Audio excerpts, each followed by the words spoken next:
I just spent an hour rebuilding everything in my stream layout for like the 80th time. I have to manually change a bunch of settings on YouTube now. That's cool.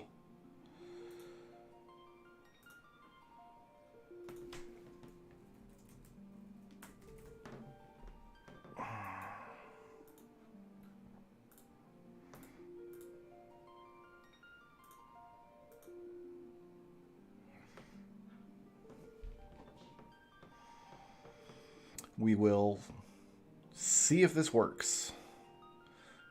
YouTube says I'm live. OBS says I'm live.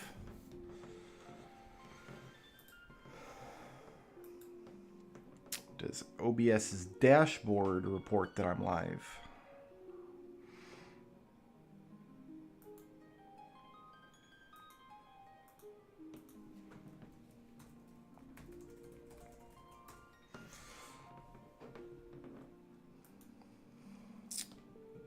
It does.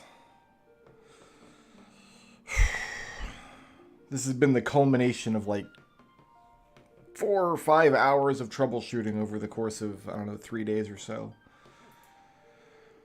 Every few months, the streaming software I use, Streamlabs OBS, says, hey, do you want to update to the new version? And I always say no, because there's no reason to ever update the software ever. There's no possible new feature or compatibility thing that they're going to add that I can possibly use. But I was being too hasty last week and I clicked yes. And then I lost the ability to stream using Streamlabs OBS to YouTube.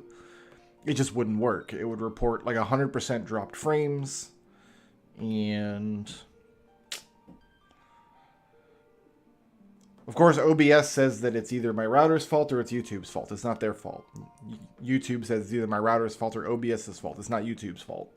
I didn't ask the router because it's an inanimate object that can't speak English. But I'm sure if I asked the router would be like, dude, it's not my fault. That's either OBS or YouTube. But I tried every possible combination of things it could be. And it was Streamlabs. It was Streamlabs OBS was the problem. I don't know why. It's all the same stream settings. It's the exact same bitrate, exact same resolution, exact same output file, exact same server I'm connecting to on YouTube. But something they did in the last update means I can't stream to YouTube anymore from Streamlabs OBS. And that's obnoxious. I've known for a couple of years that Streamlabs OBS is not very good. I've been using it because I like to use one program to stream to YouTube and then the other program to stream to Twitch. I do have to stream to Twitch once a week for Dungeons and Dragons. And it's just a whole bunch of settings need to be changed. Like I've got to go in and change audio settings and a whole bunch of nonsense has to happen. It was just easier to have each program configured in a specific way. But it does look like I'm just going to have to use one program for everything. I have no idea if my audio is coming through, by the way. If the game audio, it's got peaks, but it's optimized for Dungeons and Dragons. So my audio is currently optimized for having somebody else speaking to me through a headset. So hopefully the mixing sounds okay. I've been wanting to get back to this run for a few days now, and I've been like really anxious about it, but I couldn't do it until I got my streaming setup working again. Well, okay. Let me finish getting my windows set up here. It's really, really late. It's like after 9 o'clock. I don't like starting to stream this late because nobody watches streams at 9 o'clock. So, is my laptop audio off? Yes.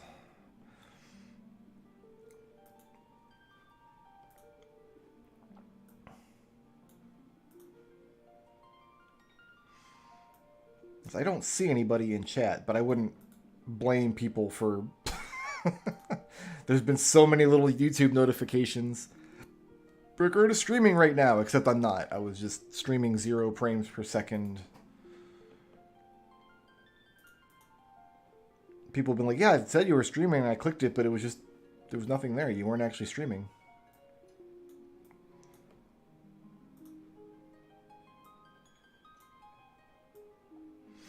All right, let me get chat on screen. Oh, I've got to do this too. I've got to make sure that my overlay will work. So let's just, this is going to be a fake super chat event. So don't get excited. This is a fake super chat. Okay, cool. I shouldn't have Stream Elements open on this computer, though. Otherwise, you guys are going to get a weird echo. So I'll just close that out. Also, Streamlabs was a little bit more convenient in that I could have my chat on screen, on the same screen that I'm gaming on, and I wouldn't have to look over to this window all the time to see chat. You guys should be hearing game audio. If you, hopefully you can hear the game audio, and it's mixed well with my voice. I don't really have a good way to check that on my end, because I'd have to mute the stream to check it, but if the stream is muted, it's not putting out audio. Urgh! I had everything set up the way I liked it in Streamlabs OBS, and it drops 70 to 90% of my frames. Let me know if the game music needs to be turned up or down or whatever. You should be hearing it.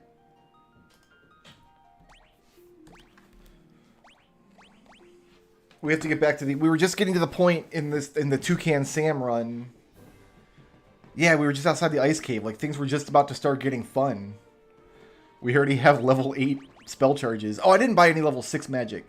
Why didn't... Okay, because it's not...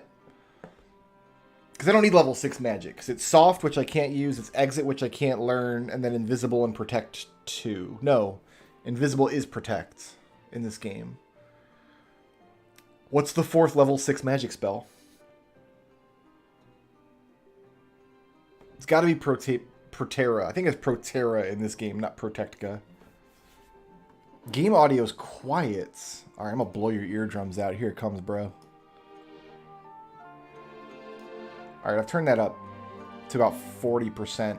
Let me know if that's better.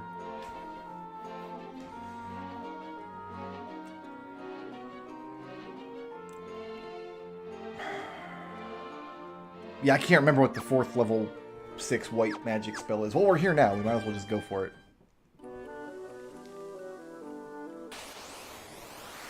Caverno of Ice. Ah, but now I've got these. So...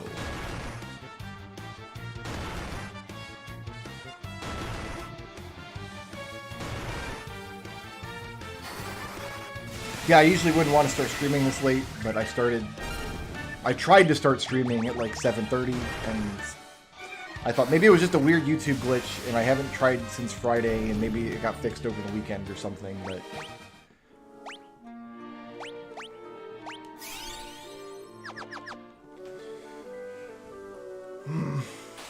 all of the Streamlabs OBS updates, as far as I can tell, are just them monetizing various services. Like, oh, you should monetize this service, and our subscription will let you do this, and here's new things that you can buy from our store. It's like really kind of obnoxious software to use.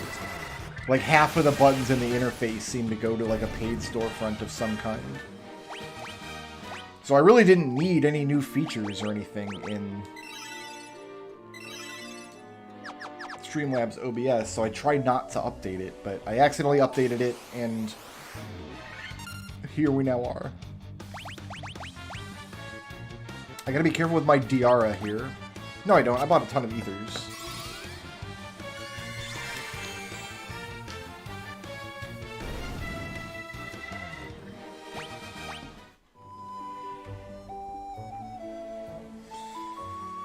Anyway, I didn't mean to unload all of my streaming anxieties on you lovely, lovely people. It's just what I've been dealing with tonight. It's just what I've been trying to cope with.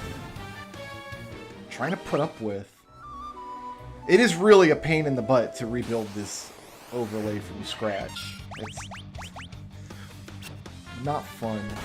The good news is it's built on a website called Stream Elements, so I don't have to actually move all the elements into place again. That's already done. I just had to get the browser to point to the right spot. So... now, the big problem is going to be on Sunday when I go to stream Dungeons & Dragons to Twitch, and I forget to change a setting, and then, like, something happens that's not supposed to happen, or something doesn't happen that is supposed to happen, or something happens twice, it's only supposed to happen once.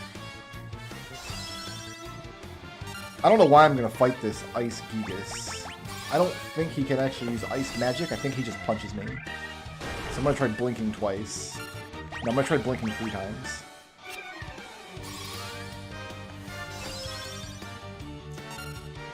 Then I'm going to... I've got Diaga for the big undead fight. I can go ahead and use up my Kira here.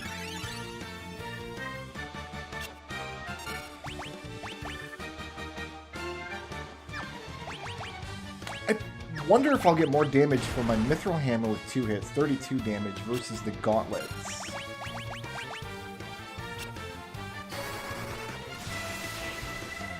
Yeah, the Gauntlets are just better.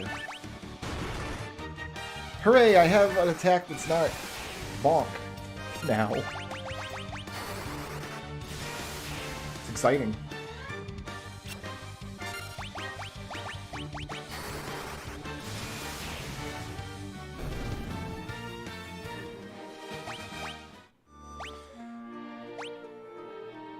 Yeah, I need more high potions. I bought a ton of ethers. Like, I forgot ethers were even for sale in this game. I don't want to fight you, I don't think. I think I'm out of here. Yeah, because I don't want that to happen to me.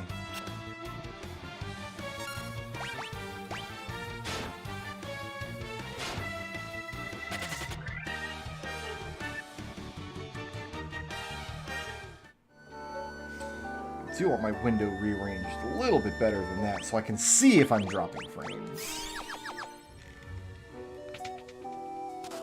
Don't need those treasure boxes, just here for the floaty stone. Okay, no spiked square in this game, it's just this mini-boss, man. Oh my goodness, that's very lucky. You might not remember how much trouble we had with a black belt in this scene, fighting all these undead. It was rough. It was a rough scene, mister.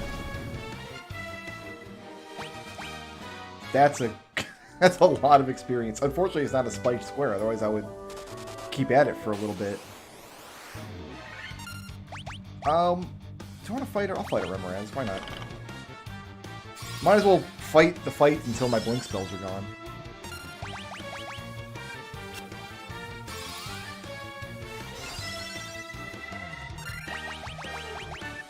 I just used Echo Grass, didn't I? I sure did. Excellent. That's a lot of damage. I think I need one more blink spell here. And then I'm probably tapped on first level magic. Yeah, just about.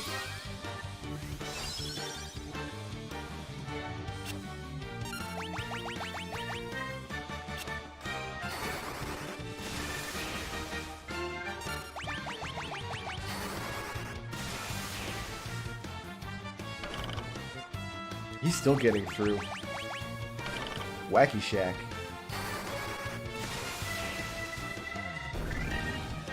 Oh, that's what high potions are for.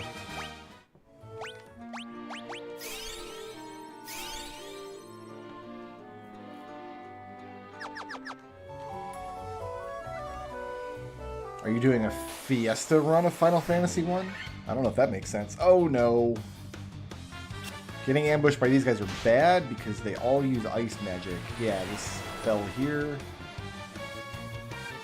We're fairly well protected against magic, I guess, because we're a wizard. There is a hidden magic defense stat in the game that some classes are better at than others, and White Mage is better than most. But I don't really have a good way. You know, I'm just going to do this. This is fine.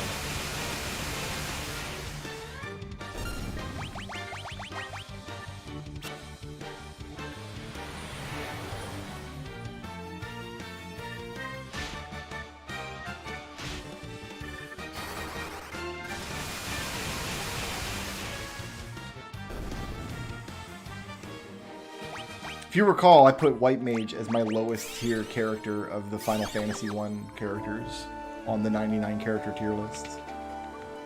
Even though she's here to kill chaos, like... Yeah, we're gonna mess these guys up, sad to say.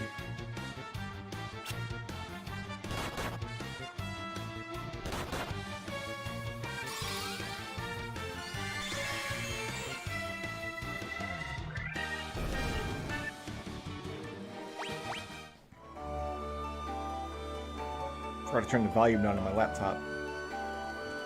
It's always a good thing to do.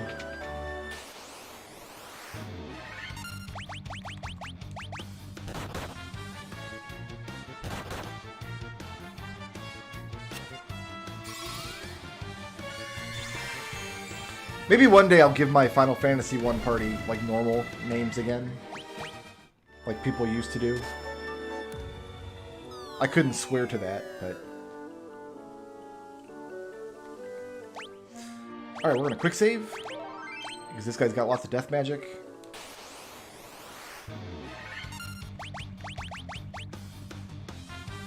Okay, you can hit me with slow, it's fine.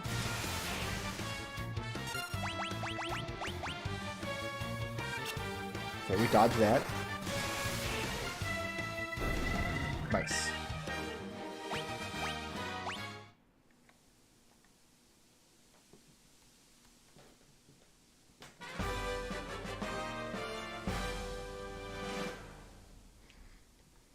What is the drop rate on Impartisans? I don't know, it's pretty decent. We got a dozen or so. If you're just trying to get one, I think you'll have one before too long. Another preemptive strike, you'll love to see it.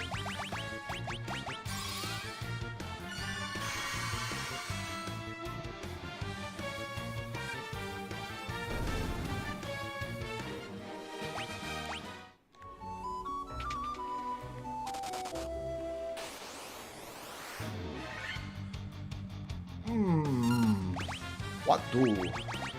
I don't really think I want to blink. I've only got one blink, is the problem. I think we're better off running from this. Like I said, I think we're better off running from this. Like I said, I think we're better off running from this. There we go. If you fought 100 dinosaurs and didn't get a single halberd, then I think you have gotten unlucky.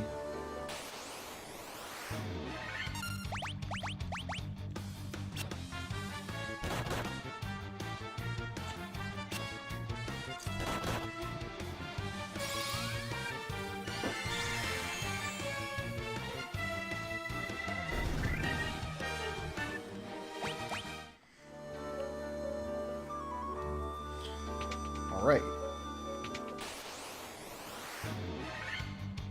I don't want to get anybody's hopes up, but I'm pretty sure that we just did the Ice Cave in one try. 0 resets on Ice Cave today.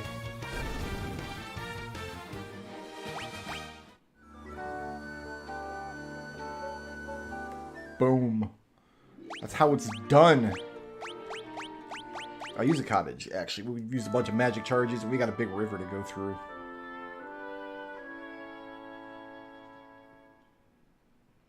And the rivers are mean in this version, boy.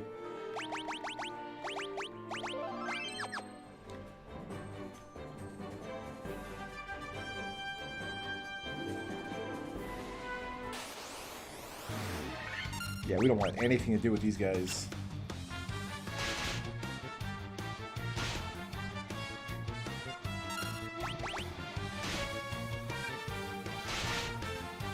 It's like getting to and from the ice cave is harder than the actual ice cave now. My goodness.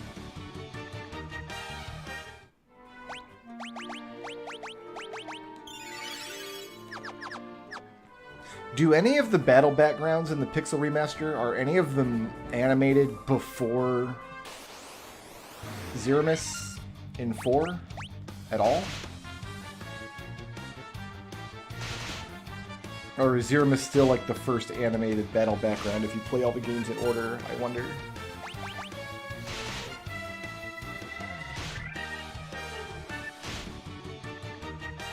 Oh, I'm not allowed to run away today. Cool.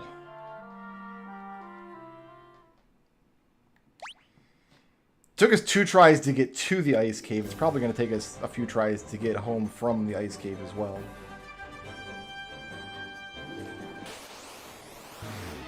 Ochu will kill you. I've got antidotes for when you inevitably poison me.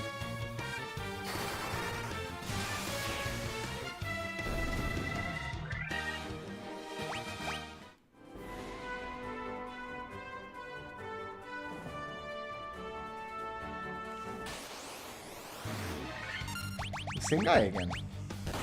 He is following me. Or this is his brother out for revenge.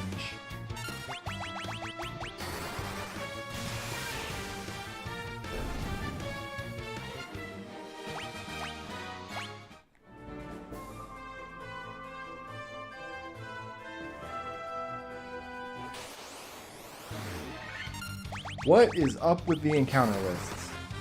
I ask you.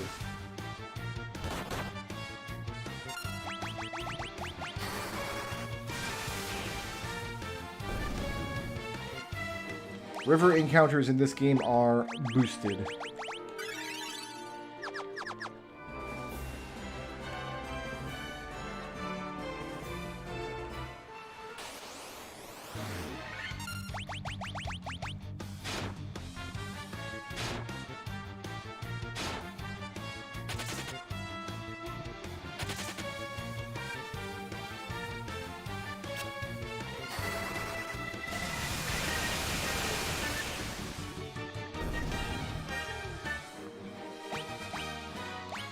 Oh, free potion.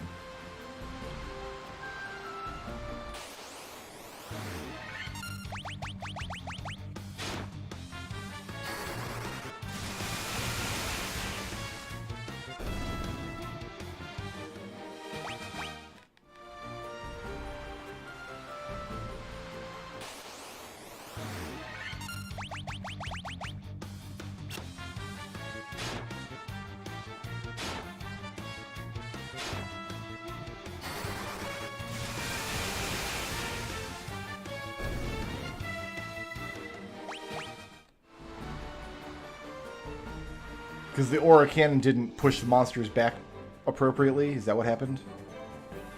Because that's a good fix. It was a little bit of a bummer when you hit something with the aura cannon and it didn't push them back.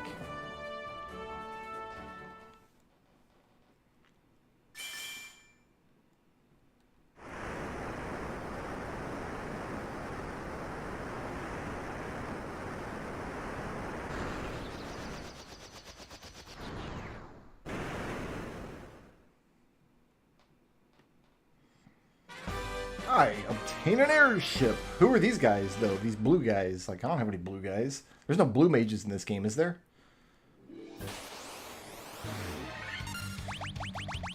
Pathetic.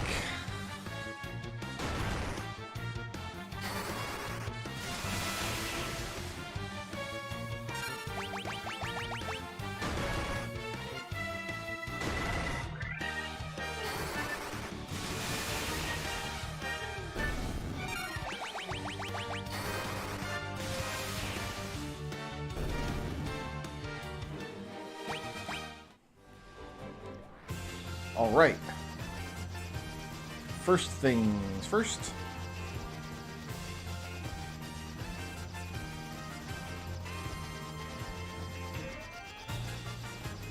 You know what?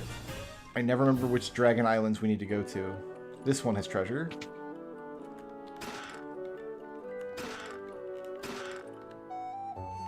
Just a ton of free money.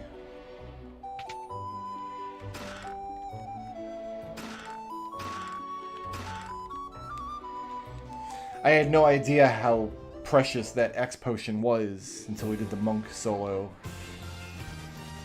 This one I think is a crap island. One of these is a crap island. And then one of them is Bahamut. Is this a crap island?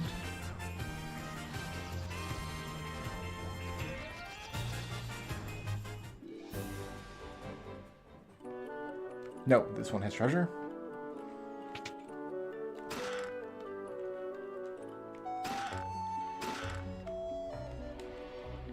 I'm just going to leave one of their doors open. I'm going to leave both of their doors open for all the rest of time. Ha ha ha.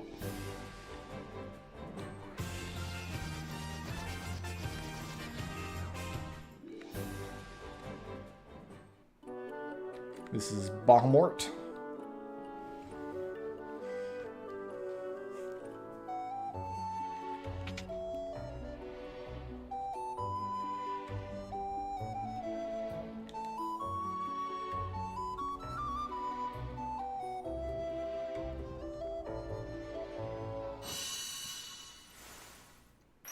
I guess these blue guys are going to get promoted too, even though they haven't done anything. they just lay there.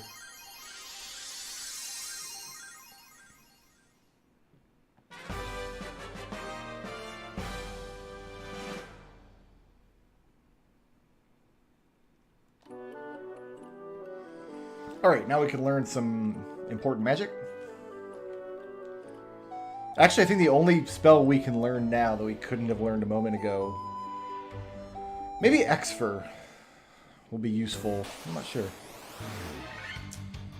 A preemptive strike. Hey. You know what? We just got an autosave. I'll go ahead and try to go on with these nerds down.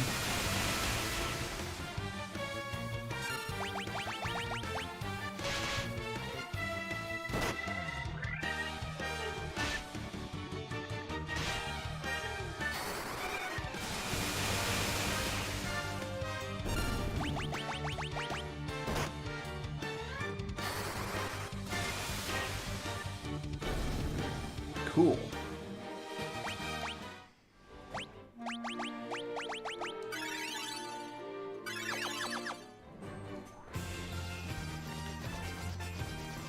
And then this is a...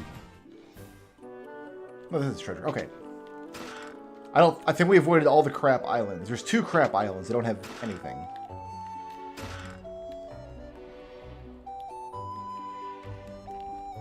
And I think we successfully avoided both of them. Now can I successfully get back to my airship? There we go.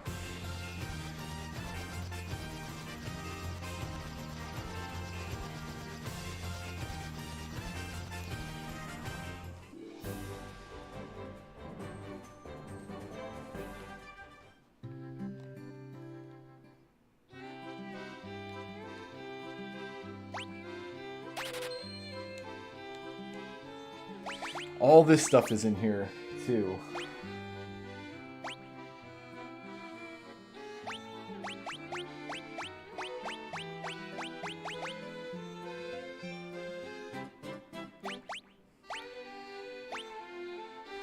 We determined that the speed drink doesn't give you, like, haste status, as I recall. I think we determined that. Well, we're gonna need both of these. I'm gonna go ahead and buy 10 of each for now.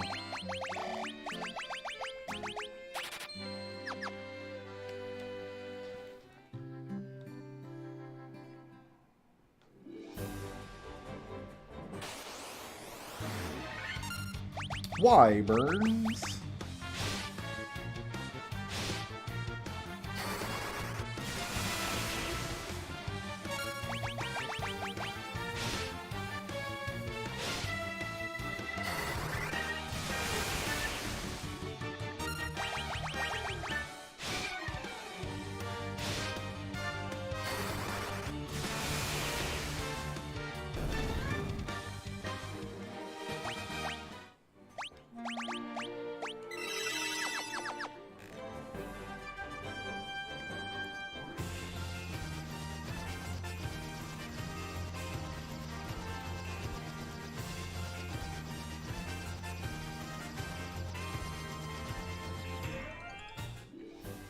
I'm going to solve the mystery of what is the other level 6 white magic that I've been forgetting.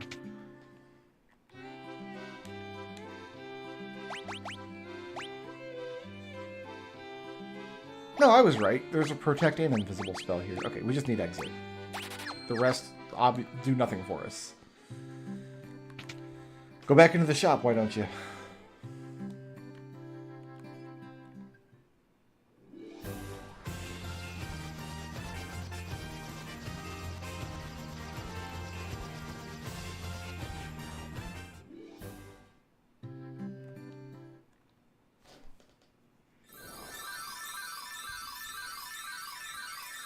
Hey, listen!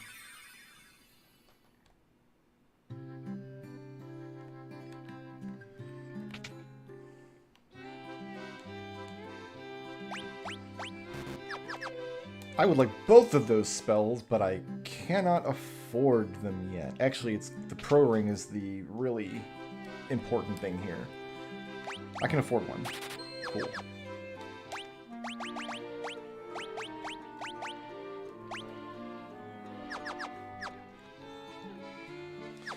And we can sell.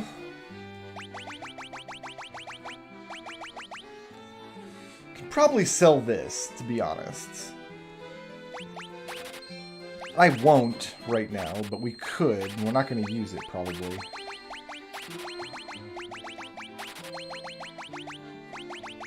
Don't need gold needles.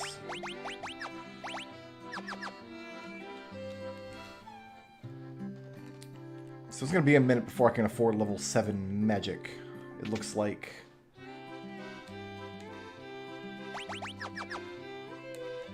Yeah, we'll buy both of those, but we're going to need a minute.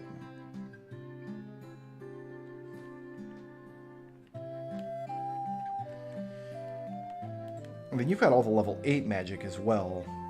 The only thing they're going to be missing is a rise, but obviously a rise is of no use to us. Yeah, I'm thinking Holy and Dispel will be of value to us.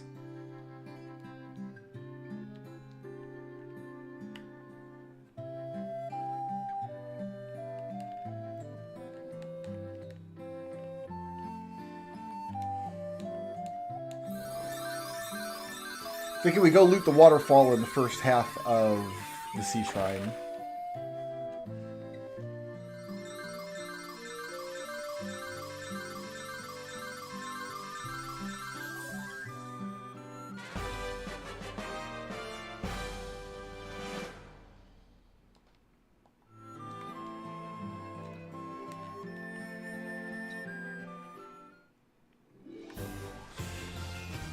All right.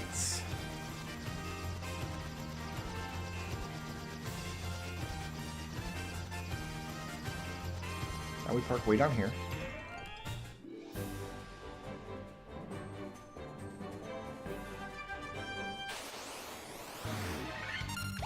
We get trolled.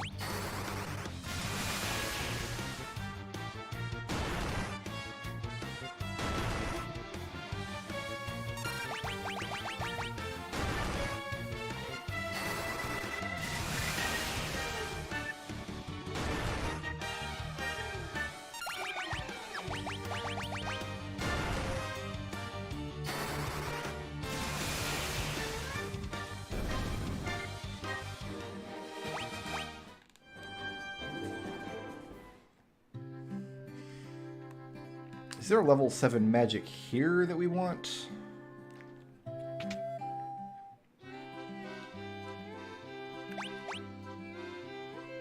No, we don't need either of these.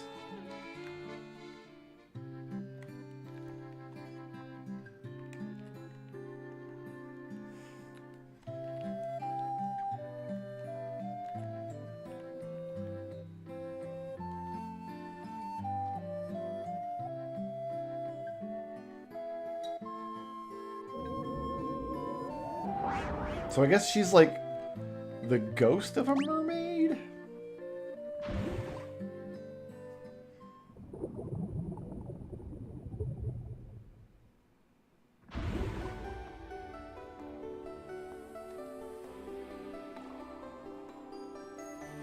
So I really only need to go to the mermaid floor. The only treasure out of here that I need to get is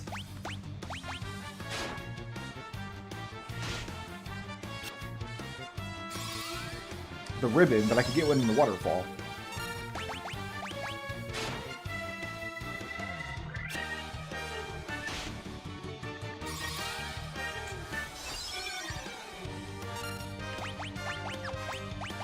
So I just need to loot the water or the mermaid floor to fund our level 7 and 8 magic. And we're as good as gold.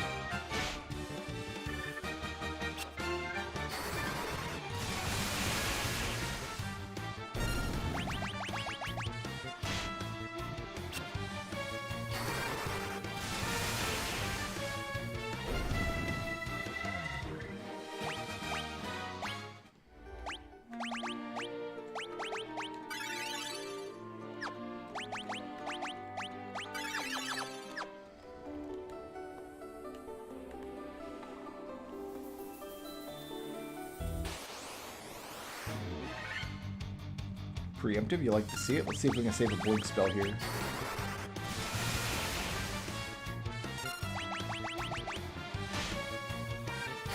We're gonna get better armor in here as well. There should be a diamond bracelet to put on.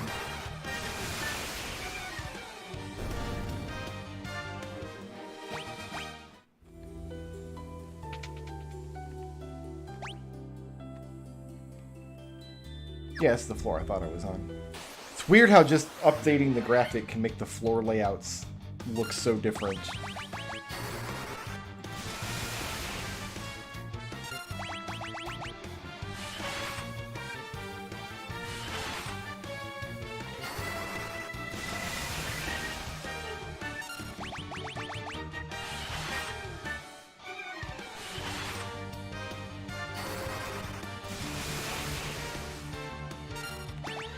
I am getting swirled to death.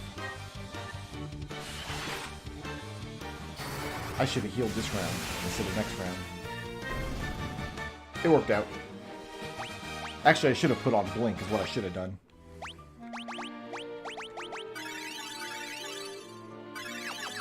Alright, it's level 3 magic gone.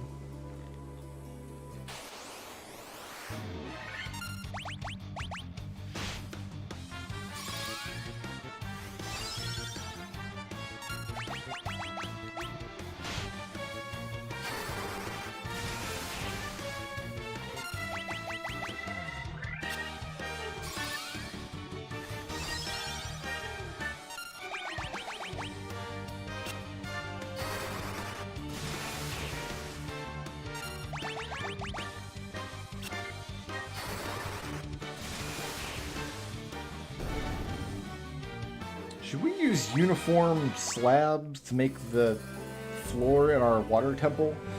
No, Tetris pieces. Ah, there we go, diamond armlet.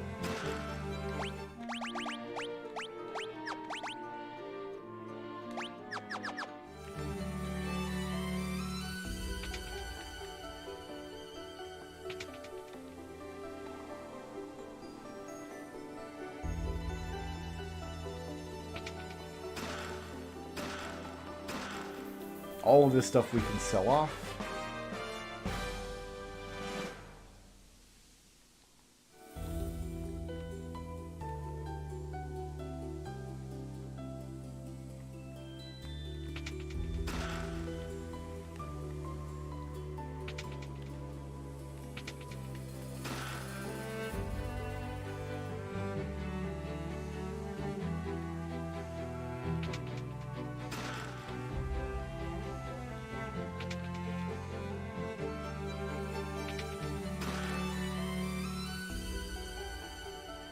And then, because we're playing the worst character in the game, we could just exit the dungeon.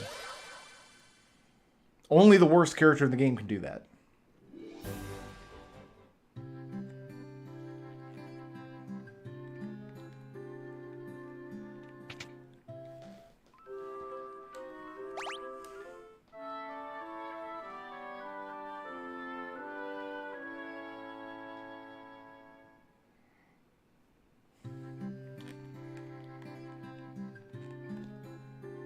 I have been honored by the Dagron King.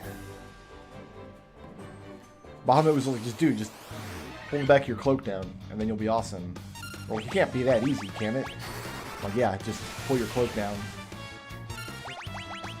Let that glorious red hair flow out. She's like, word.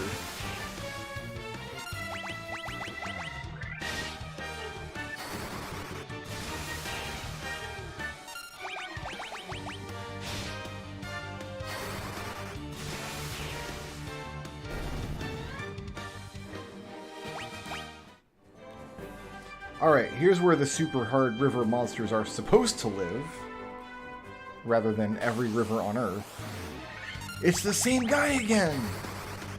He followed us across the Earth!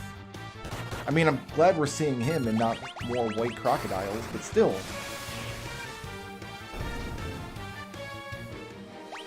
It's weird, right?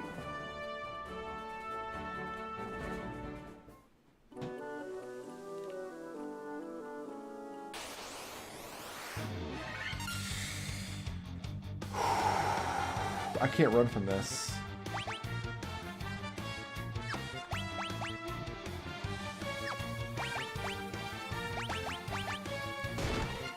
not much that can be done here. This is a really rare encounter in this dungeon in the NES version. So these things will use a poison gas attack that'll just mess... Never mind. Why am I talking? It ran away from me. The green dragon's like, I can't hang with this. That's awesome flowing red hair. Like, put that under a cloak. It's crazy. You guys are just gonna die real quick.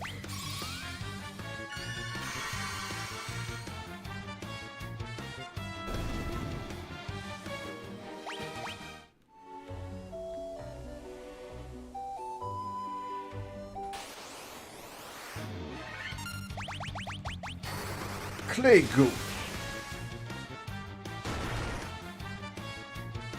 So we're fighting Smurfette right now, is what's come out.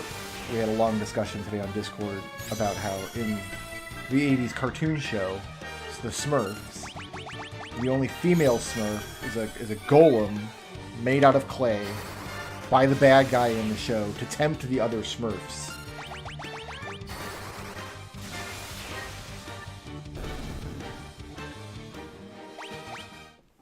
I don't know why that's true.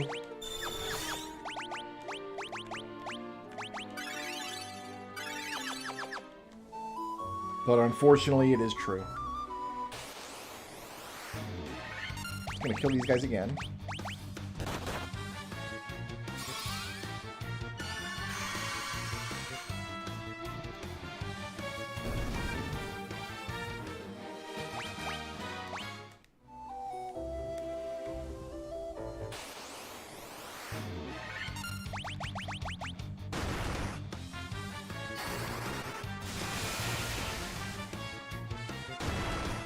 I've completed the White Mage solo run on the NES and in Dawn of Souls. And this is my first time completing it in the Pixel Remaster. What's interesting about the Pixel Remaster versus the other two are the final boss in the Pixel Remaster is as tough as he is in Dawn of Souls, but you don't have access to any of the gear from the bonus dungeons in Dawn of Souls. So it was kind of a rude awakening when we did Solo Monk a while ago.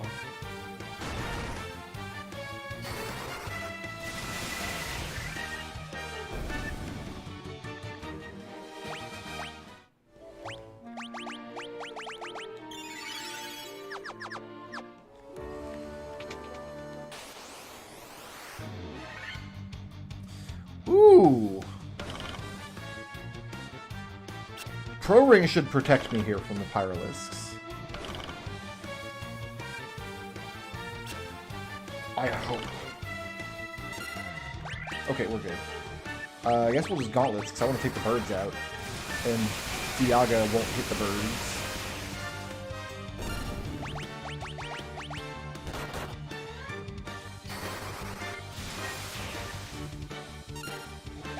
Farewell to the Mummy King. I guess I could have used, like, Diaga or something on him.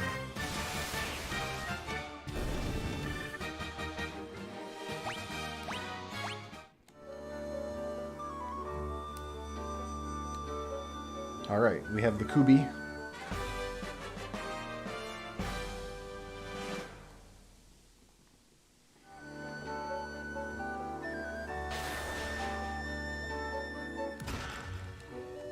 Wizard Staff.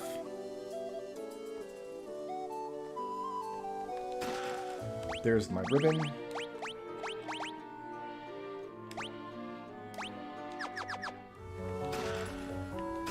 Big piles of gil and a defender.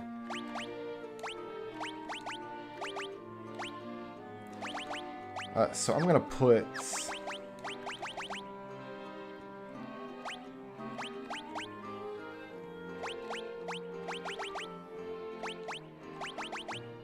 I'm gonna put the gauntlets there.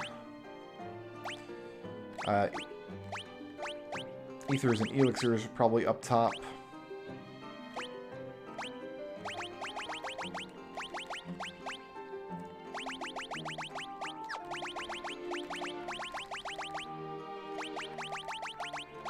Oh, it's the Mage Staff that casts fire. That's down in the Sea Shrine, isn't it?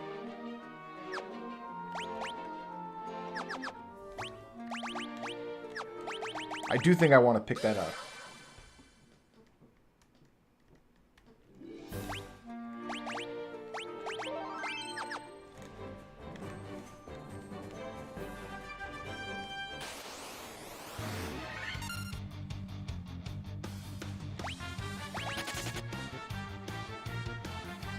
Alright, now we should be able to afford some magic. So we'll fly back to Gaia real quick.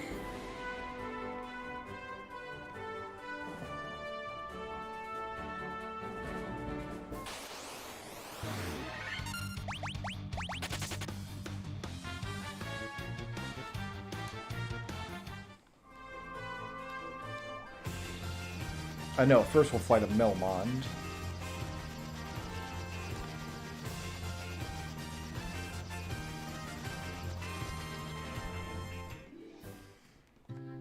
To speak to the one and only professor at the University of Melmond.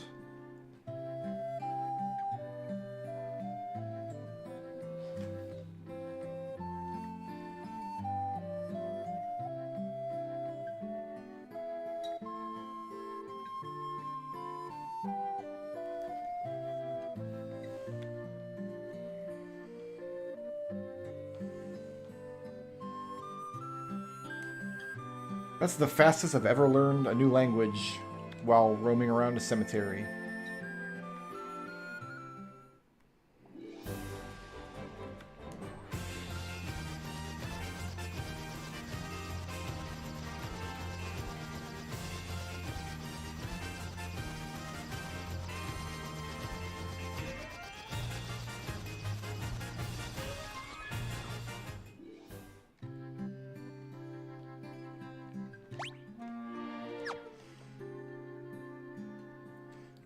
We got to sell this gear that we're not going to use. Sell. We're not going to use a wizard staff. I don't care about confuse. We can sell the gold needle, diamond helm, gloves, shield, this old ruby armlet.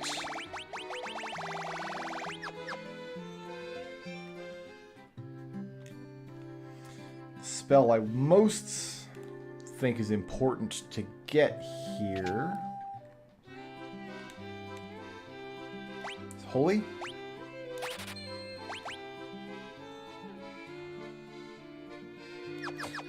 And I think I'll come back for Dispel. At Null All, I don't think we need because we've got a ribbon. Null All basically gives you the effect of a ribbon to somebody who's not wearing one. Oh, I can afford it here. Never mind. We're good.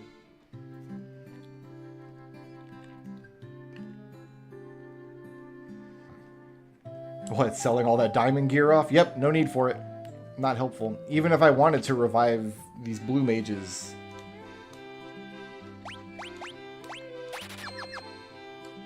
I don't know if I'm ever going to cast Dispel. Maybe on Chaos, if he hastes himself.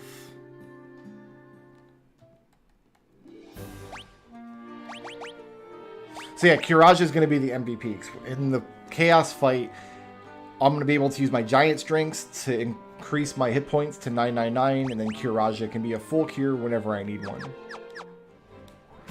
That's the plan anyway. I think White Mage as a solo is going to be the only character that has an easy time against Chaos in this game. In this version of the game, I should say. Simply because I can sandbag the fight for as long as I want.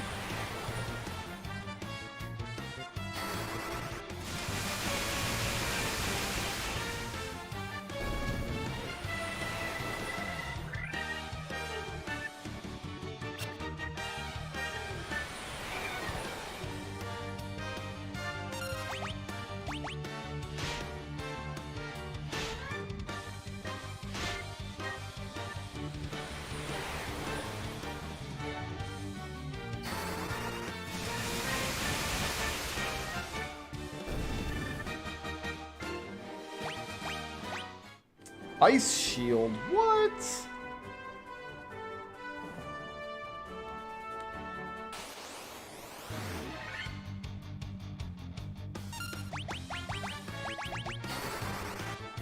I don't need to use level 1 charges to cast Blink anymore either. I've got the Defender.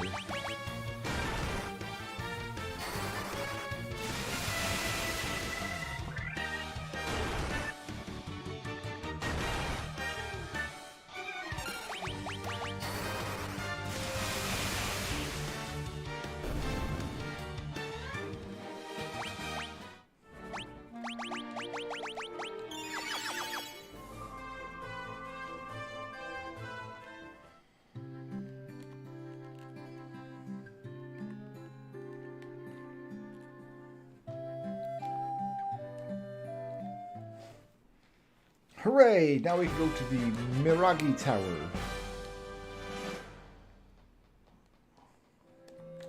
And there's nothing else to do here.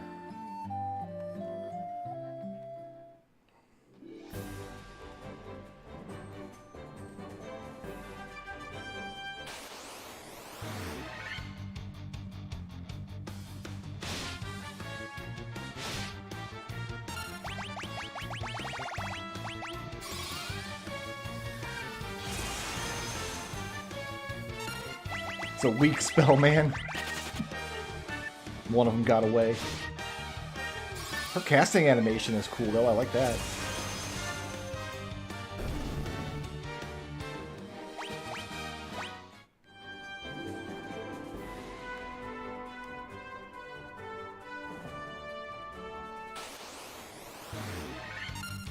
Woo! That's a lot of these guys.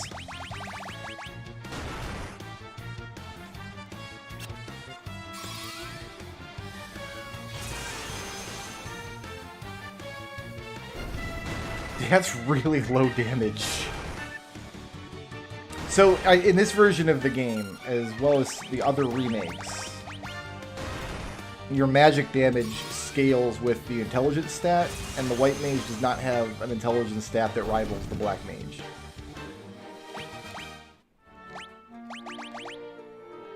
$29. Like, my dead black mage, who's still level 1, is at a 20 intelligence. So, like, the damage scaling just does not work in my favor here.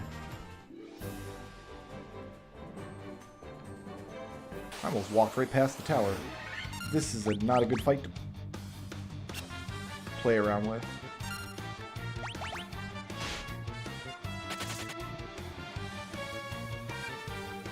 But it's a better option than the gauntlets for just, like, general use damage, so...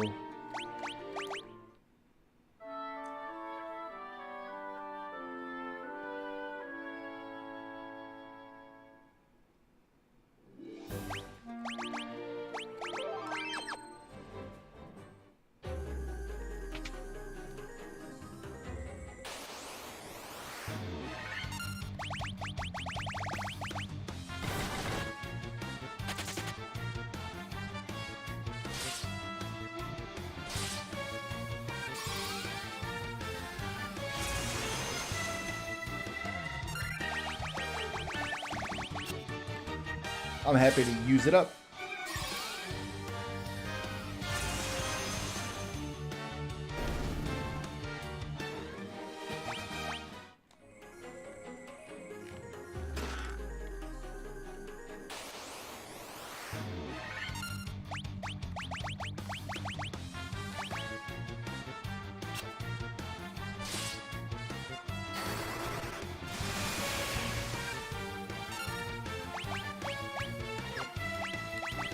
I don't know, I think I'm okay with Holy being weaker than Flare. Because Holy is basically the white mage doing something she's not supposed to be doing.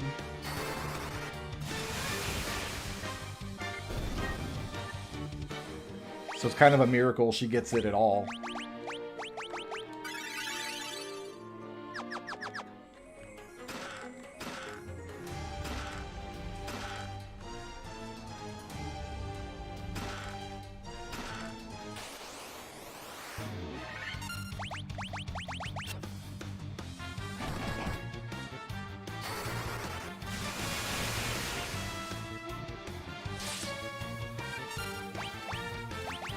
I should probably just start using the Defender once or twice per battle.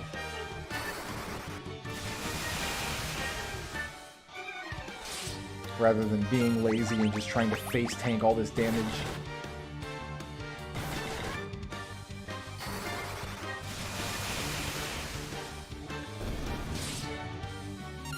Or I could just face tank all the damage and it's fine.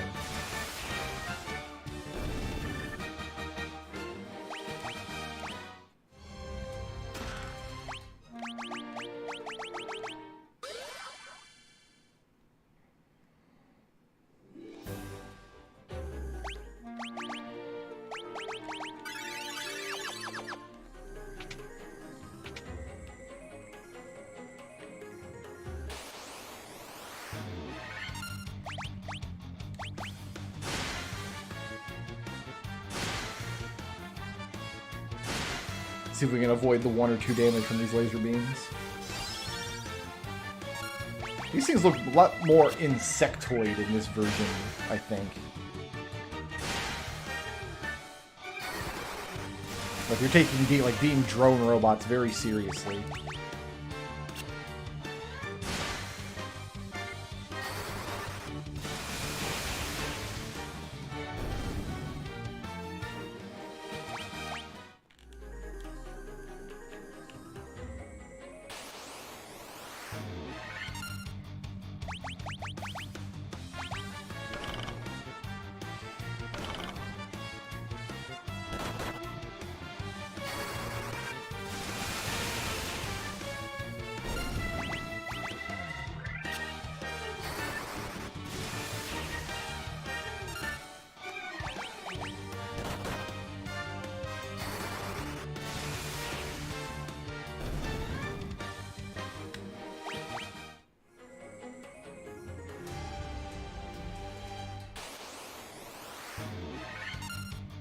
Hellhounds, eh?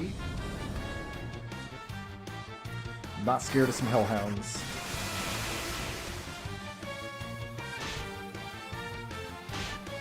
Diamond armlet, ribbon, protect ring. I'm good.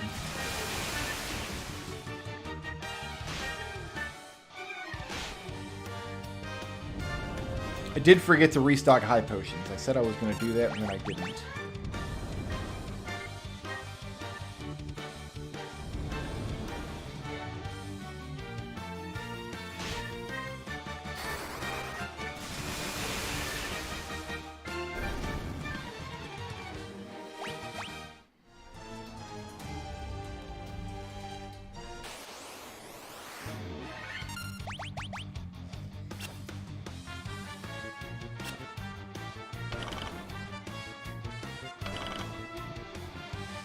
Trying to think of how big of a threat Tiamat is going to be.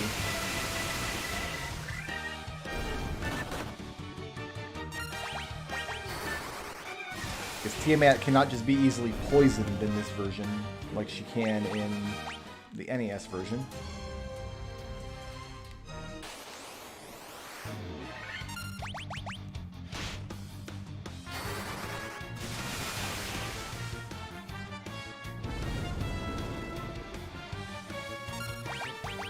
But we can go into the fight with full health and magic easily, because I can fill up using ethers just outside of the fight. And we'll just try out our sandbagging skills.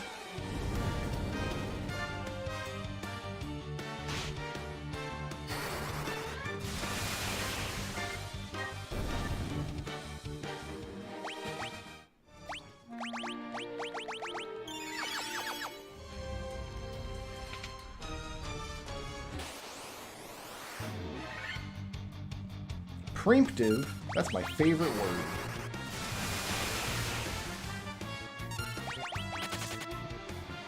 Chimeras must have a weakness to lightning. That's a lot of damage for these gauntlets. I feel like we're getting like a good 40 or 50 extra damage. Either that or she got a big buff to her intelligence that I didn't notice.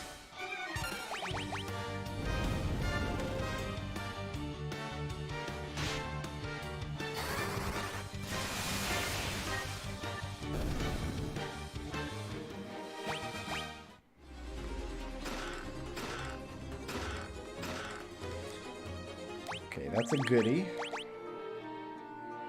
By a little bit.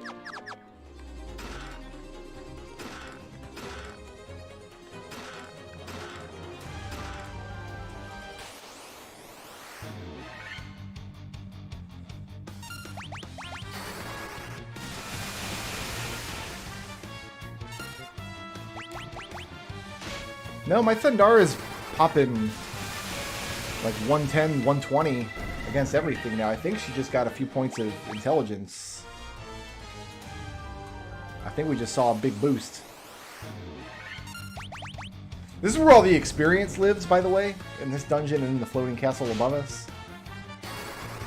Like, you take a solo character through here, and any solo character can use the spellcasting items, which is nice. Doesn't matter who you are. You won't be popping 120s if you're using a black belt or something, but I always like to get in here as early as I can in a solo game. This is where all the good treasure is, and you just gain a stupid amount of experience levels. Oh, I like it when they're all undead. You know why I like it when they're all undead? I can do this nonsense.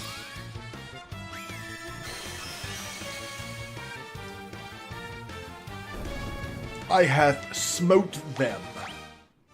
That is what smoting looks like.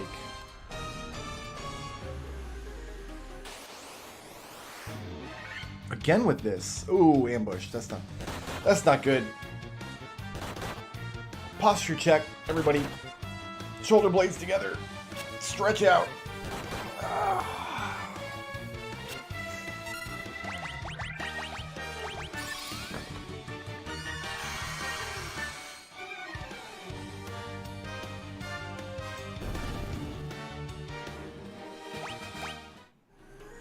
There's really nothing in this game that you need Diaja for that Diaga cannot kill. But you know, I should just use Holy against you, because you're going to be resistant to my lightning.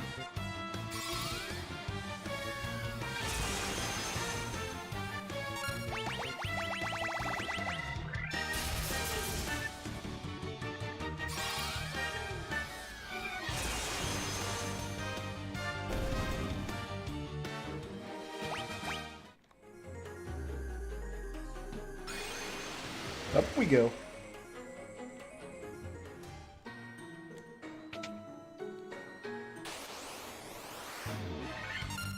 So one opinion that I have about the Final Fantasy remakes that most people don't share is that I actually prefer the presentation of the Flying Fortress in the remakes to the original, to the Famicom or NES version. Because in this game, it's like, it's a flying fortress. It's like a fortress that flies up above the clouds. Whereas in the NES version, it's like a space station.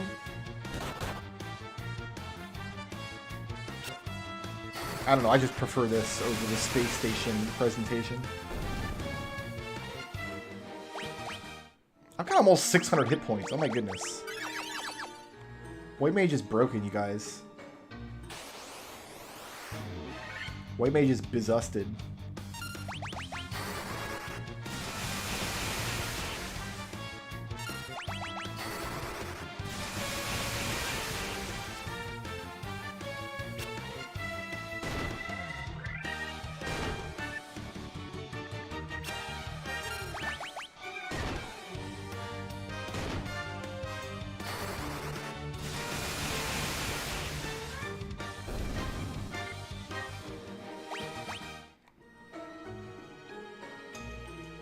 Yeah, the experience here is getting pretty gnarly. This guy, though, I don't think he can Earthquake me. Maybe I'm safe. What am I doing with my hammer? Oh, that's a big hammer. Oh, he ran away. You know what? I would too. Whip out a hammer that big? I'm wondering if it's going to be better to use up these tonics that I bought and just hit Tiamat with a hammer.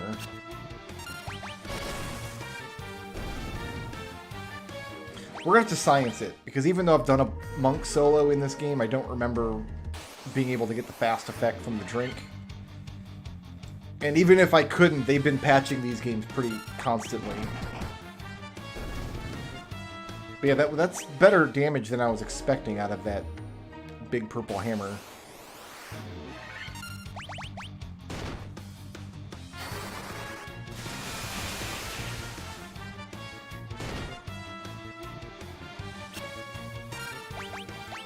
We can also sandbag by casting Blink for free. That's a thing we can do now.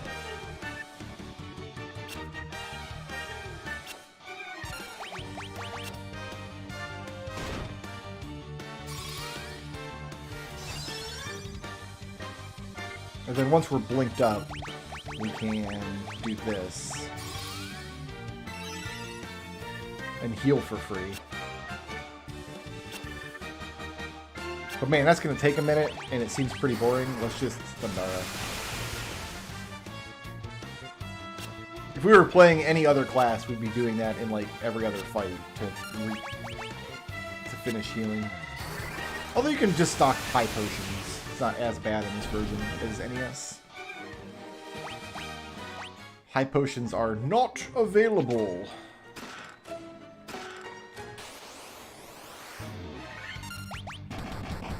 I kind of love that hammer graphic. That's pretty awesome.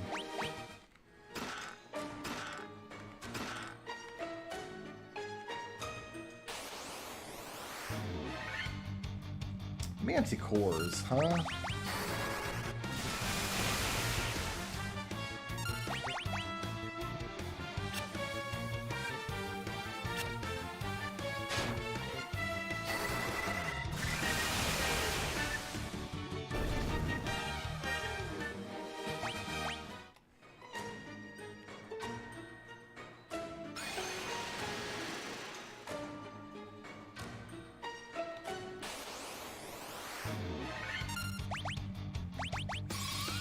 This is probably prudent.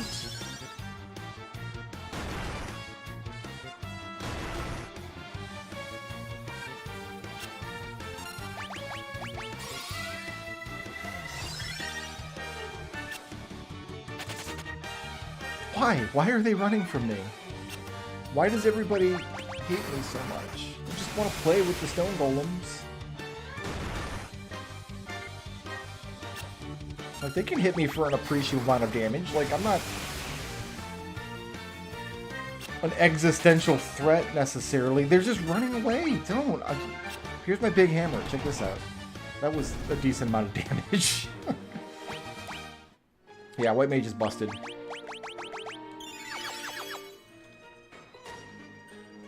Nerf White Mage.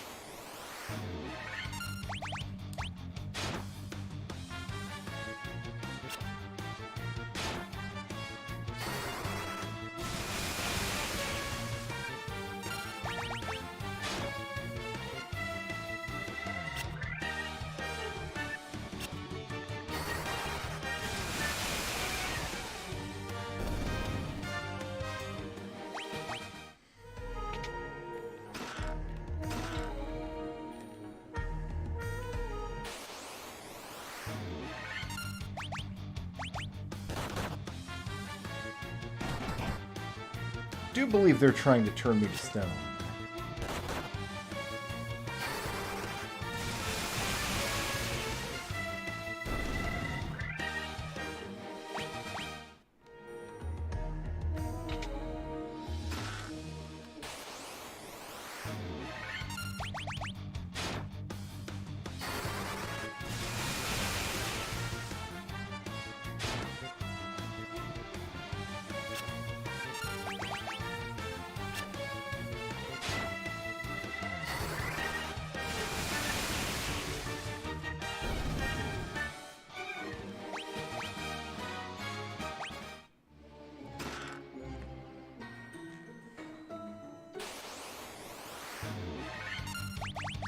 Alright, I'm not going to blink against you guys because you can spend so many turns trying to run away from me, so we'll just jump right in with the damage.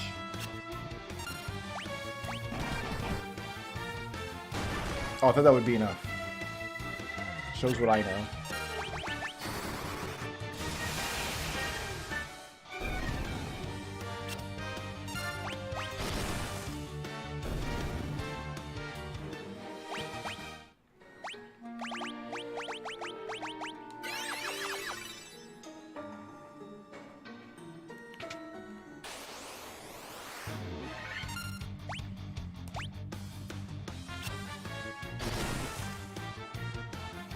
Still not doing anything good to the nightmare, though.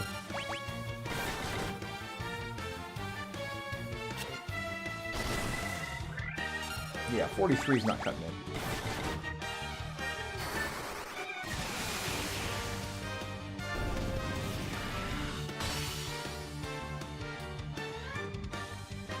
What about you? Do you like bonk? Really doesn't like bonk. Okay.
We're getting a point of intellect like pretty much every round here.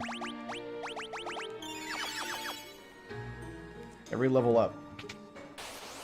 Our black magic is getting a little bit stronger.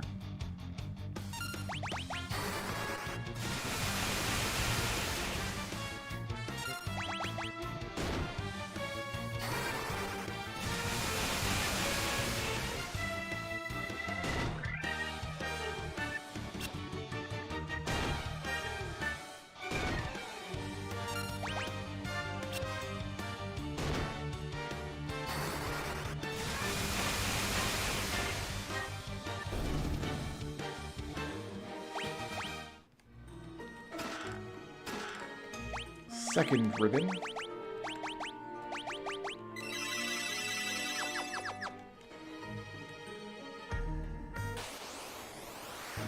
Can I just wear two?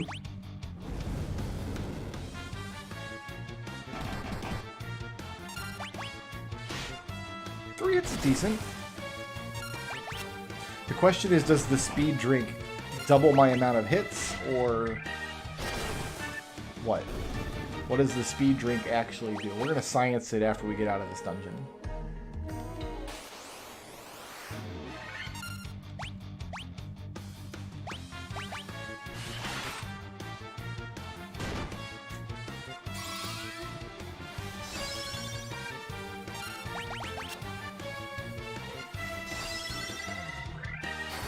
Yeah, that's what I thought you were going to do. No bonking the spirit, Naga.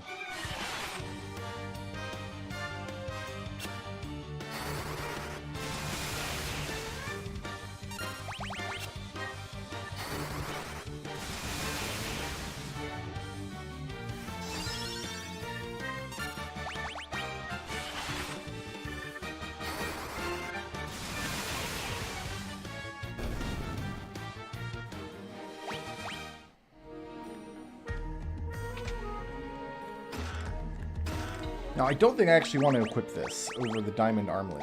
Yeah, no, it's big reduction in defense, and I'm not aware of it giving any other benefit. So we want to keep the diamond armlet.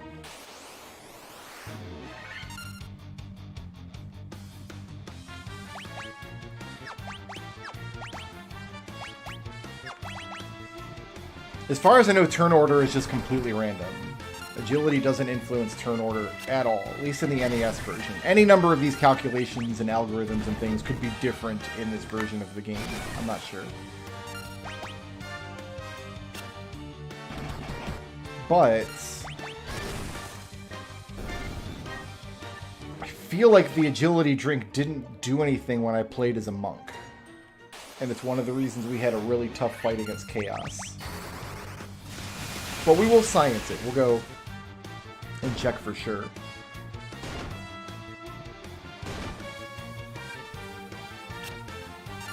We should have a fair amount of money to play with after we get out of this dungeon to restock potions and things.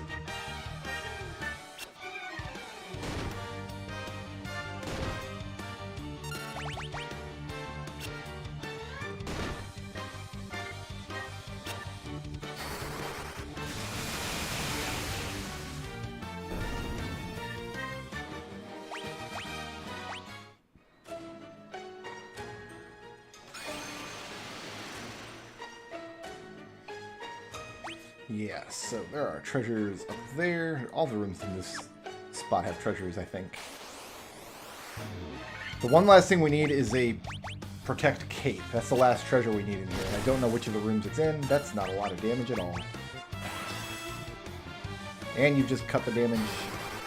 Well, you have to cut it in half. Protect does not work that way in this version, but you've reduced my 13 damage down to probably like 9. And you know what? I'm not here for it.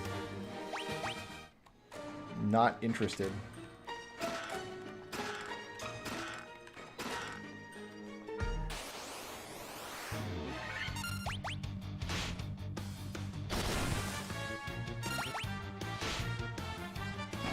Three hits I understand on this monster. 4 hits, I don't know, it's only got 3 heads. I guess it can bite me 3 times, once with each head, and then claw at me once with each claw.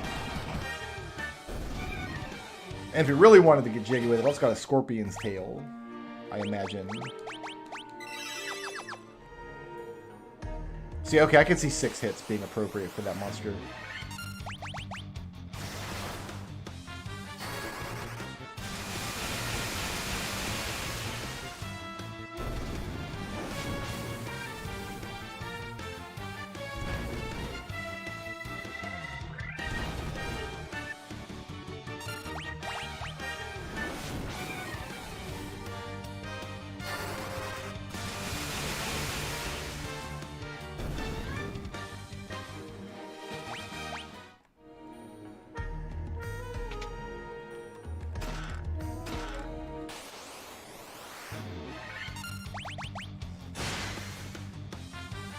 Oh, that was 117 damage, my dude. That was a rough scene. I'm gonna cast Mirage.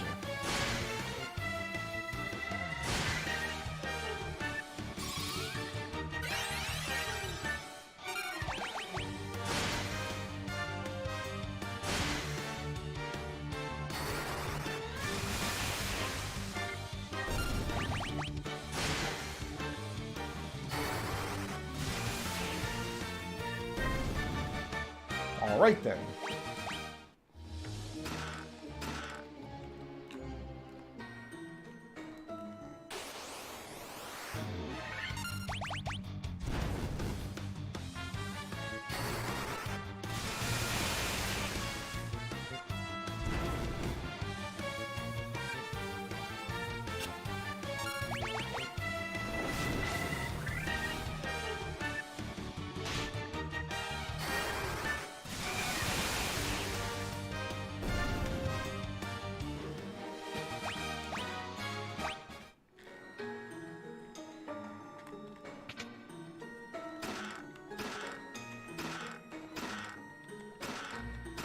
There it is. The very last box that I opened. Go figure. Alright, so that is the final armor. We're done with armor in this game.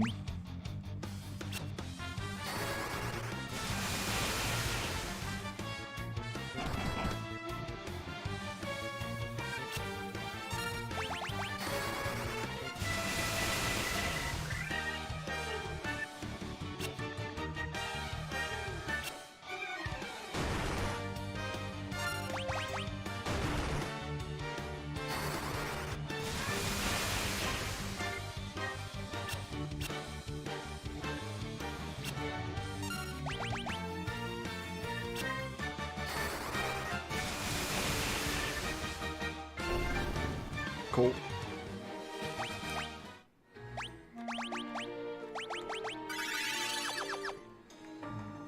I'm going to use a ton of ethers before we fight Tiamato, so I don't want to fight this thing. This is just a lot of damage we don't need to take.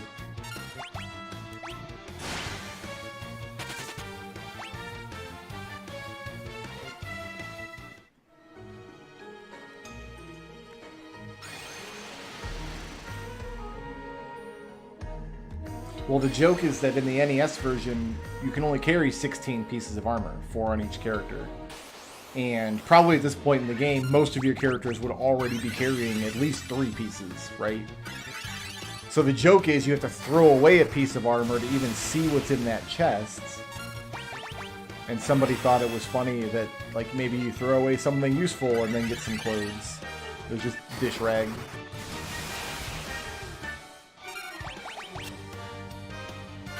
We're just healing all day long? Is that all we're doing here?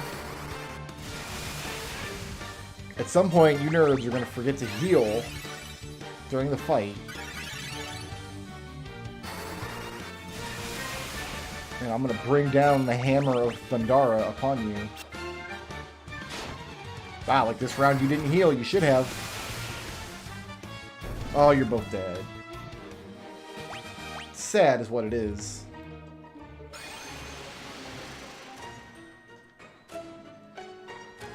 I like to go up 2, left 2 on this map. You know, you do you.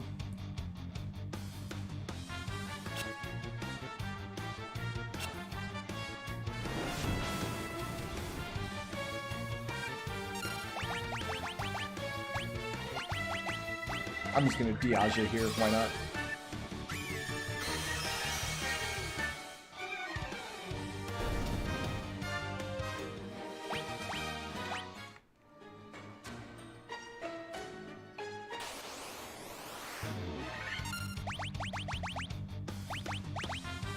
Why not? Oh no, not Null Blaze! Whatever will I do?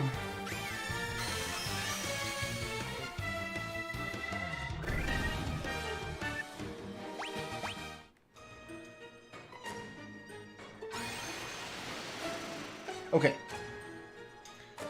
Now, I'm going to high potion.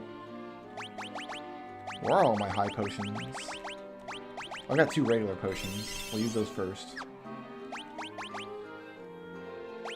There we go. And then ethers.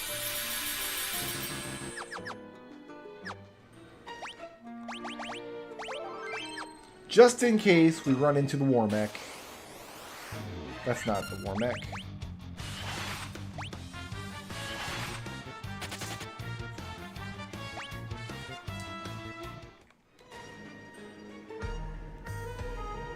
Alright, we did not. I'm gonna fight this. These guys cannot do anything to me. I've got a protect ring. I'm good.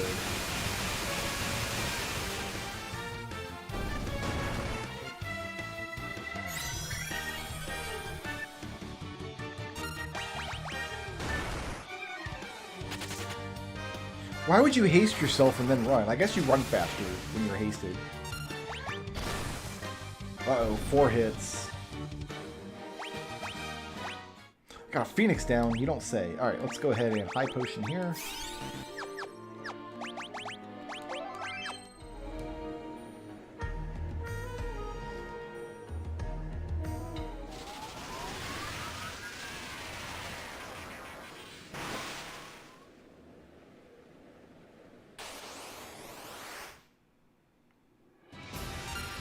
Alright, Tiamato. We are going to use a Giant's Tonic.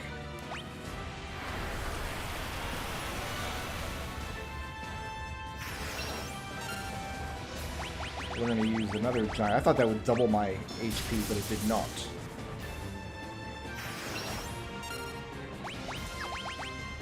Now we're going to blink a couple times.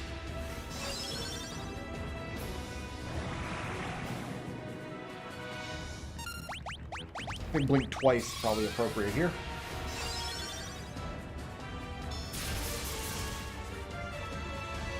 And then I will start... I guess we'll use up all of our holies. We have 8 holies. Okay. We had 5 when we came into the Mirage Tower.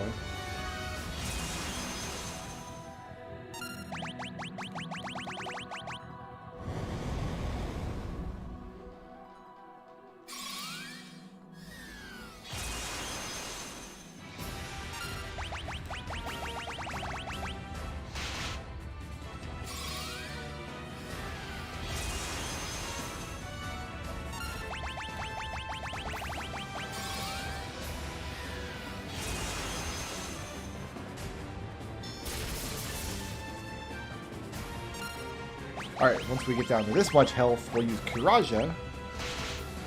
which will take us up to our new total of 999. Just like so.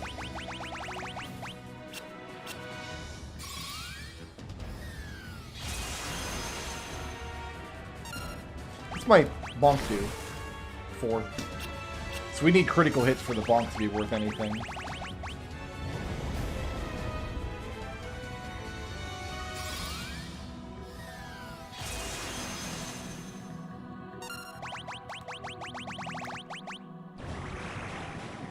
If Tiamato has exactly twice the hit points that she has in the NES version, we should kill her with the 8th Holy.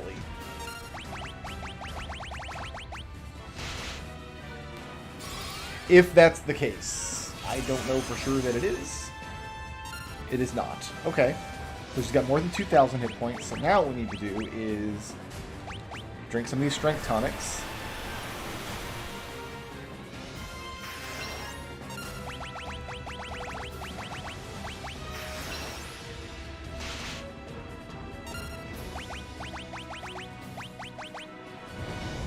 Try drinking 4 and see where we end up.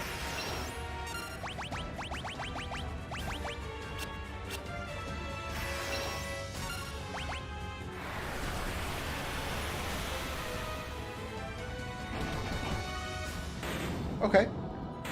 We must have got some critical hits in there. Pretty good, pretty good. The tonics make solo runs a lot more viable. In the NES version, you don't have access to them. But although boss fights in the NES version have far fewer hit points, maybe it evens out.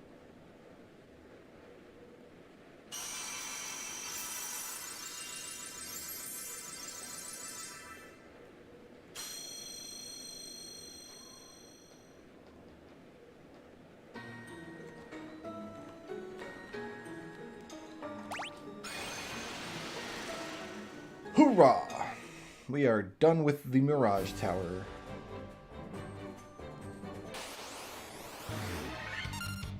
This friggin' guy.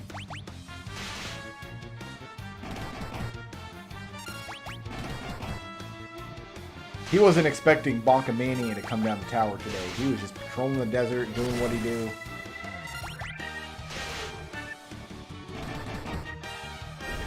Gaunt red-haired lunch. Was wrong. Alright, let's buy a bunch of potions.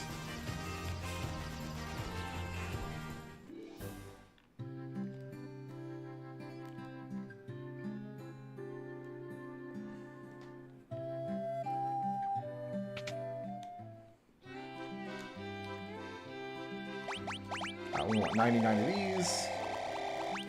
We want 99 of these.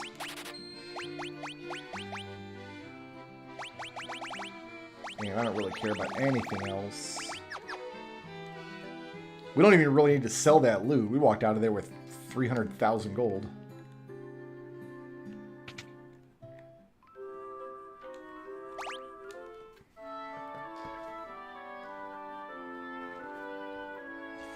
Rename to Bonkamania? I mean, bonk is a transient thing. We're not going to be bonking absolutely everything. It was fun to bonk a dinosaur, don't get me wrong.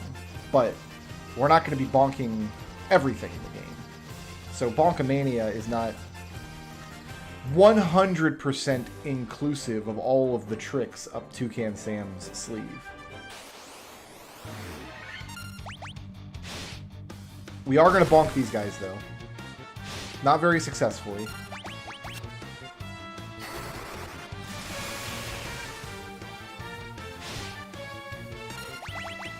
Yeah, I'm not going to go out of my way to get the Mage Staff. There's a staff in the... Oh, you know what? I do have this, though. Yeah, there's a staff in the Sea Shrine that casts Fire, but we don't really have a use for Fire. Fire is the one element we can hit, because anything that's weak to fire is usually weak to light spells as well.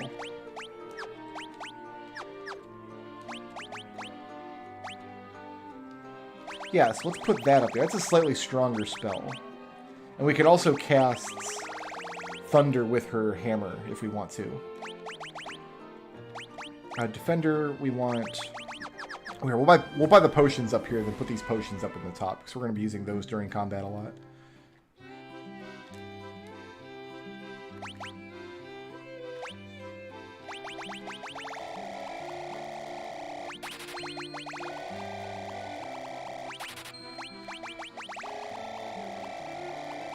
There, I'm broke again. Alright, so we want...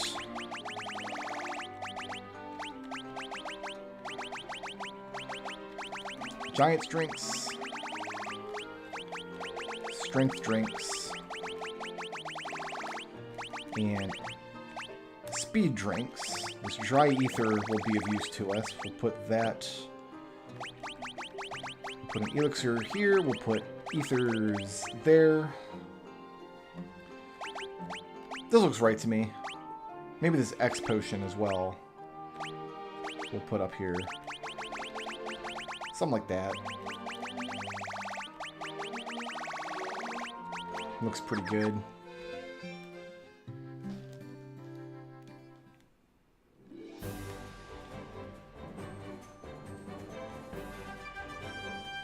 Next time I get into a battle with a single monster, I'll do it in this fight, why not? We will try the speed drink to raise agility. Are we getting more than 4 hits? We got 5 hits. What if we use 2 speed drinks?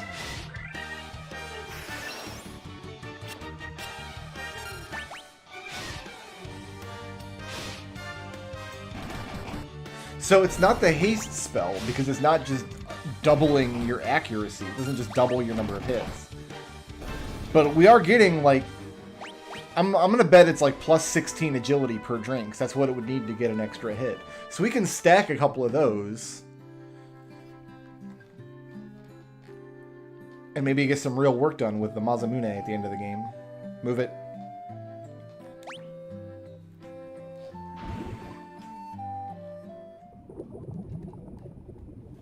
I mean, if you're playing Dawn of Souls or any version, like subsequent version, all the solo runs are kind of alchemist solos. You end up using a lot of drinks. Even in like just non-spellcasting parties, you'll use a lot of drinks like that.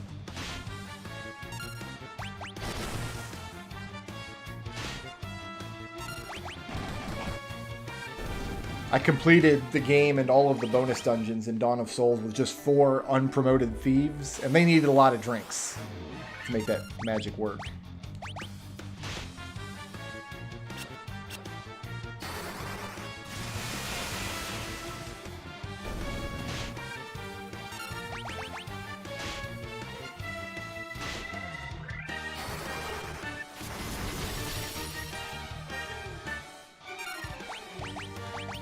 Should be using Thor's hammer in here exclusively. It's all water monsters. It was actually not bad for thieves. The only fights that really gave me any trouble in Dawn of Souls were Omega and Shinryu at the bottom of the Life Spring Grotto. But I mean, those fights are just always hell, no matter what happens. You get some ridiculously strong equipment in Dawn of Souls. In the bonus dungeons, like, ridiculously strong equipment. Like, you get a staff that casts Cura whenever you want. Or not Cura, Healara. So it's like just a better heal staff. Eventually you get a staff that casts Flare for free. Why not?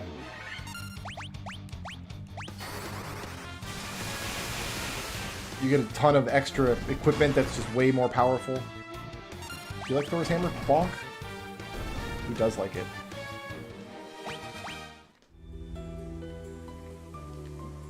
Yeah, I think against single targets, we're better off going with attacking with Thor's hammer.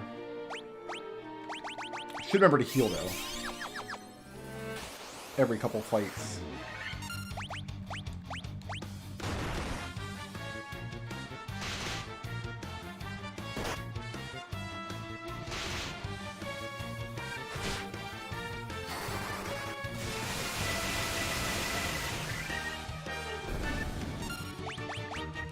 Yeah, we're not going to be bonking Chaos because we'll have the Masamune. We'll be just regular sword slashing Chaos. No bonks allowed.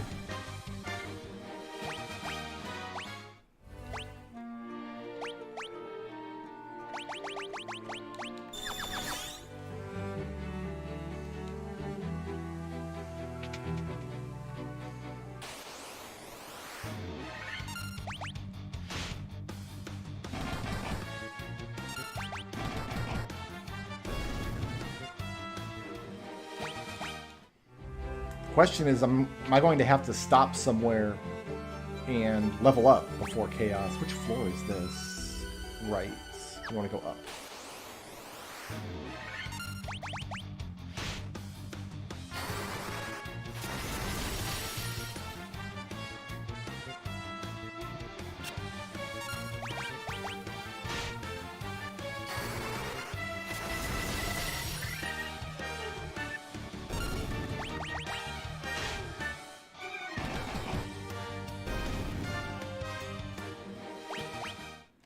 I wonder if I'm at 9 spell charges for all spells yet.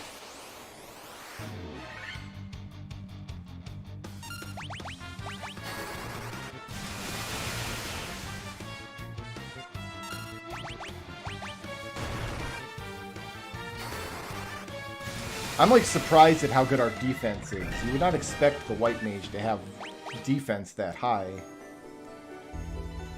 Like, we're seeing damage numbers on this White Mage that I would expect to see on, like, a Knight.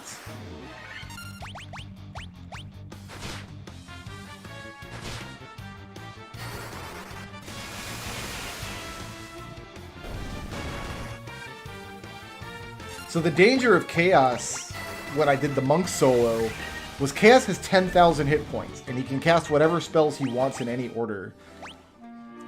And it was just a matter of lasting long enough to get through all 10,000 hit points without any of the Dawn of Souls equipment was the challenge of the Chaos fight. It was just silly. Wait, what floor am I on? I think I'm lost. That's obviously not going to be a problem for the White Mage because I can just cast Kiraja as often as I want, and I've got a Dry Ether to get all of my MPs back. And I've got an Elixir to get all of my MPs back. So if I have to cast Kiraja more than 18 times, I'm covered. If I have to cast it more than 27 times, I'm in trouble.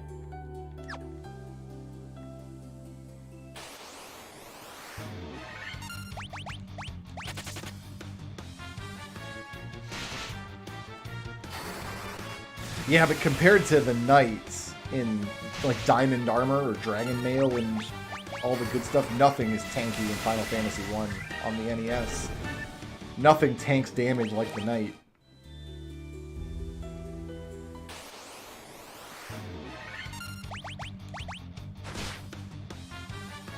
White Mages were never like super squishy, especially if they have high magic defense, they'll have like a ribbon eventually. And I'm pretty sure they get like decent HP levels as well. The problem is I don't use White Mages when I play the NES version, unless I'm doing a solo run or like some gimmick run, like I play the game with 2 White Mages or something. I otherwise don't like assigning a White Mage to my party. So my experience with having the White Mage in a full party to actually compare their stats to the other Light Warriors is somewhat lacking.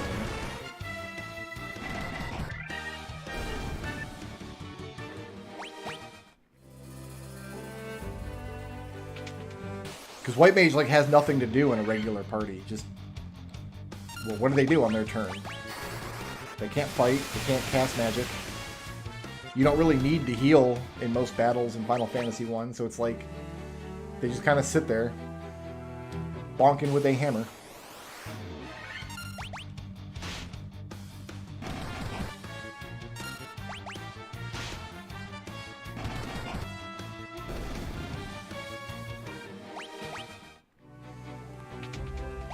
Alright.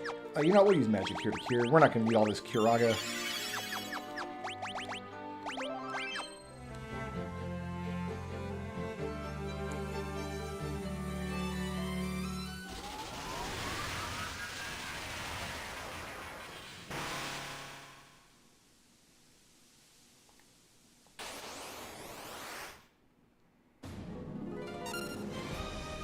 Okay then, we're going to blink, so that doesn't happen. Let's go ahead and Giant's Tonic. Yeah, that blink is already paying dividends. We're going to Giant's Tonic again. Woo! Getting feisty.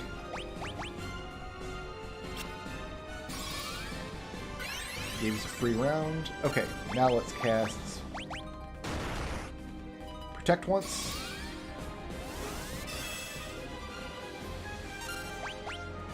And I think we blink again.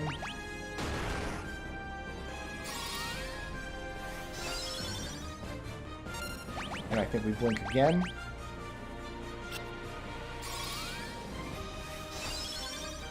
We should be pretty safe now. Let's see if 8 holies will do the trick.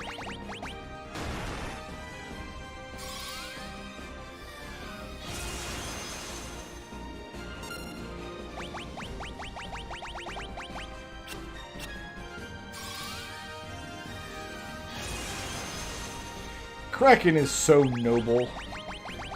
Truly is squid royalty.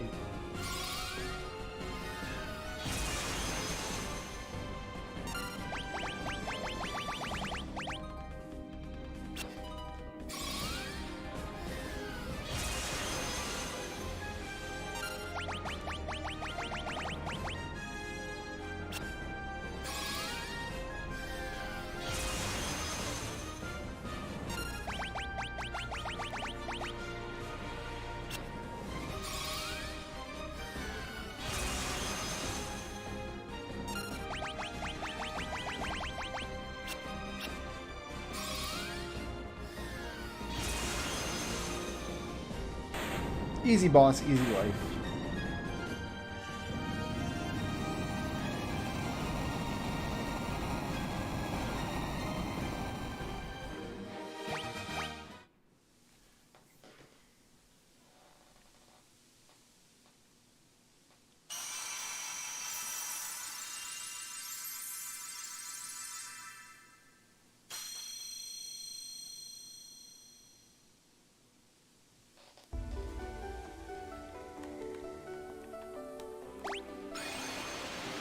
We did it. That's usually the fiend that you have the most trouble with in a solo run, just because that 6-hit, 300 damage. It's rough, man. Rough times.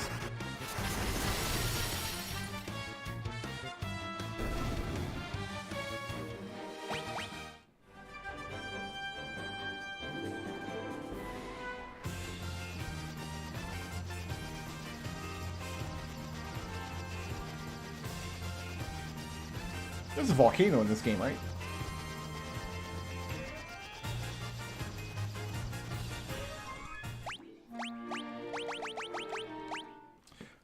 Cottage.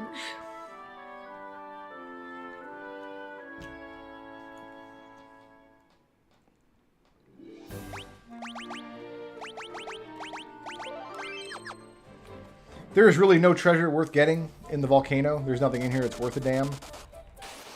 So I always just do the volcano last. That's just how I play. If you try to come here before you get the airship, you have like a big river voyage in both directions that I'm not interested in. I like to get that airship ASAP so I can get up north to the north dungeons where all the best treasure is. And then the volcano is just like here, kind of.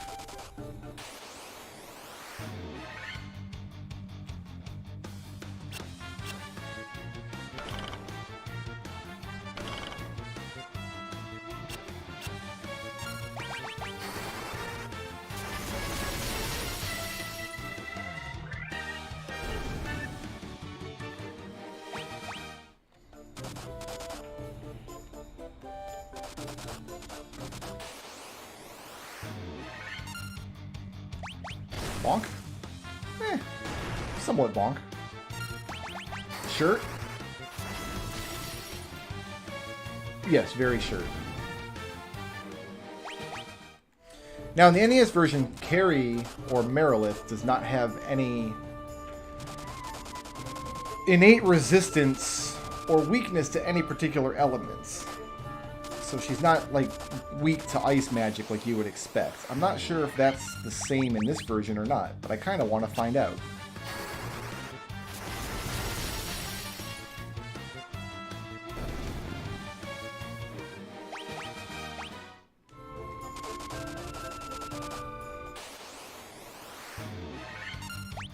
Bonk. Very bonk. Good bonk.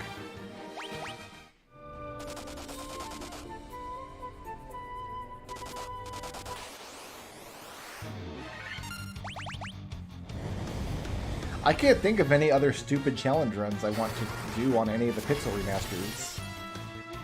I think after this run, I will be done with Pixel remasters for a while. It's kind of sad, actually. We've done some good work on these Pixel remasters.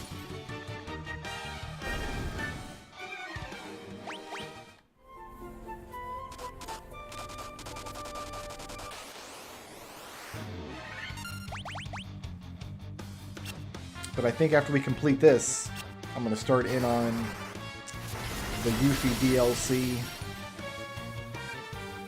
We got to finish up Pocket Edition.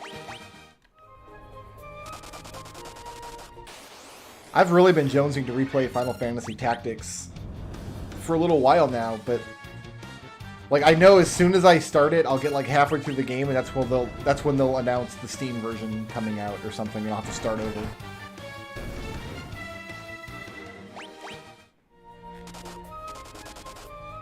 There are no more Pixel remasters. I played them all already. This is my 4th run of Final Fantasy 1. And I did 2 runs of Final Fantasy 3. And I felt like only 1 run was necessary for Final Fantasy 4. That feels appropriate. We did 2 of Final Fantasy 5. And I did 1.5 of Final Fantasy 6, because we did the World of Ruin twice. That's it. What other Pixel remasters are there? I'm not counting the Chrono Cross remake they just put out. That's its own thing. I'm not gonna get that. I'm not a big fan of Chrono Cross. So I cannot possibly think of anything else you can be thinking of when you say you can think of a Pixel remaster for me to play. I don't have any idea what you could possibly be talking about.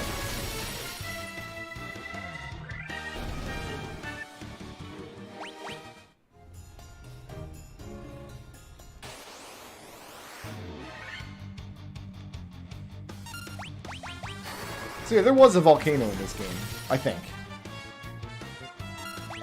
Science still isn't totally sure.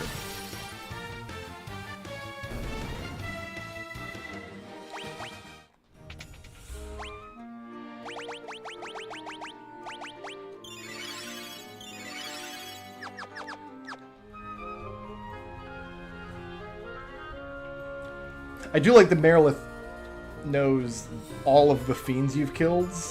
I think that's a nice little touch.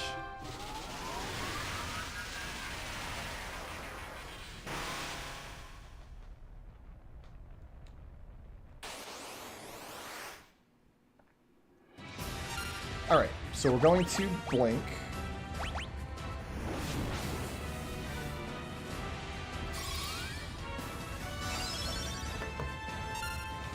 Oh yeah, I'll finish Chrono Trigger for moms.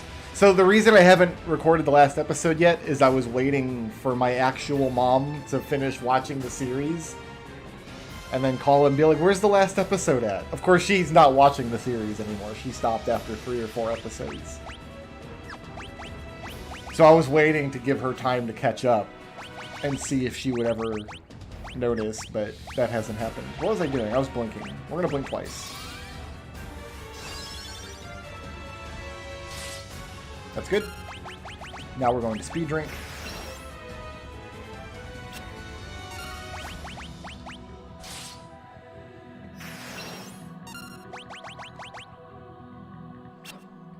This should give me...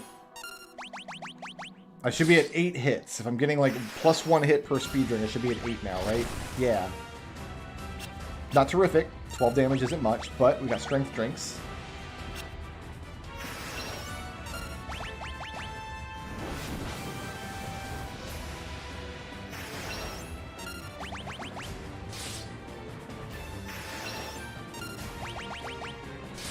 I'm not sure if I'm going to record 1 or 2 more episodes of Chrono Trigger, because I've got the Black Omen left, and then the final boss and the ending. So now I've got 8 hits and decent... So yeah, that's good. This is good bonk. We bonking okay now. So I did 4 speed drinks and 4 strength drinks to get 8 hits and You know what? I liked what I saw. I think that's a better use of my time than casting Holy 8 times. I mean, against Merilith, probably not, because it took us 8 rounds to get that buff. Against Kraken, we broke even, because Kraken took exactly 8 Holies, but Tiamat would have taken 9 or 10 Holies. So...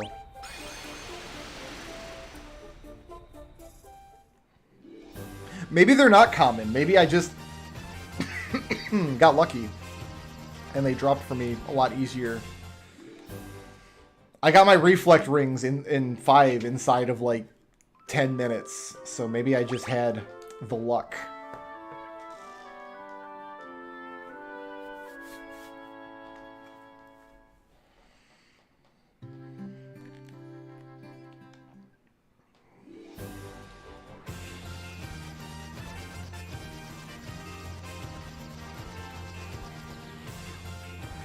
Can't park in front of the door on this version either.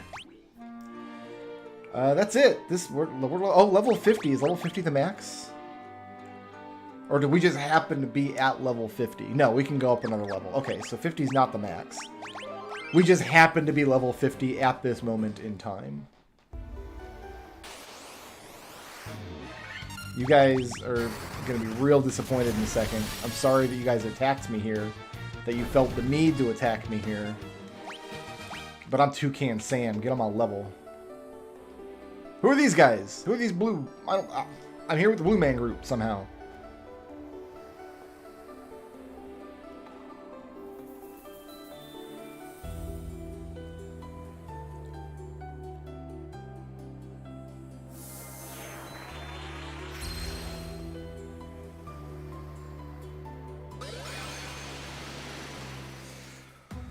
Alright, I'm Toucan Sam. I'm here to kill chaos.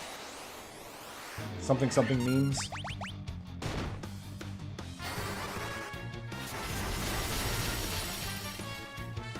They're here to hold the crystals for me? Like, I understand what you're saying. I understand you're saying, like, oh, they are technically light warriors, and the light warriors are each holding one of the crystals.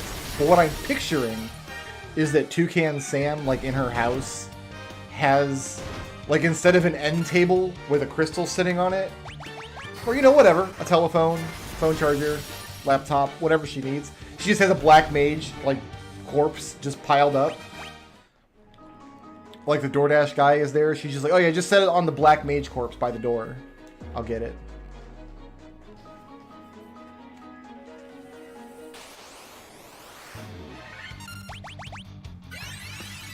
You shouldn't have Kurajed. That's the bad thing to do.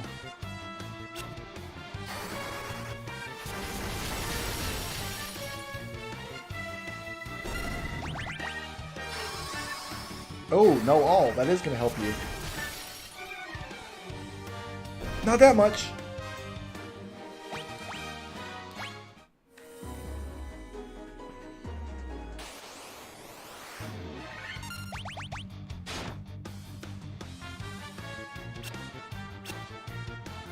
See, I think against Chaos, we'll go 4 and 4. We'll get buff, we'll get the giant drink done, we'll go 4 and 4 and see what the Masamune is doing.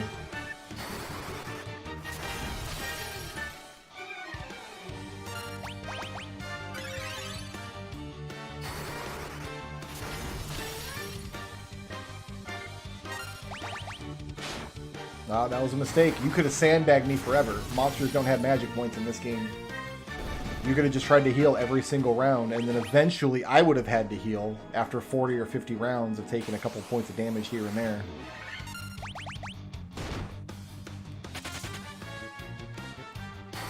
See, I never got the Celestiad. I didn't farm that many Brachiosaurs, but I did try to fight every Brachiosaur I found and never got a Celestiad.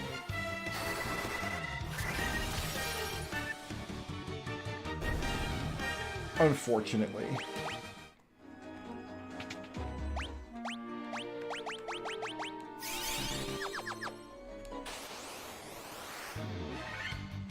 Death Eye. Bonk? Yeah, we can just bonk him, I guess. Nah, we're not gonna bonk him. We're gonna hold him.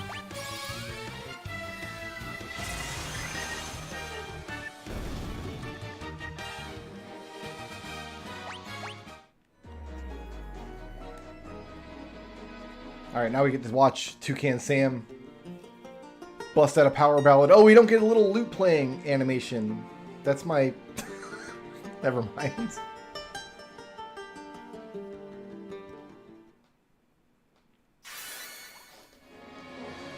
In Dawn of Souls, they actually bust out a little lute. It's really cute. Oh, these guys got up at the wrong time. I'm so sorry. I'm so sorry this has to happen to you, dragon zombies. Woof. Big ups for Sam, though.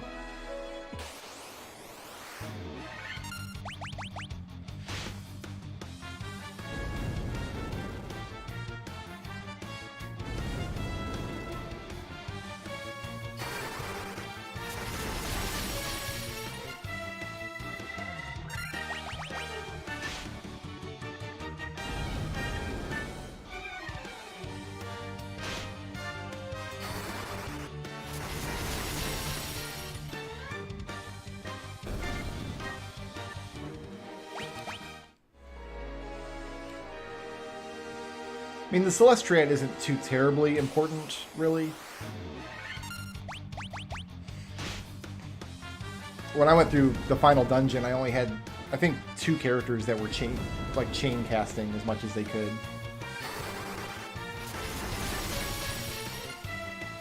It is nice to pull off 5 ultimates in a row if you can make that magic happen, though.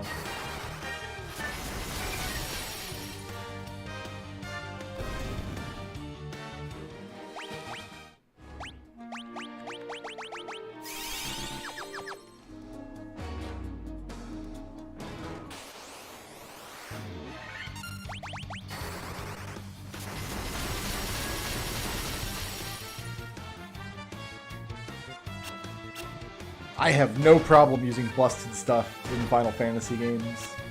Does not bother me at all.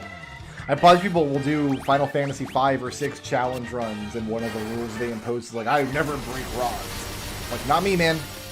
I broke rods at every opportunity. The only reason I tried to get through boss fights in Final Fantasy 5 without breaking rods is because rods were expensive. And I didn't have an unlimited supply of them. So I would try to do non-rod strats against certain bosses, but after a few tries, like, nope, time to bust a rod. The run I did before the White Mage run that we're seeing now was... you're going to be resistant to ice, so I'm going to have to do this. Was a freelancers only in Final Fantasy V, so I didn't have any jobs. So if I wanted to do magic damage, I had to break rods. That's kind of where we were at.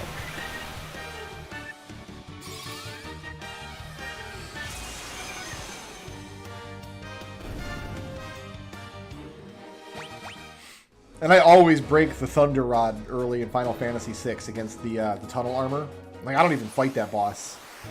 I have no need for that in my life. They give you a freebie, and I'm gonna take it.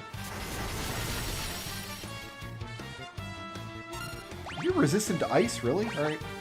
Try a little lightning, Scarecrow.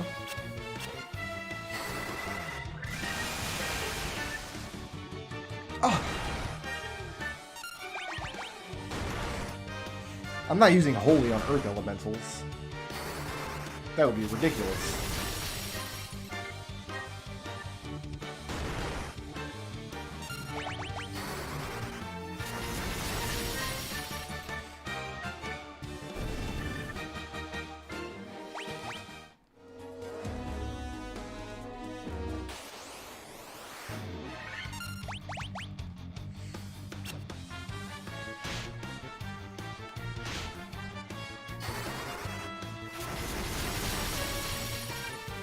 I think it's actually harder in some Final Fantasy games to not break things. Like, 6 and 8 are the worst about it. Like, if you know anything about those games, like, you just break them on accidents.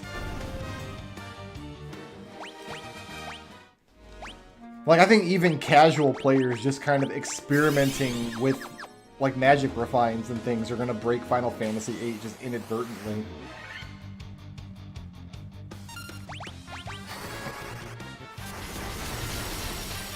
I tend not to cast summon magic, like in 7 and 8 and 9. I won't like just chain cast summon magic, but it's more because summon magic is just boring.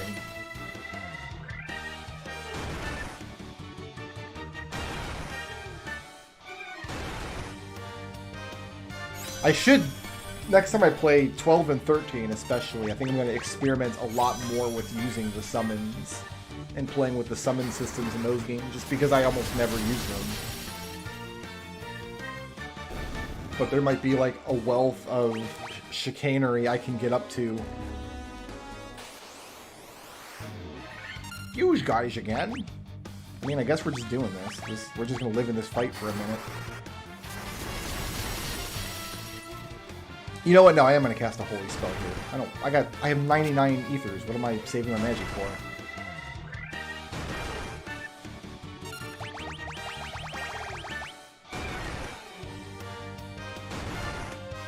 I do like her casting animation a lot. How she's kind of channeling the spell. It's pretty good.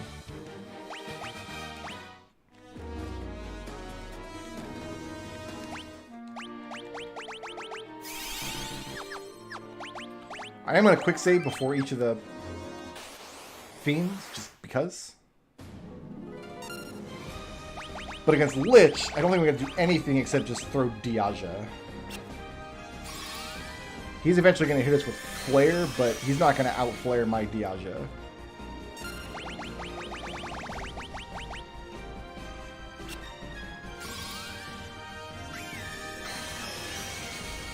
I like how in the background you can kind of see like Lich's little broom closet over there. Like, what does he keep back there? Smaller Liches? Tattered robes? Discarded scythes?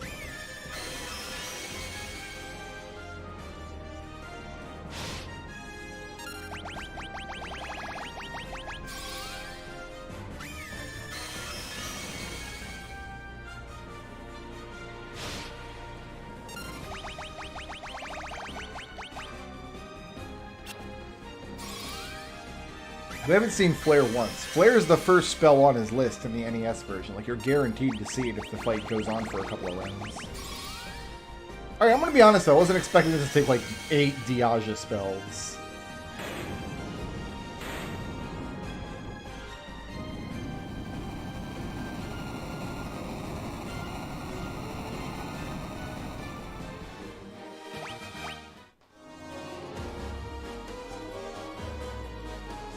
Okay, we do not need any treasure from this floor.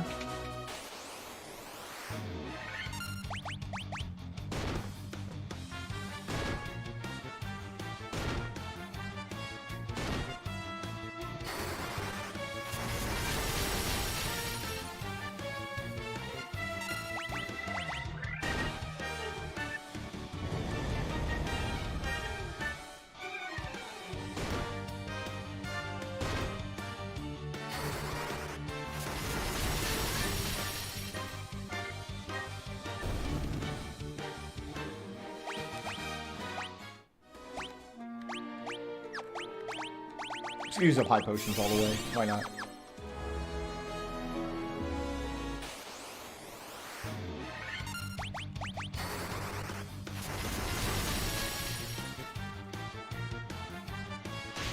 So we had to stop and grind money once or twice in this run, but I don't think there was ever a point in the game where I needed experience points.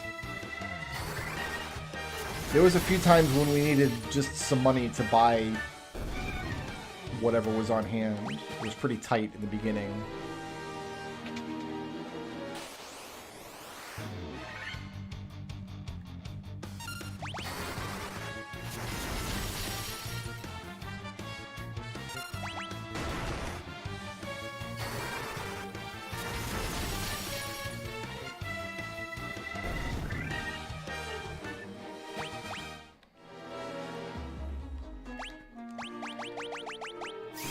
Yeah, I'm not in any danger of running out of potions here.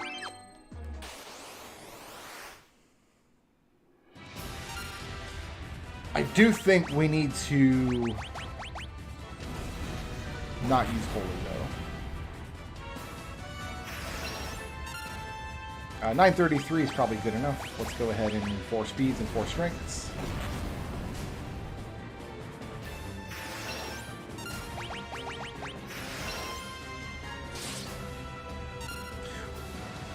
Okay, no, we do need to do some buffing, though.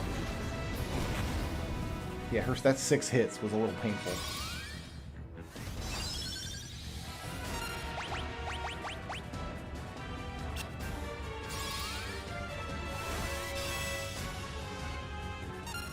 Let's do one more blink. Alright, we should be good. I did 2 speeds, I think. Let's do 3 of each against Merilith. Ought to get us there.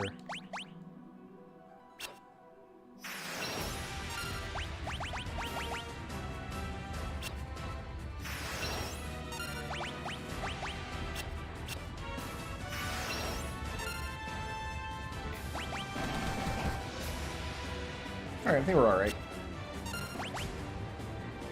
We're gonna do like 10 or 12 of each in the final boss fight. We're gonna go all the way to the cap. We're gonna see the absolute limit of what this white mage can do at like level 53 or whatever we are. Like, I'm probably going to literally sandbag the chaos fight at least until we see Kiraja.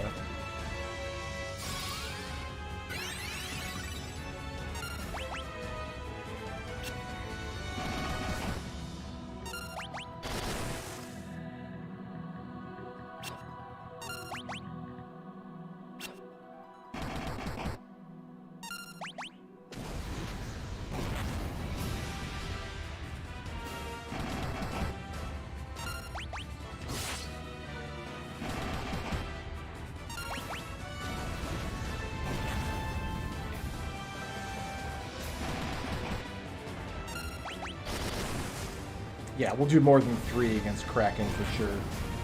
And the Tiamat will have the Masamune for it.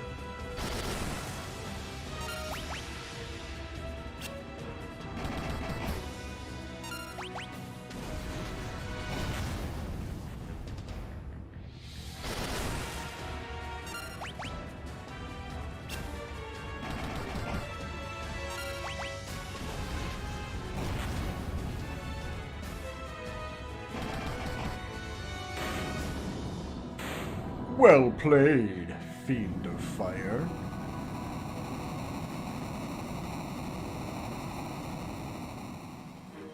I feel like Merilith is always a brick wall in Final Fantasy XII. There's a hunt against a Merilith that, like, always takes me forever. And, like, a bunch of tries. I don't know if it's just a particularly hard hunt or what, but I always have trouble there. I think it's an important one, too, because there's like a rare drop that you're guaranteed to get from the fight. Or maybe it's the reward from the fight, but one of the two is necessary in making the Tournesol later in the game.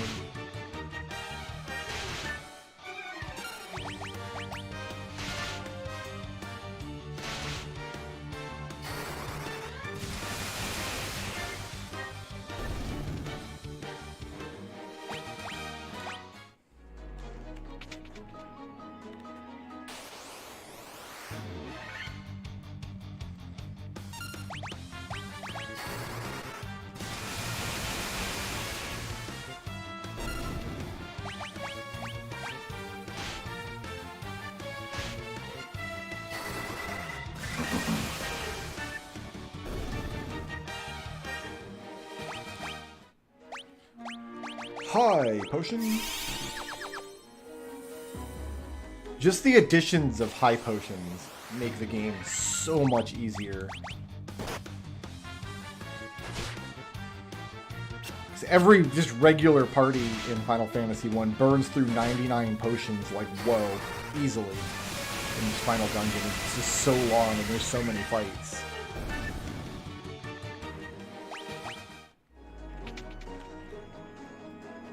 Which means in a solo game, you can't possibly carry enough potions.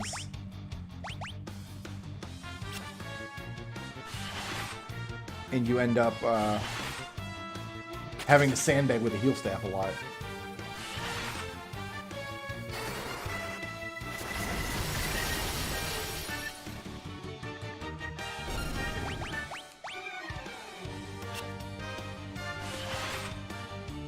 I don't know why water creatures are weak to lightning and then water itself is weak to ice. I didn't make this game. They didn't ask my opinion on setting the resistances.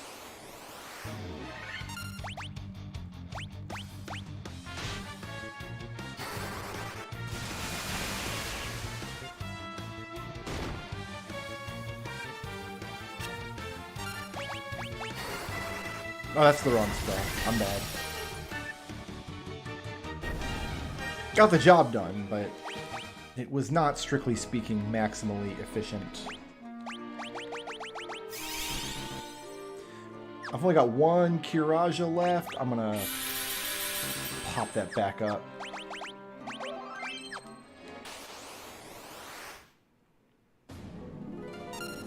Okay, first things first, Giant's Tonic. Second thing second is we Mirage immediately.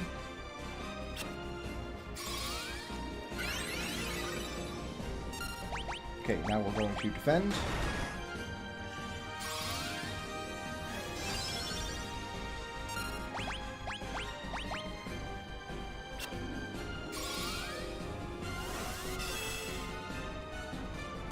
Let's do 2 of each.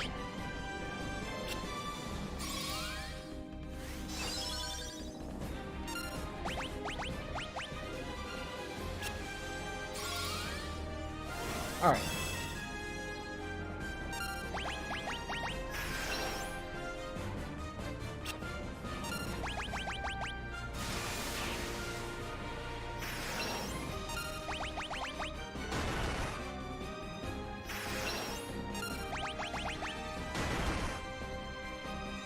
Maybe that was the problem. Maybe we learned that the speed drink increases your agility, but doesn't give you the haste spell.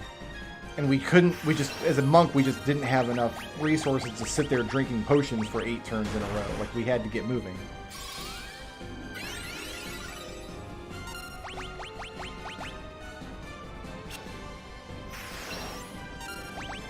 Maybe that was what happened.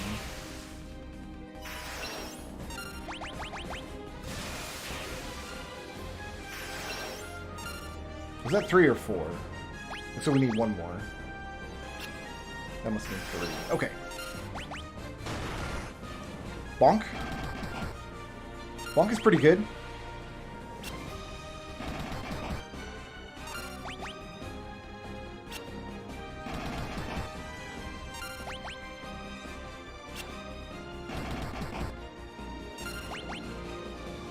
I'd like to see more critical hits.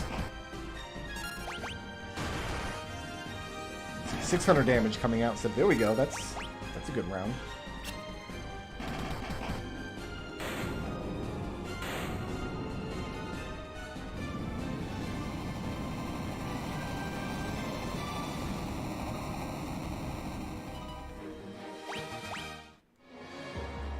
Cool. All right. That's that. Now we need to go down, down, down.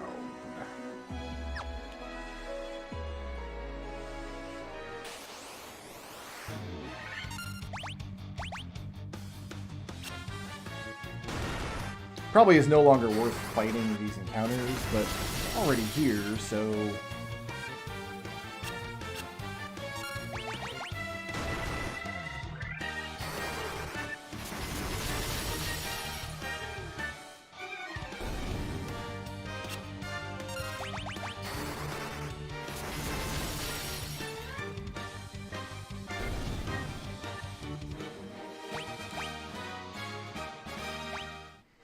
We're gonna crack level 60 before it's all over? Gross.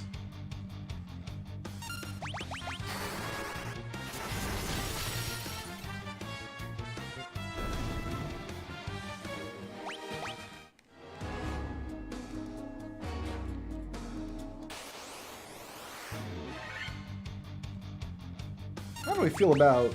You know what, I'm gonna use Holy here. I want to tear these things up and not give them much chance to attack me if I don't have to. 1 Holy, 1 Blizzard, I should finish them. Yeah, we're just about to finish up this White Mage run. We're about to fight the last 2 bosses here.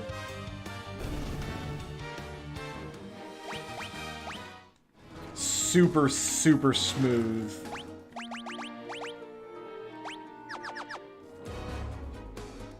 There was no real roadblocks in this run at all.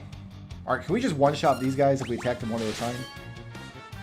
Yeah, we're doing pretty good. This sword is stupid and broken. 1,000 damage. Not buffed. Not buffed at all. No strength tonics, no speed tonics, no nothing. Just naturally throwing 1,000 damage. Why not? These guys, purple worms? We're going to use holy, actually, I think. I'd rather do this.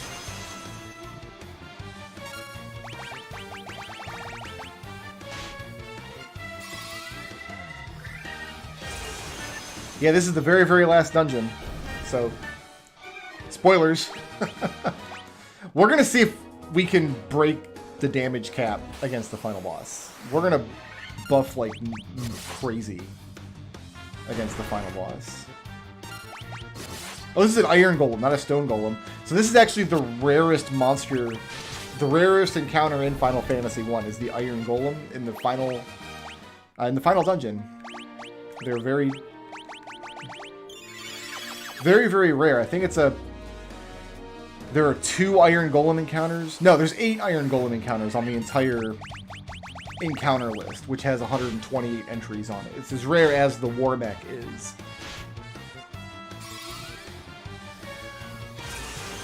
But it's much, much deeper in the dungeon than the War Mech is. It's much trickier to reach this floor than it is to reach the War Mech floor. Because you gotta go through 3 boss fights, plus the entire dungeon.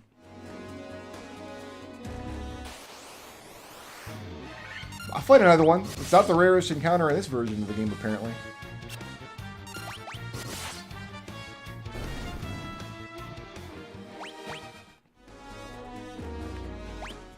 Alright, let's high potion back up. Looks like my ethers are holding strong, so we can...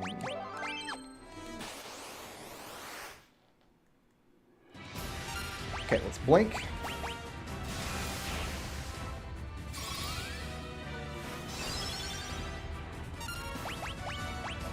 No, I wanted Giant's Tonic first.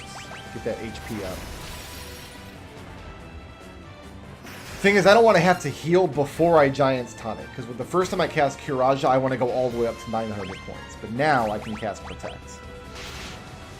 So I think Giant's Tonic on the first turn is the play.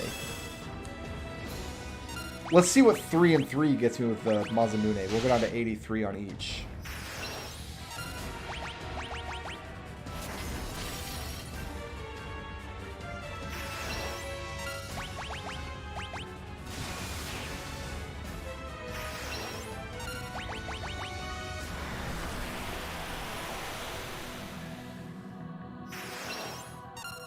Probably a good time to Kiraja.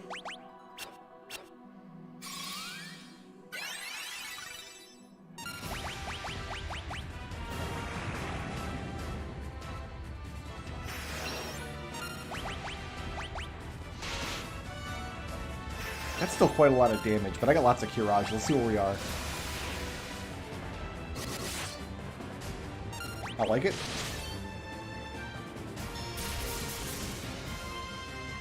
I think we're okay. I'm going to throw one more blink on. Try to take the bite out of her regular attacks. And one more layer of Protect. How do status effects work in this game? Most of them persist after battle. Status effects either persist after battle, like Poison or Stone, or they get cleared at the end of the battle, like Sleep and Darkness. And I think that's really all the status effects. I don't think there's... Debuffs. I mean, your buffs always get clear at the end of the battle. But no, once you buff a character, that character keeps the buff for the entire battle.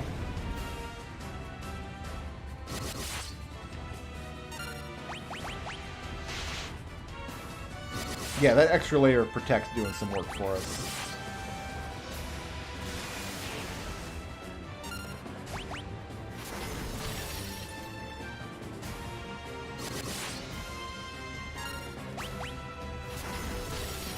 What I'm not sure of is if you buff a character and they die and then you revive them, do they still have the same buff? In the NES version of the game, you can't revive characters in battle. If somebody dies, they're just dead for the whole fight. But in this version, you can get Phoenix Downs and things, and I'm not sure.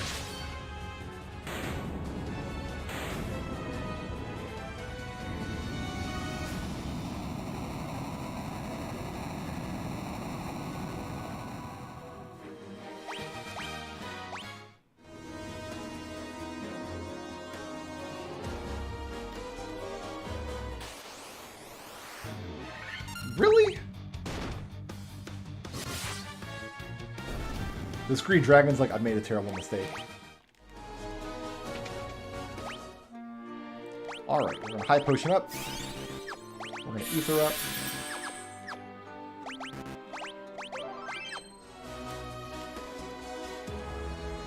Most renowned knight of Cornelia.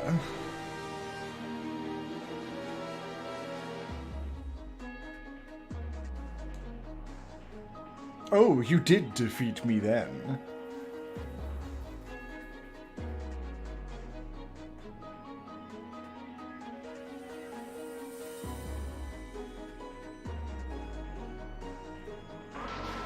Do not try to make sense of the time loop story.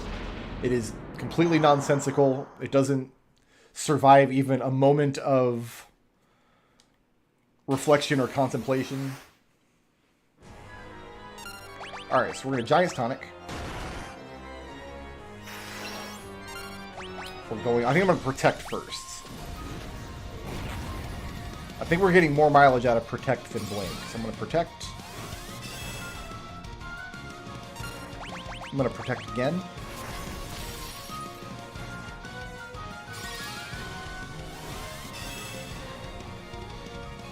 Now let's Blink twice.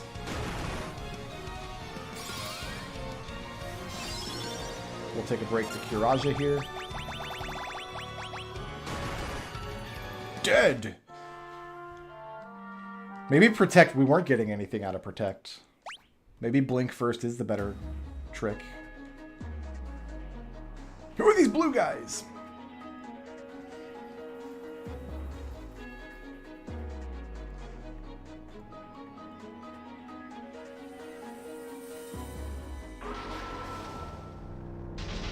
I like how the 4 altars are empty here. That's a neat touch. In the original version, there's just like 4 elemental like icons. But the implication, I guess, in this version is that the crystals belong in this room, and Garland like sent them forward with the... I don't know. I think it's cool. Whatever.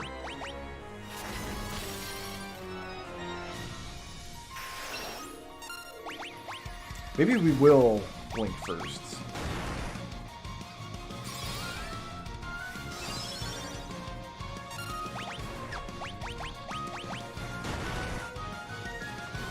Oh! Chaos, calm down, my dude. Chaos, calm down, my dude. Why? Why are you doing that? Cast some spells at me, dude. You know all these cool spells. But yeah, you see the difficulty. The monk has no way to heal except using items, and things like X potions and elixirs are very limited. Like, I think I've only got 1 of each.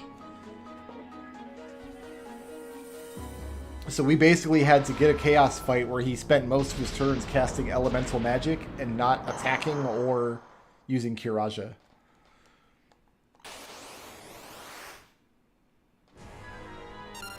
Alright, Giant's Tonic.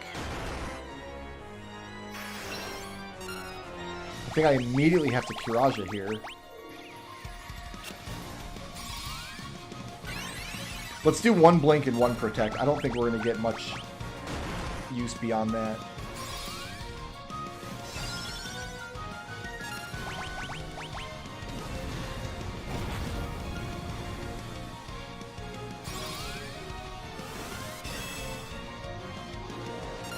Alright, now we just start stacking these.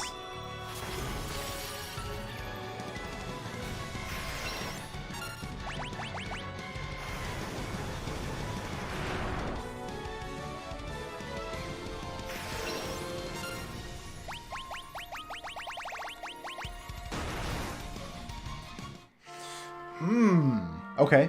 Okay. Okay.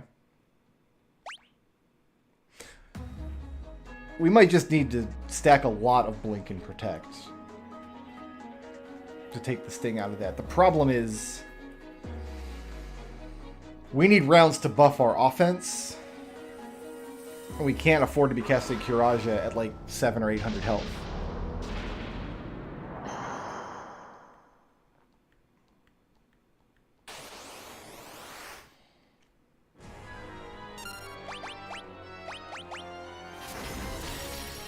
So we'll Giant's Tonic. I'm going to Giant's Tonic again to get the extra 20 points of health that'll give us.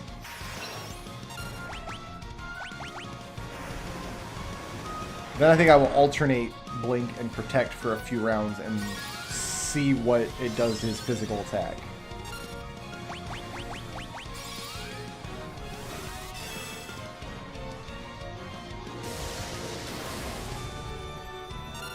Okay, below 500 I think is a good time to Kiraja.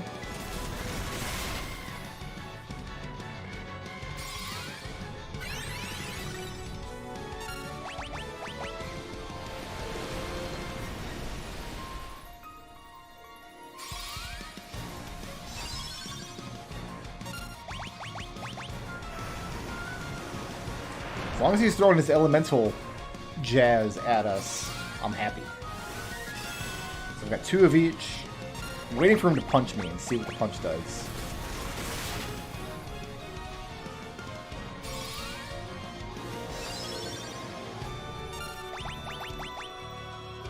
He has not thrown one physical attack yet.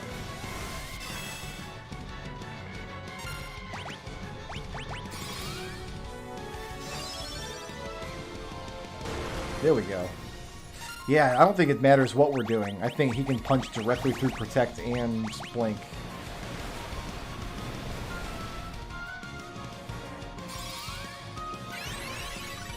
Because we've got at least 2 of each. Alright, so we're going to be using a lot more Kiraja than expecting. I'm going to see how much Kiraga will give me as well.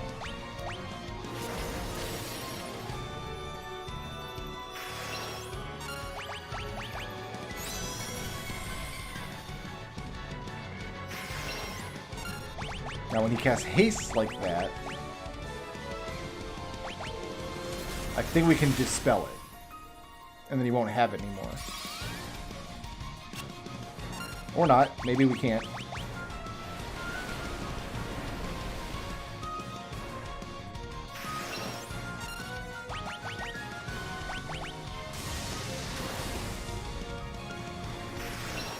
I think below 600 is where I will cure. Probably not worth, even if it worked, probably it's not worth the round dispelling the haste, honestly. Where does Kiraga get me if I cast it here?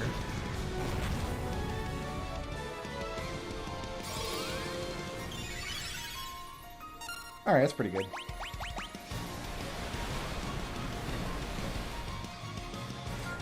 It seems that Chaos punches directly through Protect and Blink.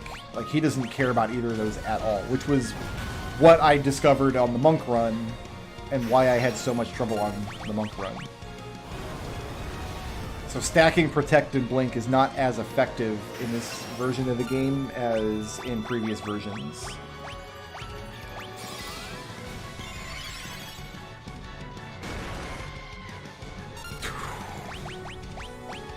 That's why you don't like to see him hasted.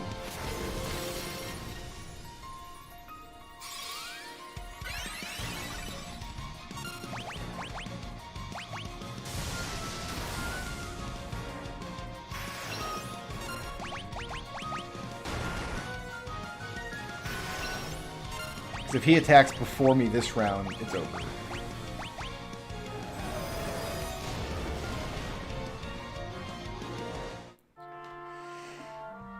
So yeah, this is the same problem we ran into with Monk. Is you can't sandbag the fight like you can in previous versions of the game. He just puts out too much damage too quickly.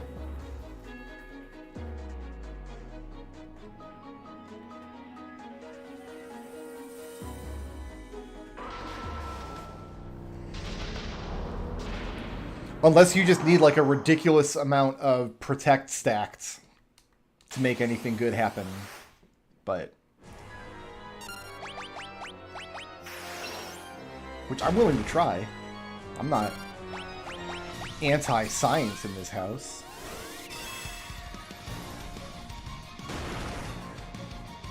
It might be that he's flagged to, like, all of his hits are critical hits, in which case my defense doesn't do me anything.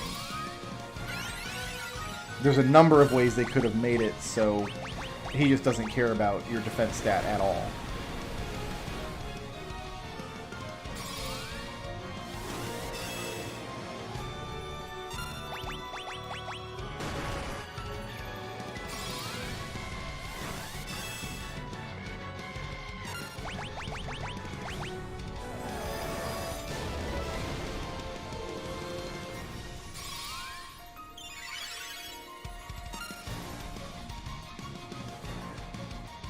What does Deja do? I don't know what Deja is. Or do you mean Dia?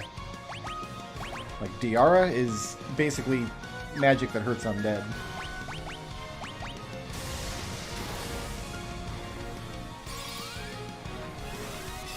But Dispel doesn't hit him. We tried dispelling his haste and it didn't work.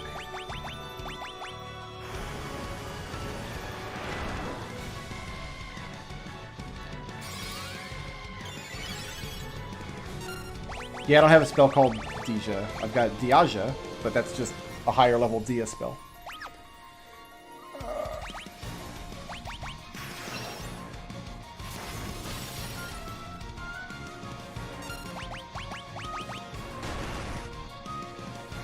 So we're not getting enough time to use as many strength tonics as I would like to use here.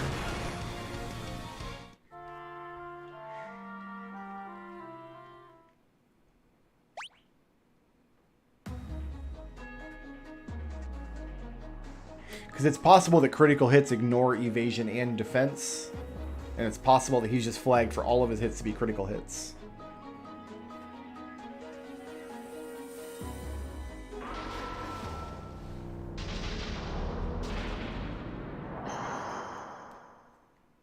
So we might not get any mileage out of spending rounds on Protect and Shell at all.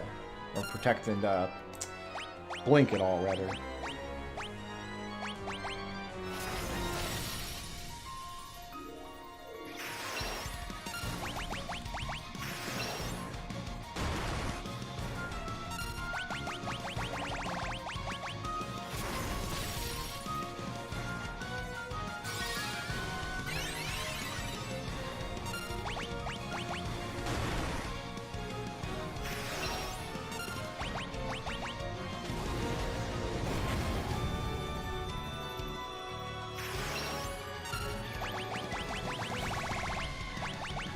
The way to lower his speed would be the slow spell, which is black magic. You can't use it as a white mage.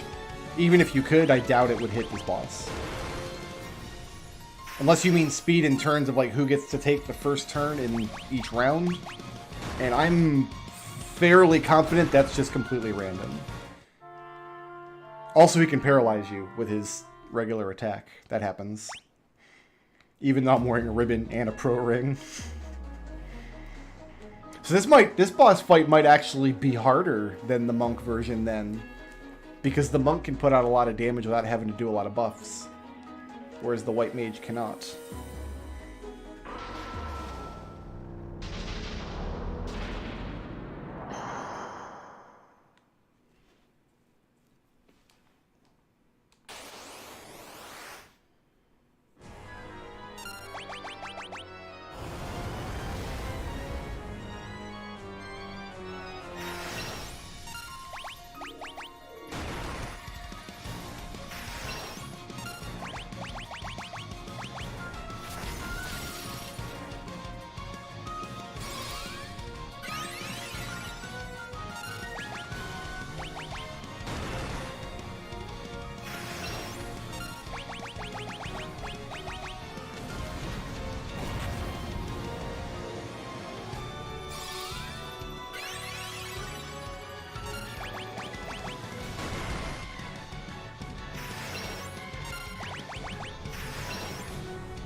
But there's just going to be rounds where the actions just don't line up in my favor.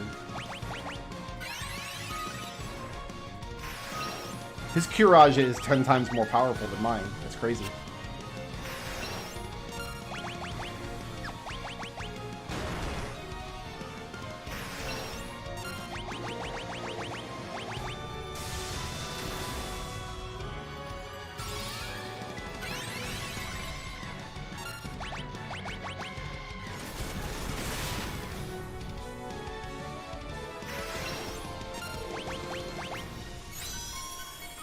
This is where it gets dangerous.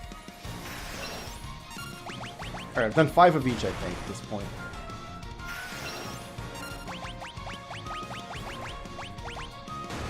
And we're dead. It's gonna come down to luck, then. So if he's ignoring defense and evasion, then...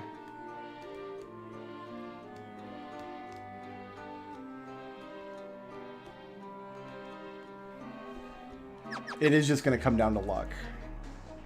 We just need him to not use haste and not do physical attacks.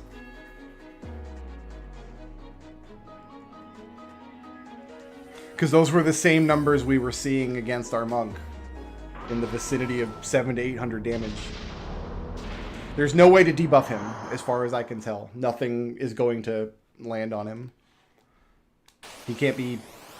we don't... the only thing we have is silence, which won't land.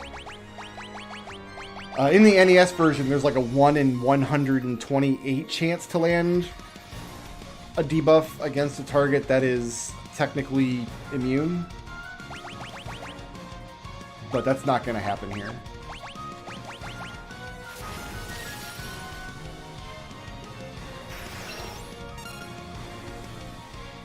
So yeah, this is the Dawn of Souls version of Chaos, but we don't have any of the equipment from the bonus dungeons. So he's got like 10,000 hit points on top of everything else.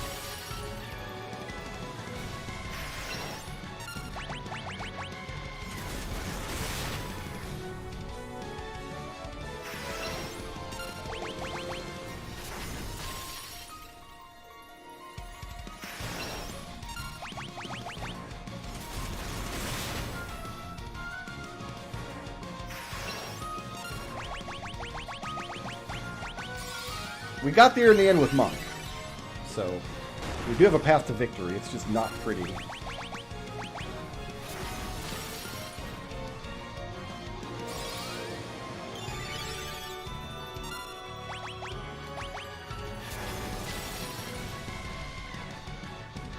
I might just have to not buff myself terribly much and then just hope to get some lucky critical hits. It might be the way I've got to go. You know what? He hasn't hasted himself yet, so I think I can survive one more round.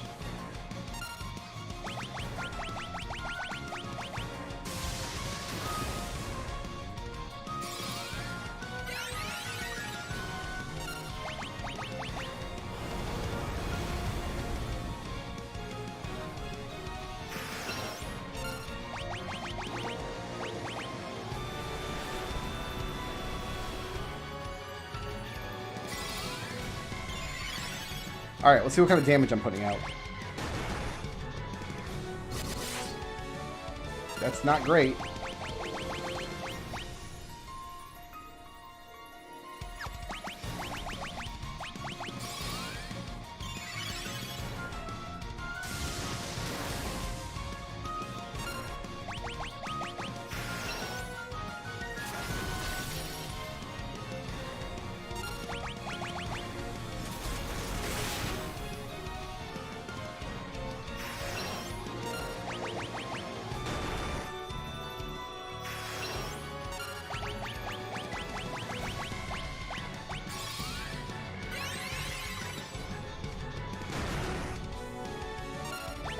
We're going to try to sandbag with Kiraga until we can get a turn where at relatively high health.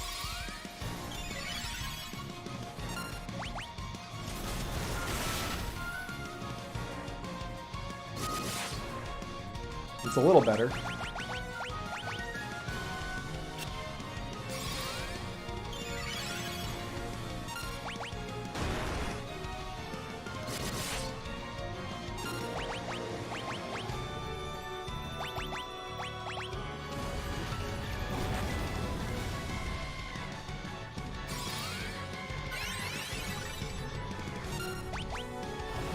He can at any point use Kiraja. He can use it on any turn, and he can use it as often as he likes. We've really got to hope for nice big damage rolls.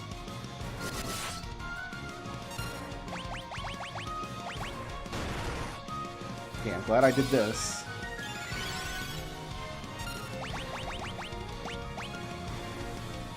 Okay, this should heal me back to full. He just wasted a round. You'll love to see it.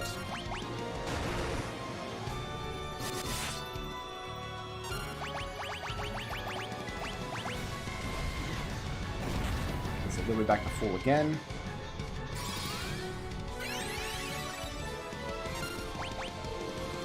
That'll miss. Good. Free round.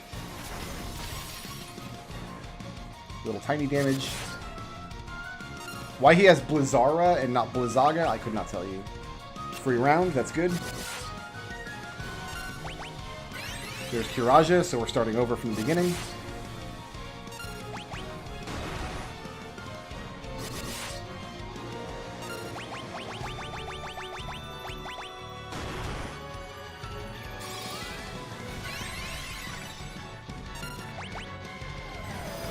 This should be like 220, 230.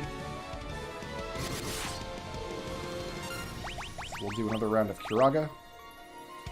That's gonna, yeah, Slower's gonna miss.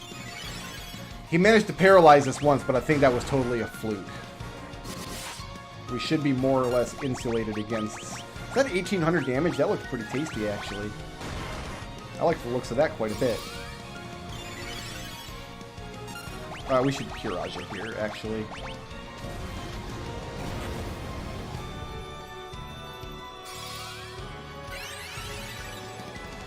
How many more Kirajas do I have?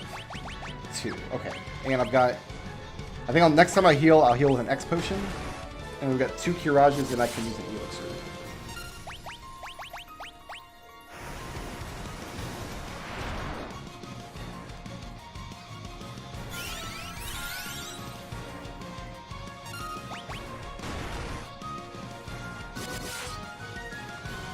$1,400. You like to see that? That'll miss. Excellent.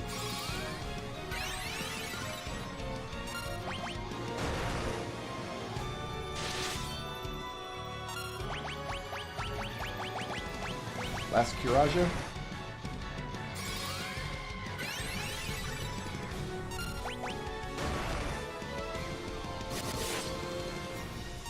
I've got to use the elixir here.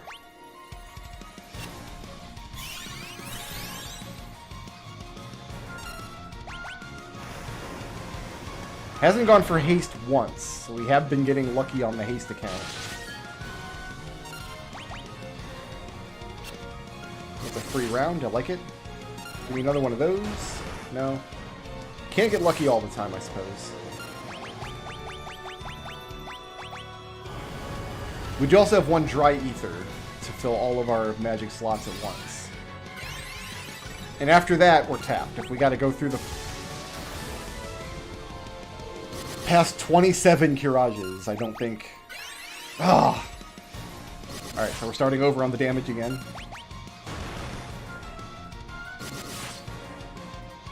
I'm going to Kiraga here. Okay. I'm going to Kiraga again.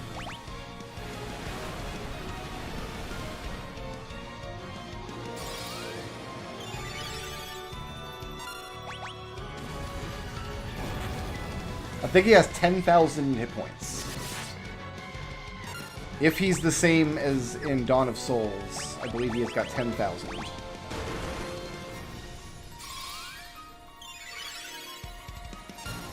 When he's not hasting himself, we're in good hands, more or less. We're just kind of sandbagging with Kiraga now. We've got a couple rounds in a row, we're just treading water. I'm hoping to get a turn where he casts a spell. There we go.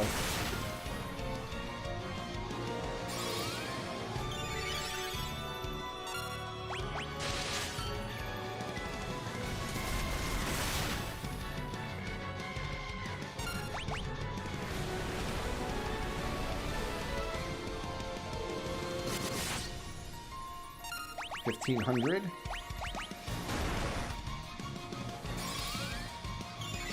It might be 20,000. Oh, I should not have attacked here. That was risky. That was the wrong thing to do this round.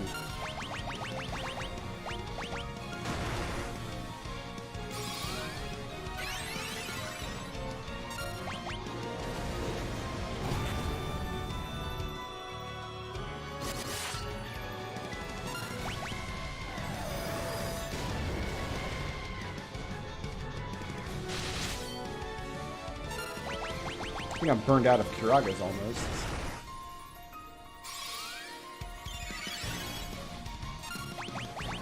Yeah, last one.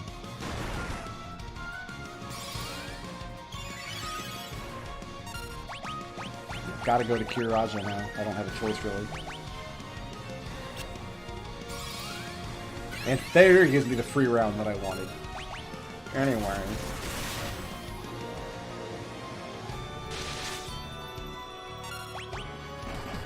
Yeah, I don't think this damage output's gonna get us there. It's just not enough.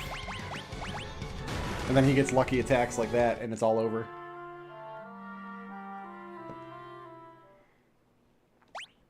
No, there's no item that casts haste. I just think we have to buff more. I think we need to sandbag like we were doing, but instead of attacking him, we just need to drink potions. We need to get our damage output to be outrageous with that kind of haste luck, and then kill him over the course of a couple rounds rather than a couple dozen rounds.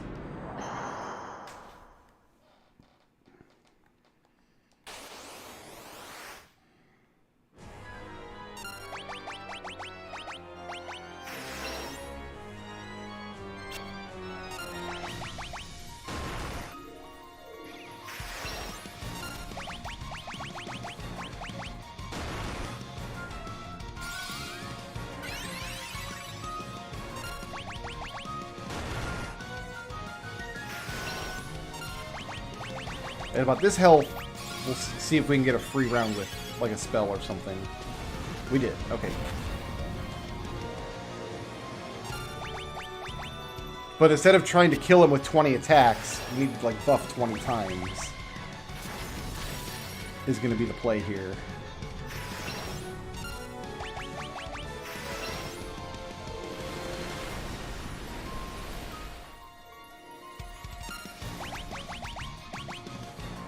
Okay, free round. I like it.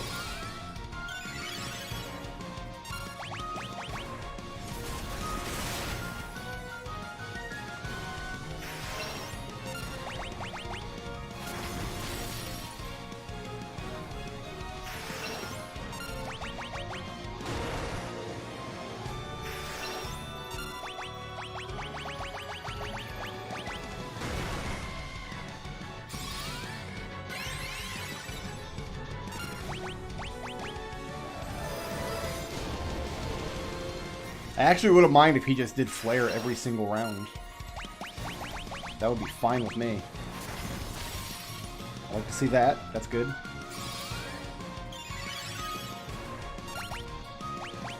Yeah, he's got both Blizzara and Blizzaga for some reason.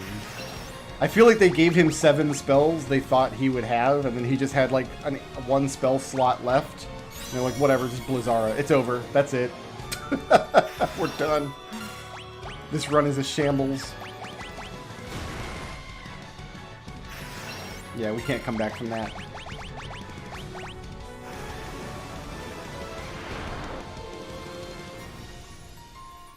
So we have to go many, many rounds without him casting haste to have even the slightest chance.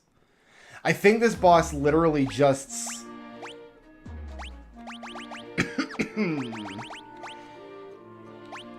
I think he just completely ignores... Oh, I didn't mean to quit. I meant to go back to the title screen. Whoops. I think he just completely ignores defense and evasion. I don't think your stats matter at all for his physical attack.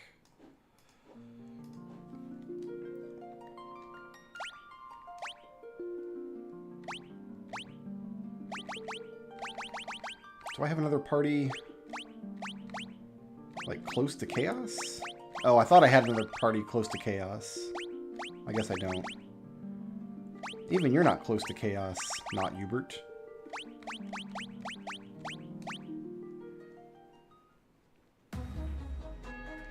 I was going to load up another team and see what kind of damage he was doing to a fully armored knight or something, but...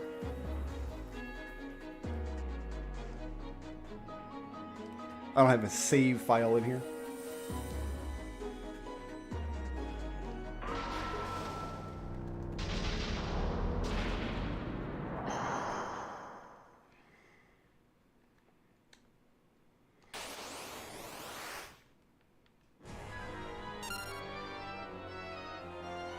The only other thing I can think is that his accuracy is just so amazing.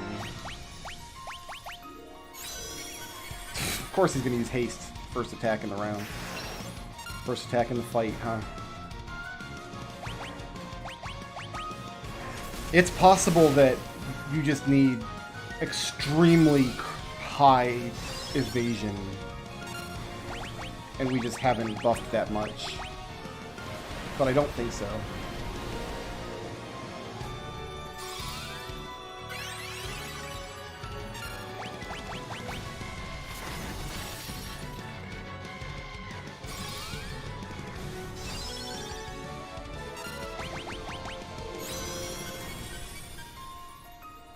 No such thing as being double hasted, so we have that going for us. He's not actually double hasted, he just wasted a round.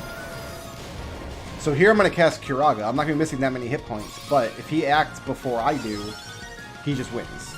Because I can't, unless this blink is starting to pay dividends.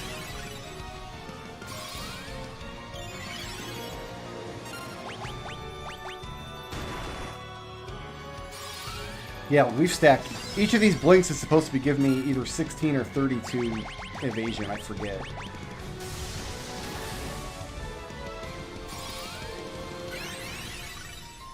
But yeah, I don't think blink is doing anything at all. Well, now, that was 3 hits, not 4. We might be onto something.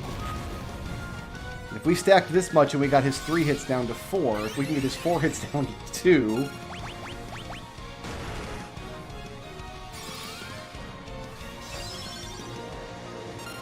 maybe going crazy with blink just is the goal here.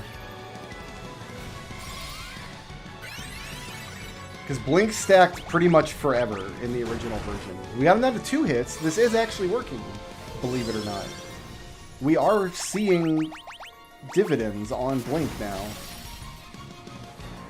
He's failing to land 2 of his 4 hits. Consistently, he's failing to land 2 of his 4 hits.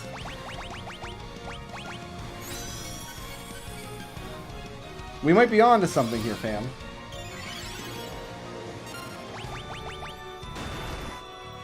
He's failing to land 3 of his 4 hits. We might have just not blinked enough.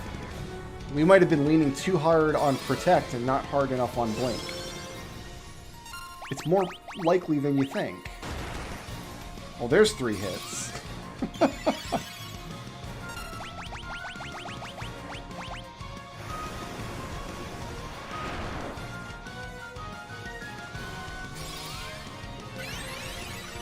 What do my spell charges look like? I feel like I've used a lot of Curaja. Yeah, I've got 3 more. Let's keep going with Blink for now.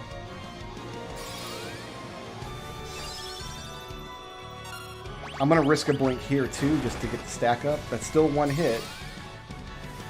If he rolls really well and gets like 3 hits on this turn, though, that's bad.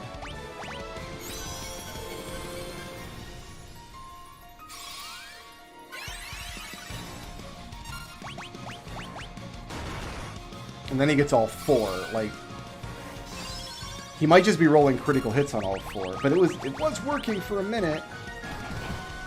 And then it stopped working, and he got 929 damage. Oh, that's disheartening, because that confirms that we can blink, but there are rounds where he rolls enough critical hits to get through the blink.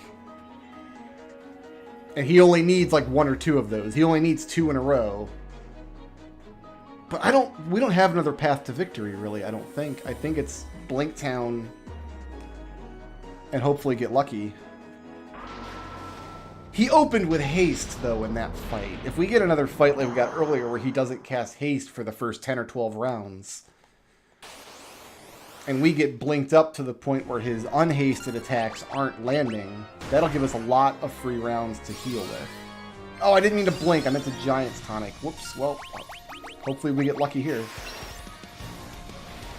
That's kind of lucky, I guess. It's not the worst thing in the universe that could have happened.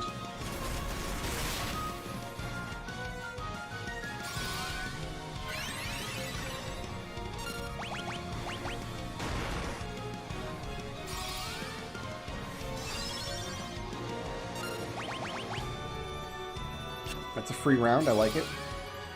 Excuse me.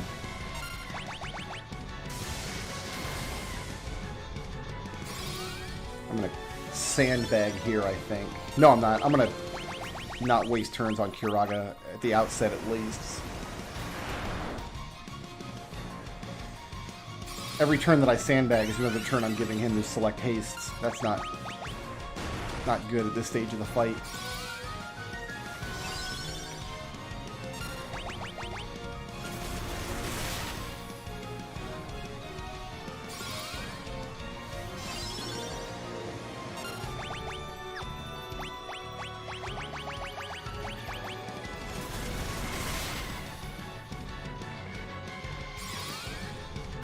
If Giant's Tonic let you break the HP limit, that would also be very helpful. If we could go over 1,000 hit points. I guess that would be too stupid and broken, though, even for this game. That's a free round. I like it. I'm going to keep going with Blink until he either uses haste or he hit... Well, see, now he's hitting 2 hits consistently. Now our Blink is not reducing his number of hits. Maybe we just haven't gone far enough yet. Maybe I just need to have faith that Blink will get us there in the end. Because we did reduce his 4 hits from being hasted down to 2 and then down to 1.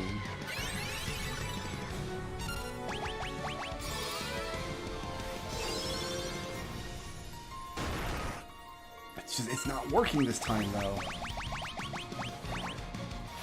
I'm just baffled by the mechanics here. Maybe this means when he does get hasted, he'll have a hard time landing all 4 hits, though? Like, I don't know. I have no idea how the accuracy check works in this game. I only know how it works in the NES version. And they could have changed it any number of ways. We got him down to 1 hit. Okay, so... he missed us once that round. Which brought his physical attack in line with, like, his weaker spells. I want to see him miss me entirely. That's when I think I'll know that I'm done blinking. Maybe.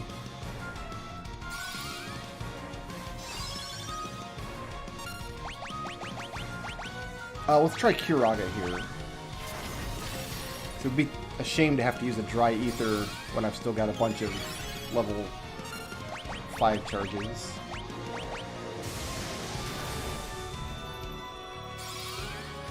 Alright, I think now we start buffing.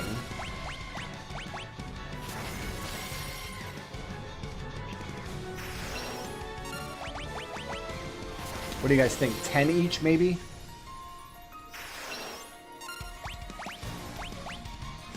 Go down to 73 of each.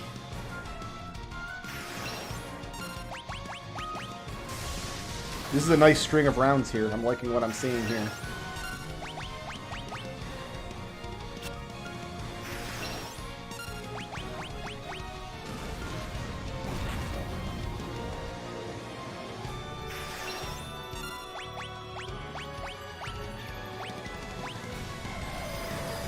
Okay, we're going to kind of tread water on this round. We'll gain 100 hit points. Yeah, we gained 100 hit points, but you know what? I think I've earned another tonic.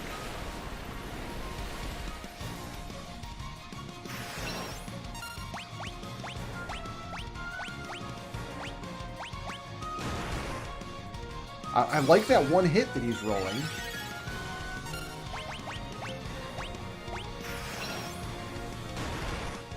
There's 2 hits, though. That's less encouraging. Why is my magic menu unresponsive all of a sudden? My magic menu just started to lag incredibly.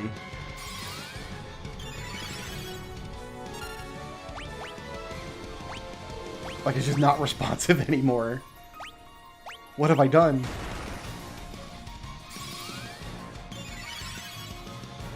Alright, I probably just need to Kirage here. It's because I've stacked blinks so much, the game is starting to bug out when I'm in that menu for some reason. It doesn't want me to stack blink 30,000 times.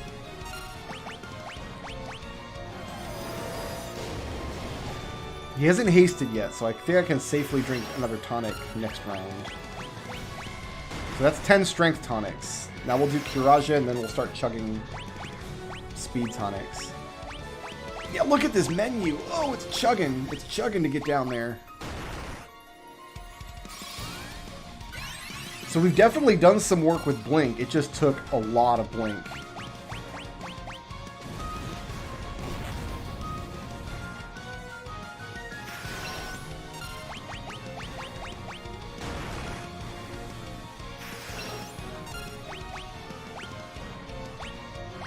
Oh, this menu is rough. I gotta pay very close attention that I don't accidentally cast the wrong spell. Alright, it's all over. Now we're hasted, which means it's game on.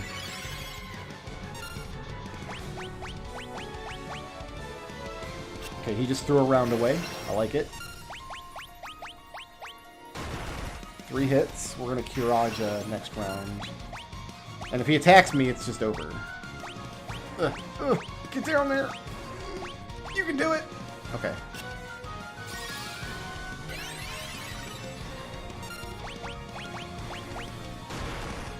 And there you got all 4.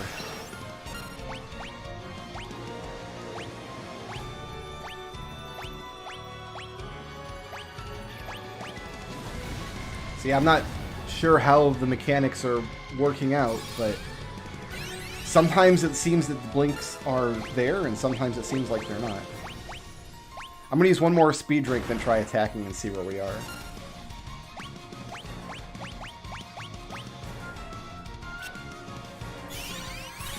I think I've got one more Kirage left in the tank. Is that correct? I should have checked last round, actually. No, I don't. Oh, Jesus. Dry Ether. I have to use it here. That only gives me 5, by the way. And he just paralyzed me. Oof. So Blink is doing work. Let me see if anybody knows the actual algorithm. Let's see if anybody's actually crunched the numbers. Let's find out.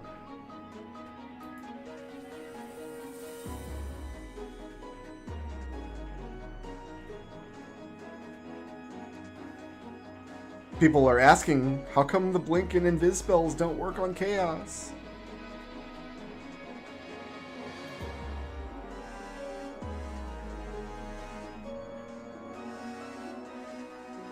Let's see.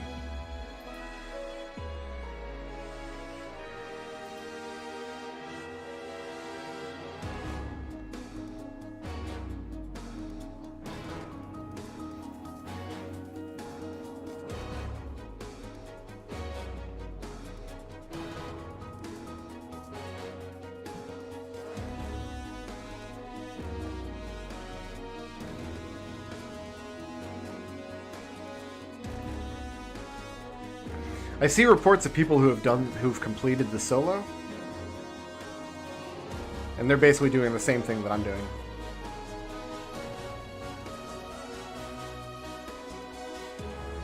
But what I would like to find is like a report of how the spell actually works.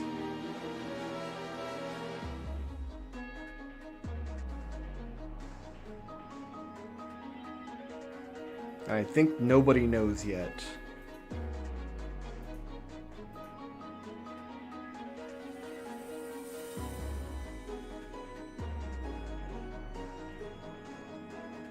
Chaos is more difficult in this version than in any previous version, and it's not close. Because in Dawn of Souls, he's this strong, and has this many hit points, but you have all of the gear from the bonus dungeons to fight him with.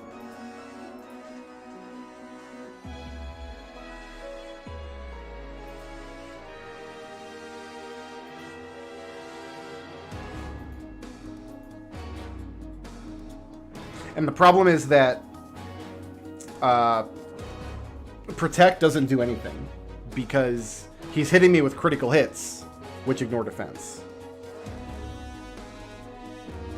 In the NES version, he only has 2,000 hit points. You can just cast Holy on him a couple times and he dies. I don't think there's going to be a better strategy than what I'm already doing, honestly. I think we just have to get lucky and make sure he doesn't haste.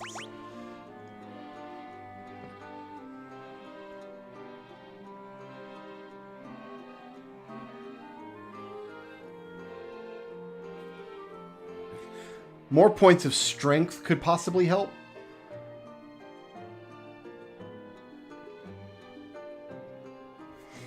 It's like, where do we even go to level up if we're just going to grind up?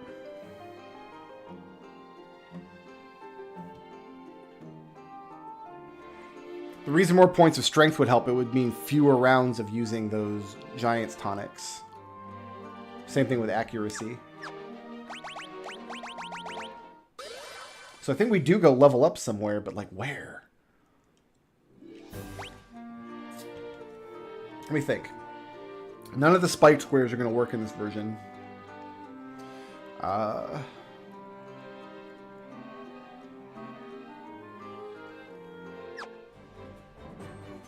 Like, I really think we just do the fights in the dungeon, right?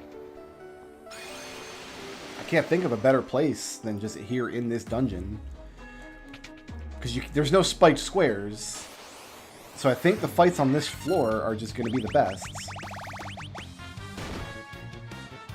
We can try to gain some levels and see about getting some points of strength and accuracy.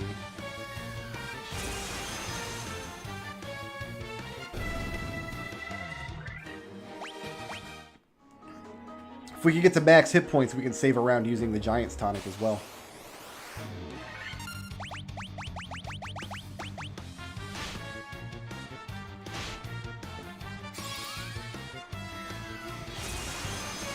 But the fewer rounds we spend using tonics, the better off we'll be.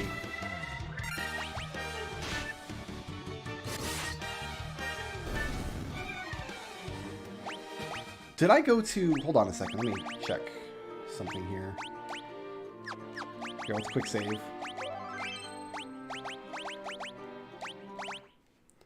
I want to check and see if I went to max level with my monk. Oh, I did. We did. We definitely did.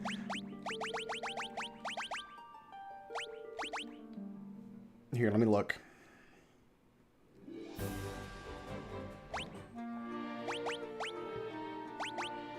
Yeah, we for sure did.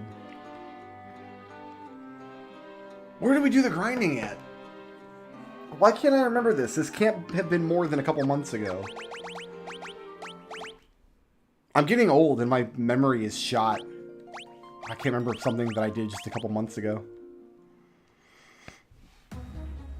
We might have done it just in here. The purple worms and frost dragons and other stuff on this floor.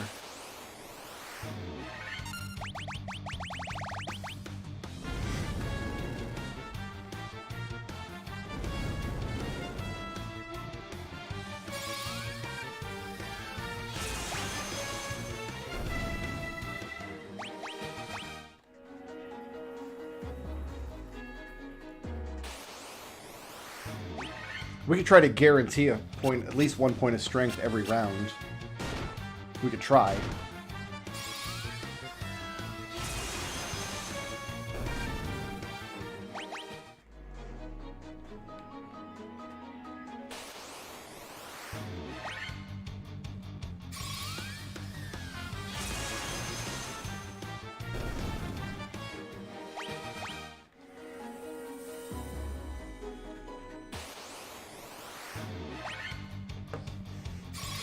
Getting your solo character to max level is kind of a solo run tradition anyway. I'm not that surprised.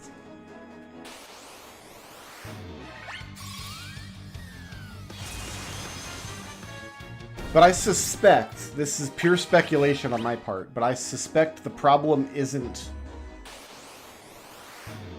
Chaos's accuracy. I suspect the problem is his critical hit rate.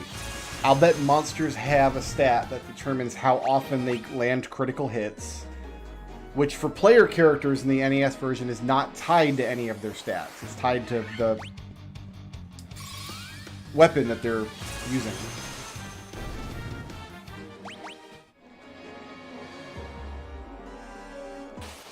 And critical hits do just... Whoops, that's not good.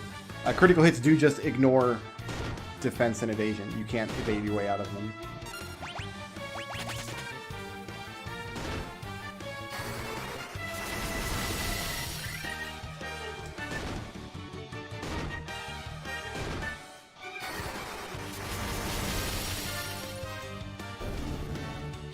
I have no way of knowing if Protera is better than Protect in this version. I don't have any way to test that. Because there's no way to check what your actual stats are.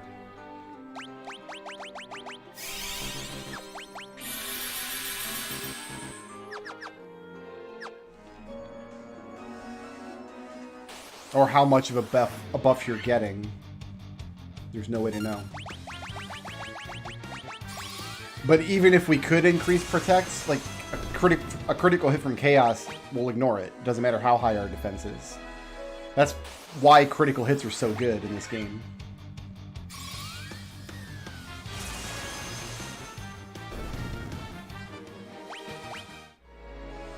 We could run the trials, yeah, like we could go fight Chaos and cast Protect some amount of times and see if it reduces the damage versus Protera the same amount of times. Or I could spend that time leveling up this character.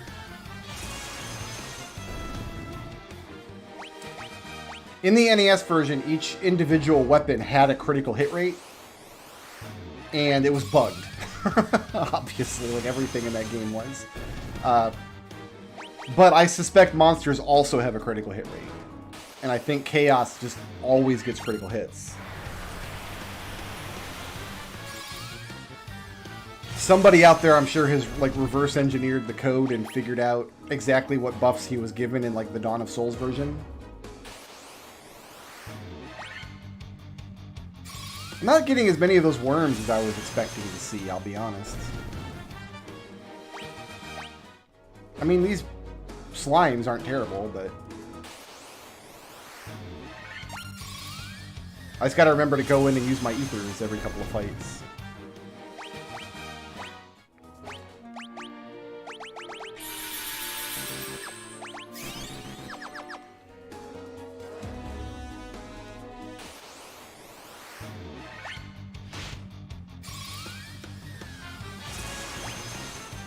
We're probably just better off attacking you.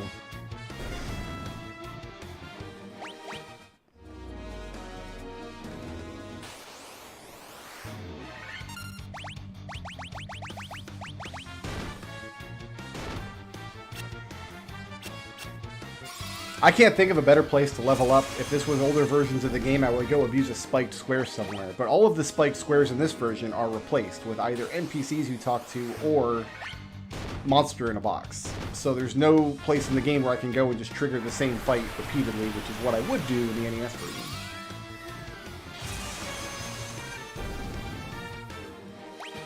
And I think this floor of the dungeon is going to give us the most bang for our buck.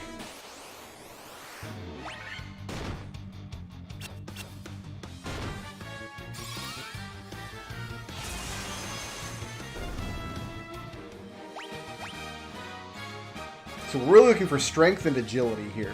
Those are the big ones. Strength and agility are the big boys.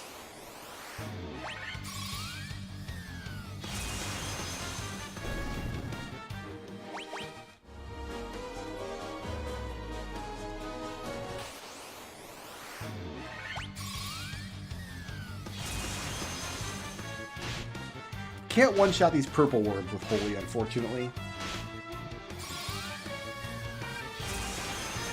They are too strong. Good experience, though.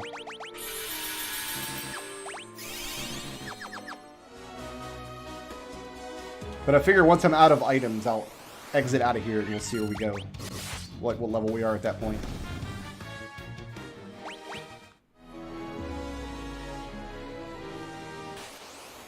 I don't think you can ever outspeed any monster on turns, let alone Chaos. I don't think your agility influences when you act in a round at all. I think that's purely random.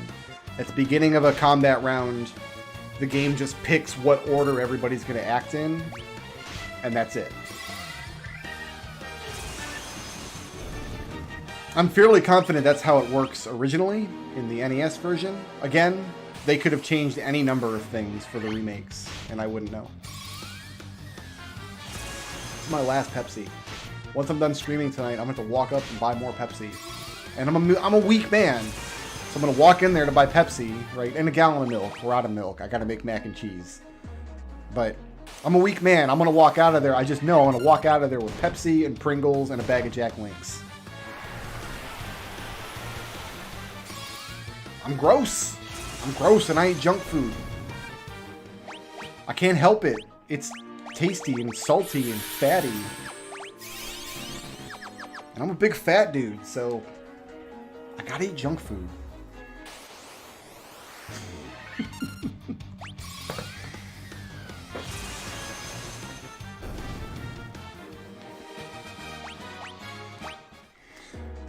I know some people who are like, oh, I don't eat junk food.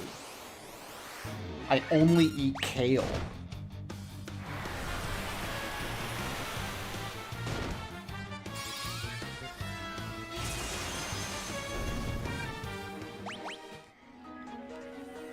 Last time I had a doctor's appointment, I was in for a checkup. It's been more than a year now. It was last year. I should probably make another appointment. But every time I go to a doctor's appointment, do a checkup, they're like, you gotta stop drinking the Pepsi. I always ask, I'm like, am I like diabetic? Am I running a risk of getting diabetes? And so far, I'm not. My blood work always comes back good. I'm not getting diabetes, but you've got to cut out the sugary drinks. I'm like, I can't do it, man. I had a doctor years ago. She was like, I want you to start eating fish. I'm like, no. Sorry.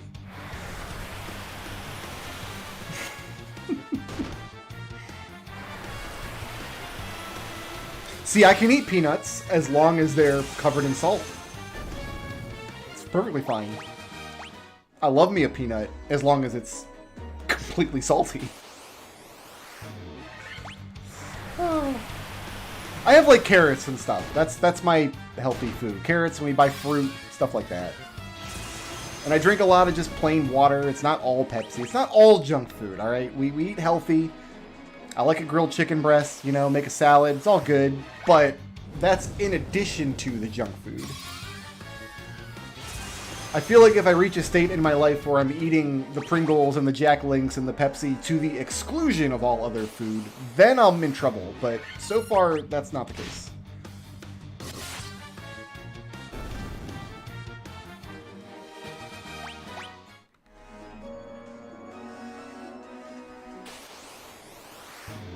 But my problem has always been I just don't like to exercise. And ever since I injured my shoulder last year, I've been exercising every day. So...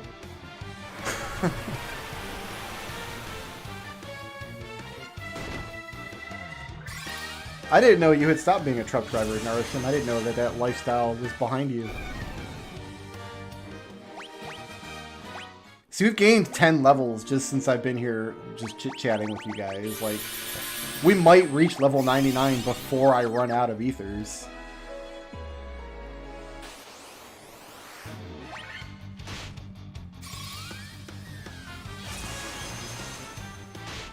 Yeah, I love vegetables. Vegetables are terrific. I'll eat vegetables all day long. I'll eat like cold carrots and broccoli. You know, just uncooked carrots and broccoli as a snack. That's pretty good. We buy fruit all the time. I love fruit. Although, when I eat an apple, I'll be honest, I usually do have a block of cheese or a jar of peanut butter at the ready. I usually don't just eat an apple by itself. Apples or pears, I usually augment with junk food. Bananas, I can eat a whole thing of bananas. Bananas go down easy.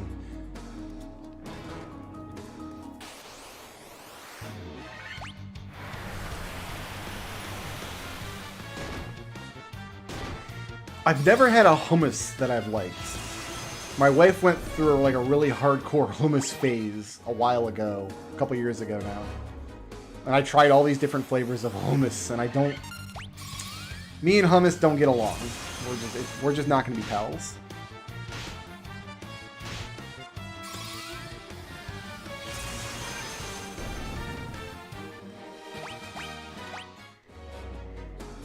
Because hummus is made of chickpeas, right? And I don't like chickpeas.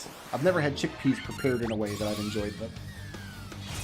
And am I correct about that? Hummus is made out of chickpeas.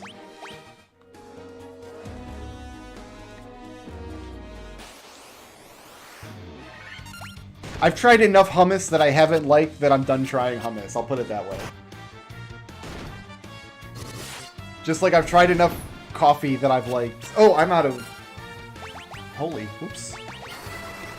I've tried enough coffee to know that I'm not a coffee drinker. Like, I'm done trying coffee. And I've had enough kinds of beer to know that I'm not a beer drinker. Like, I'm done trying beer. I know this about myself. I'm in a good place with it.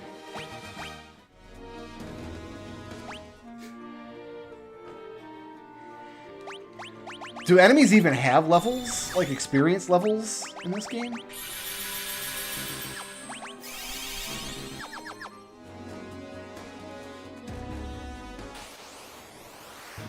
Because I'm pretty confident that they don't in the NES version. They just have a variety of stats.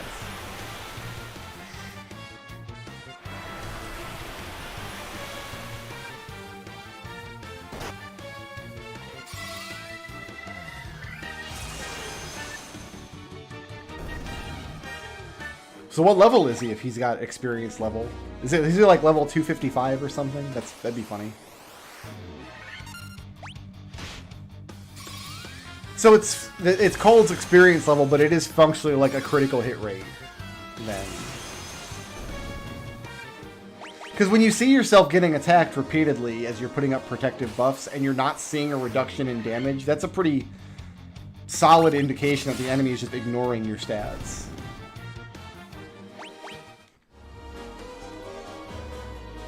Doesn't bode well for Solo Thief, I'll say that though. Solo Thief is not going to be...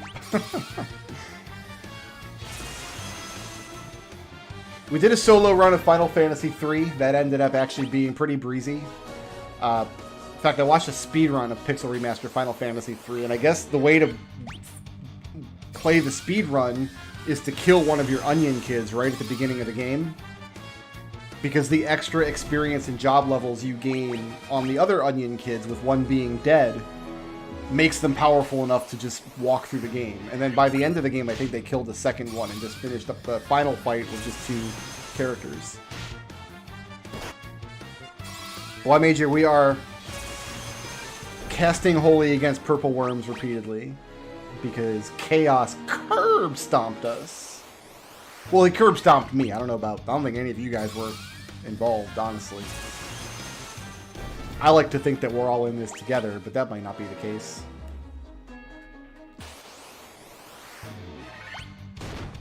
Oh, I'm out of holy already. I'm burning up my holies, dude. But we got a 7th hit, so our accuracy is going up. We're up to 7 hits, naturally.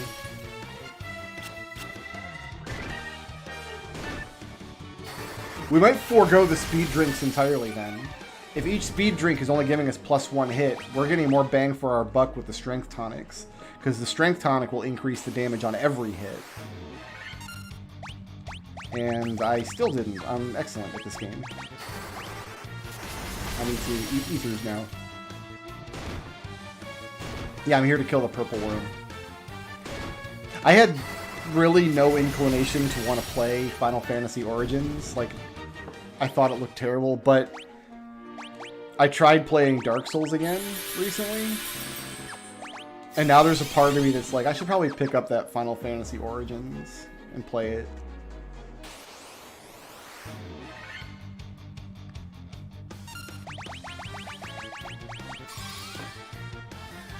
And I just got to like an entirely new map in Horizon. Like, I thought I had cleared all of the map in Horizon Forbidden West, and then last night I got to like a landmass that looks a lot larger than I thought it was going to be. So I'm not as close to done with that game as I thought. Good lord. I'm 70 hours deep in that game now. I'm ready for it to be over. I'm still enjoying it. It's still fun. It's just I've invested a lot of time into it at this point. No, I won't. I won't play Elden Ring. I won't buy a From Software game until they put difficulty options in their games. That's what brought this on, was I played Tunic. Because I thought it was going to be like this Zelda kind of game. And it is. It's a little bit Zelda-ish. But the boss fights are so unreasonably difficult. Like, I just could not get through the boss fights. And then after... It had to have been close to 8 hours. I was stuck on 2 boss fights in that game.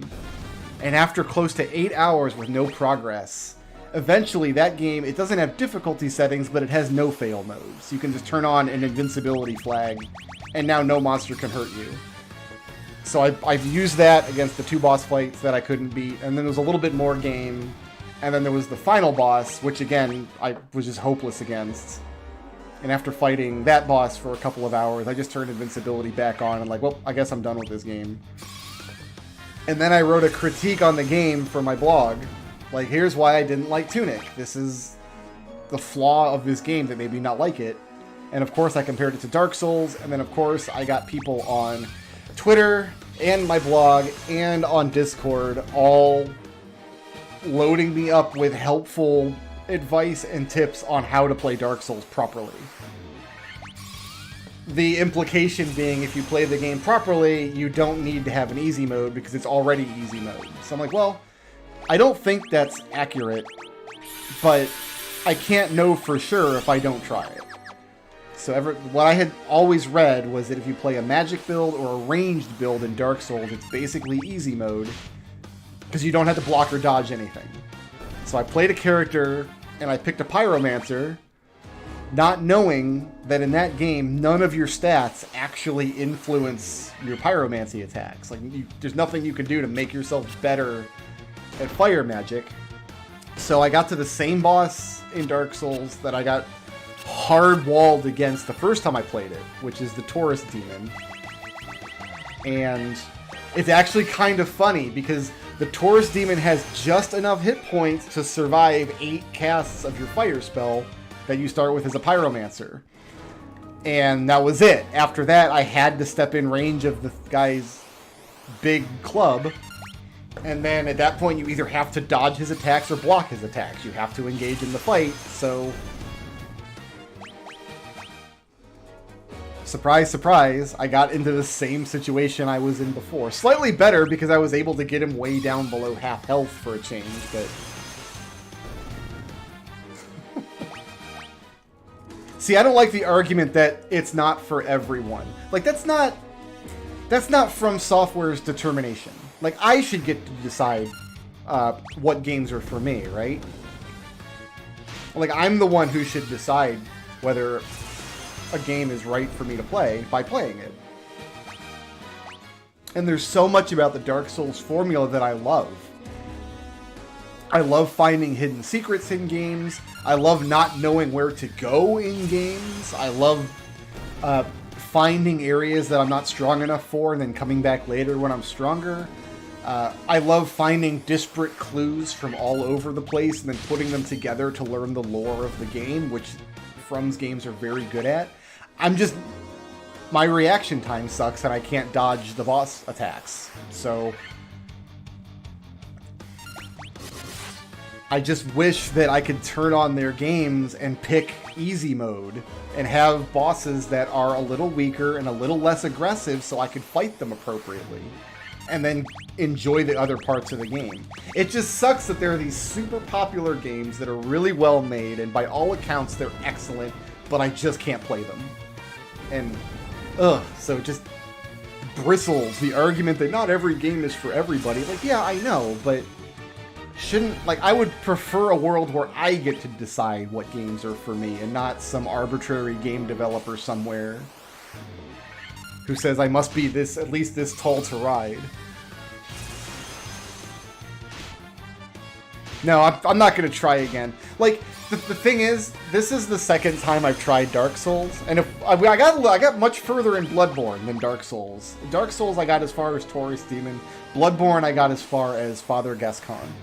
And I just couldn't beat him after a couple of hours. I wasn't seeing any meaningful progress. I wasn't ever going to get better at dodging or parrying. And that's it. If you can't do those things in Bloodborne... Bloodborne was a little worse because you had to farm up healing potions before each attempt, too. We can attack this fight. I'm out of ethers.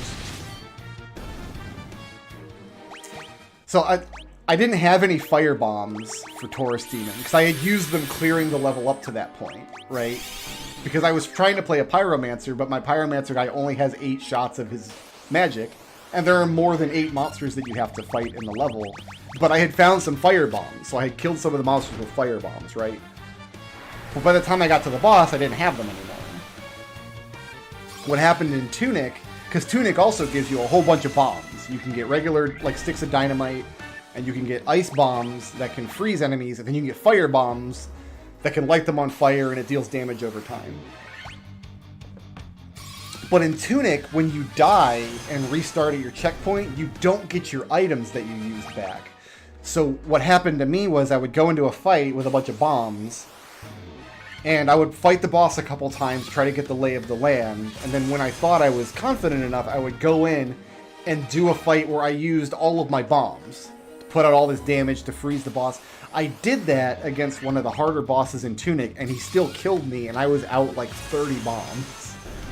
So I had to literally leave the level and go to earlier levels and grind up gold so I could buy more bombs to try again.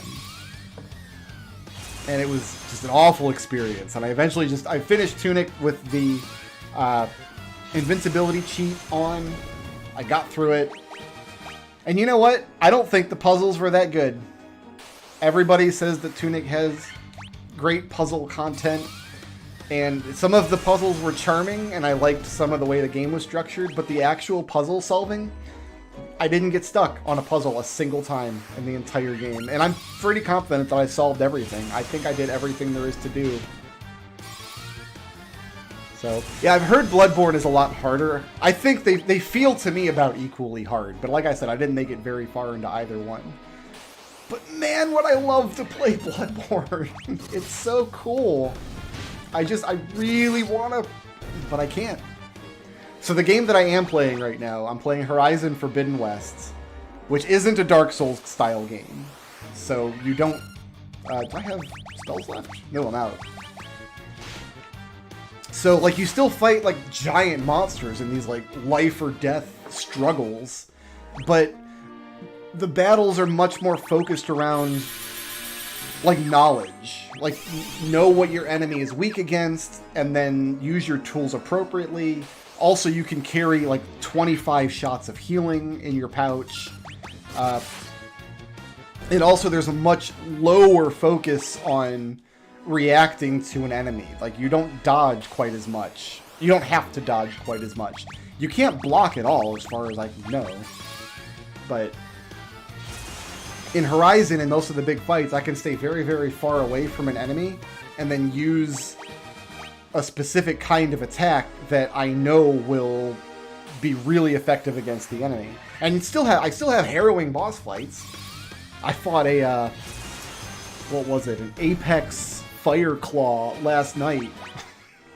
That dude roughed me up. It was like a 5-minute fight, and I lost because I'm not high enough level yet, but it didn't feel impossible. It felt like, alright, if I come back to this boss, if I really wanted to bang my head against it, I could probably clear this in a couple of tries.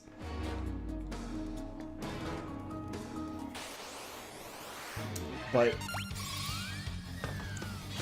so yeah, because of Tunic, I spent a week ranting about Dark Souls, and then a bunch of the people came out of the woodwork again to tell me I was playing Dark Souls wrong. So I figured, alright, I'm going to try a purely magic build, but I didn't know that there's a difference between, like, pyromancy and sorcery, and there's a third one that I can't remember right now. But apparently that's the case. Apparently, pyromancy doesn't get influenced by any of your stats, so it's not a good build for beginners. I didn't know that.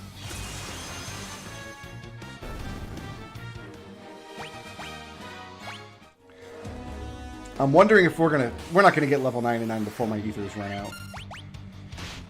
We have hit max health though.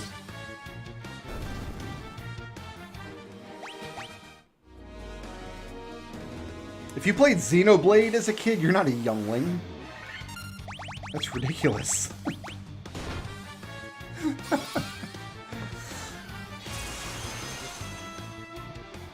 Xenoblade was like the Wii, wasn't it? That was like 10 years ago. Yeah, if you played that as a kid, that means you're...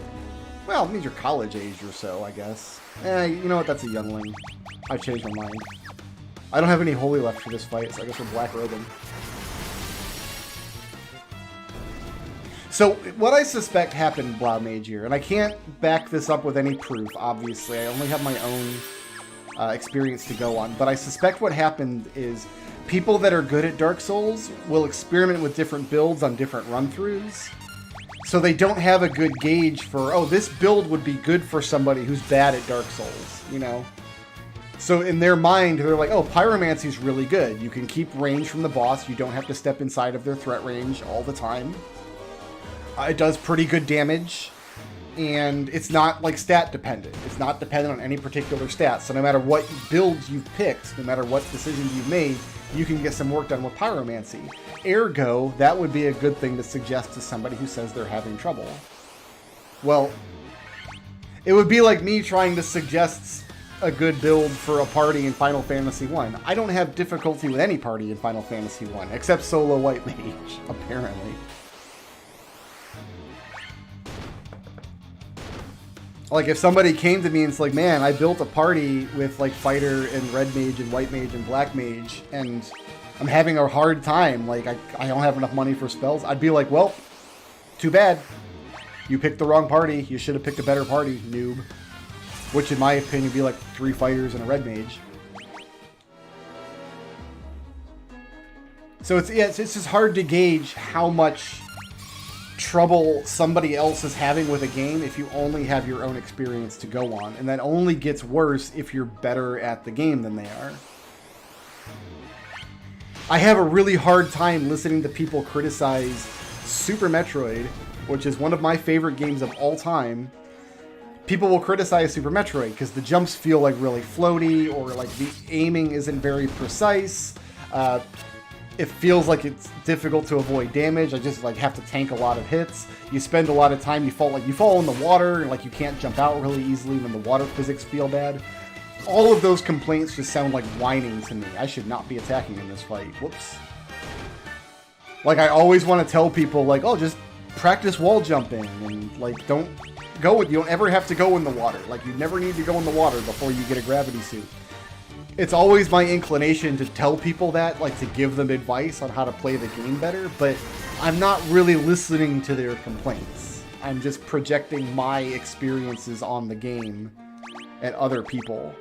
And I have to be cognizant of that if I want people to reciprocate the empathy when I complain about Dark Souls, you know. Boy Major, how have you not played Super Metroid, my dude?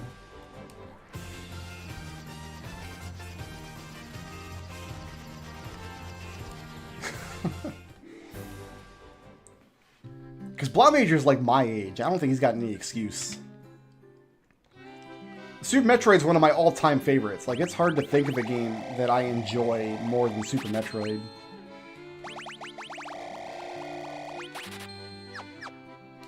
How close did we get to 99? We got to 91. I think we go in at 91, guys. What do you think?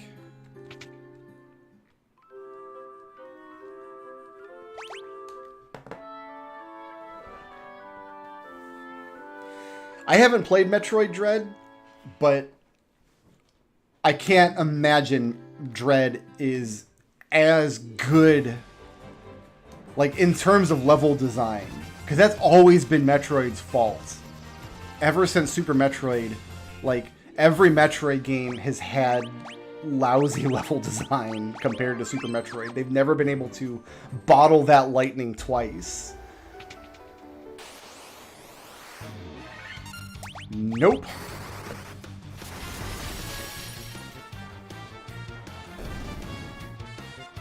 It is not impossible to get lost in Zero Mission. See, that's what I'm saying, though. Like, that doesn't make you feel good when you get lost in Zero Mission, and then somebody's like, you can't get lost in Zero Mission. My inclination would be, no, you can't get lost in Zero Mission. That would be my first thought. Because you can't. The game shows you, like, you get your map screen, it shows you the dot of where you need to go. But I didn't have your experience with the game. I've only had my experience. So, like, I've had the same thing with Dark Souls. I'll be like, oh, I got stuck in Dark Souls and couldn't keep playing. Like, I had to give up. Like, how far did you get? Oh, I got to Taurus Beast. Oh, he's like the first boss. You didn't get stuck on Taurus Beast. Like, yeah, I did. I'm sorry. I'm not as good as Dark Souls as you. But that's where I got stuck. So, I have to challenge myself and make sure that I'm cognizant of that sort of thing. Because everything in my body is telling me there's no way Blau Major got lost. You can't get lost in Zero Mission. It's not possible. The map tells you where to go. But different mindsets approach games in different ways, you know? So... I do still think you should play Super Metroid, though, because I think everybody who has an interest in video games should try it at least. It is really one of the all-time greats.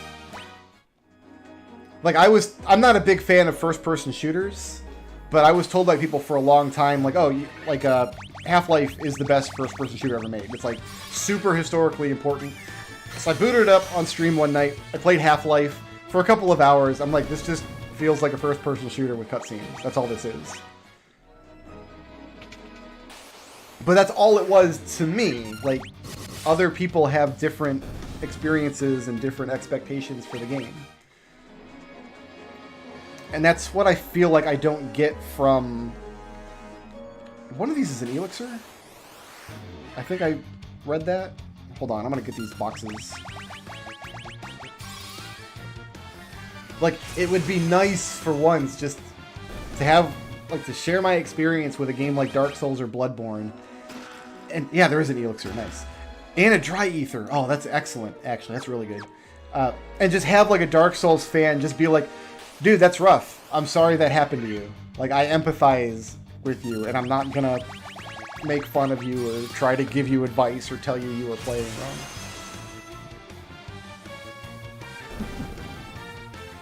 Soten is a pretty good Metroidvania. Soten is one of the excellent standouts.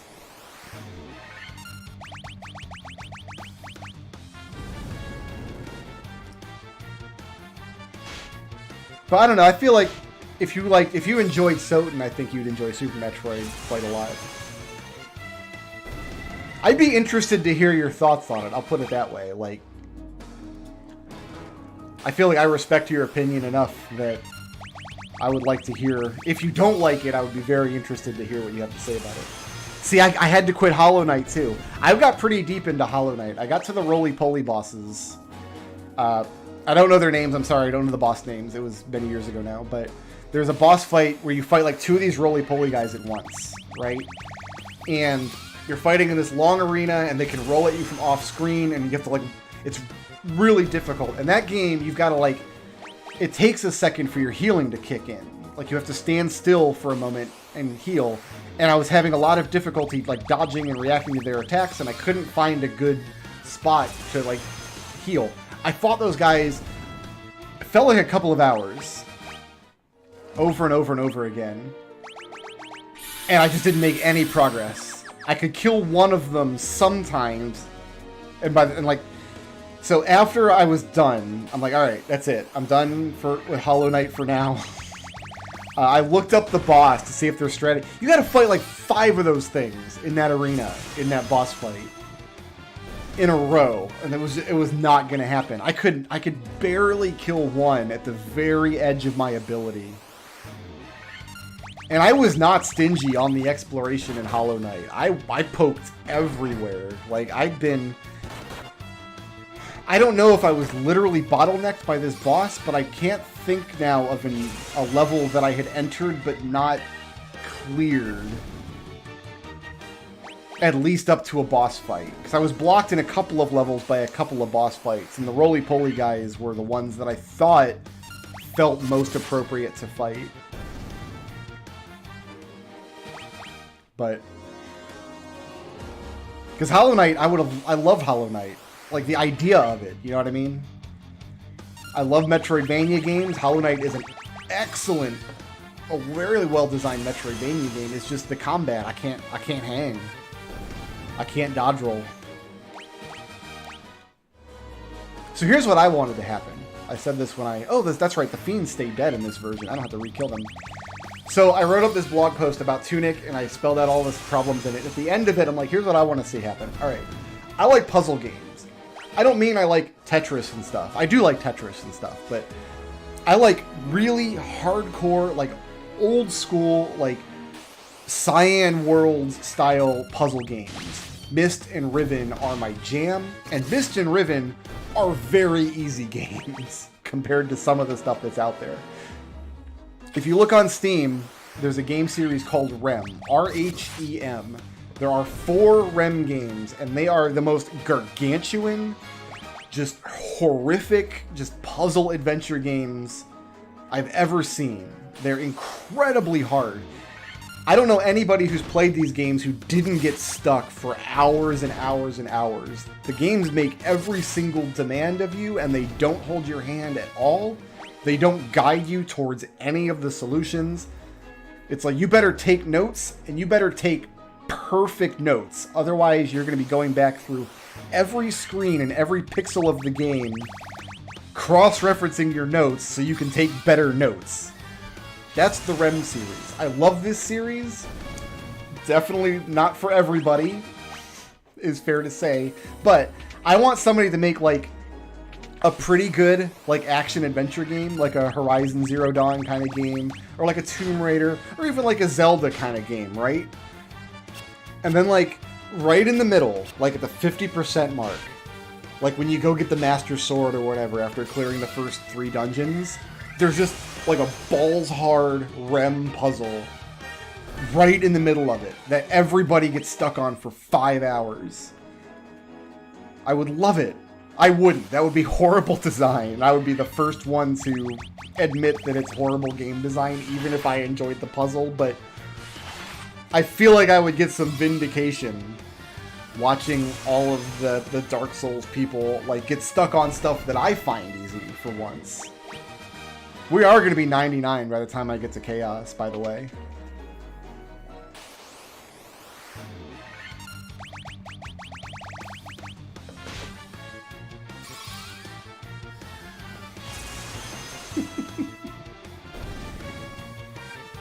So wall jumping in Super Metroid is a lot more difficult than it is in Zero Mission or Fusion.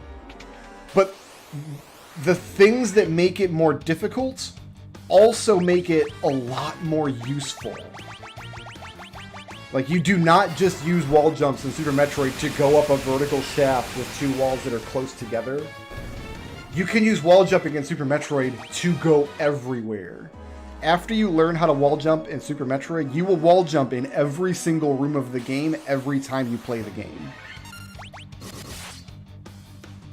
That's not that much of an exaggeration. Like, it really is that good.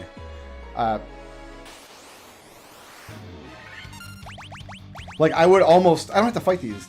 I'm going to. I don't have to, though.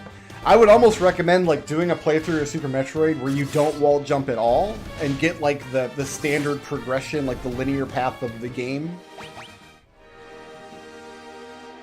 But then do another playthrough where you wall jump as much as possible everywhere it looks like it'll be useful.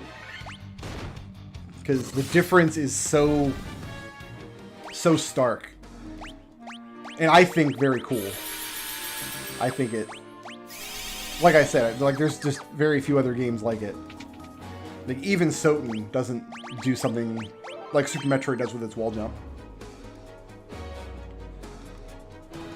I have not done a Super Metroid randomizer in quite... You know what? Last time I did one was when I did the Link to the Past Super Metroid combo randomizer multi-world with Hrazanir. Alright, so here's what we're going to do.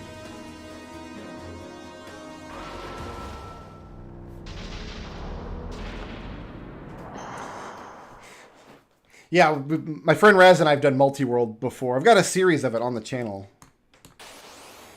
Where we did a Super Metroid Link to the Past randomizer. That's a really fun randomizer, but you really do have to know how to wall jump.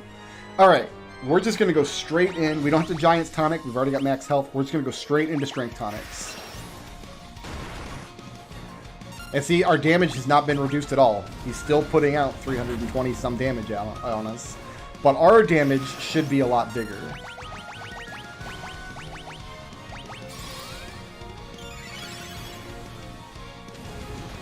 Okay.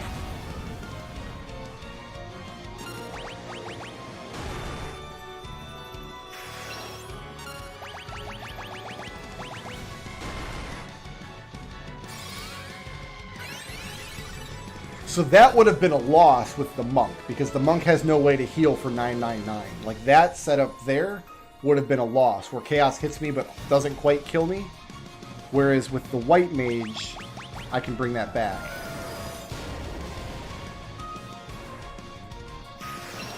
As far as I know, Buttface and Raz both finished Tunic, and neither one of them had any difficulty with it. Like, I think they both just breezed through it, no problem.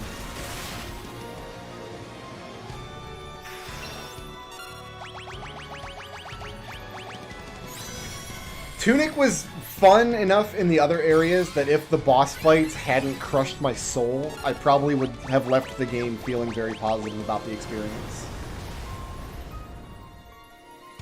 Alright, I think we got a gun for it. I think we got to go for it, see what kind of damage we're putting out. Because haste did come out, so... It's not terrific, but it's not what I would like to see, really.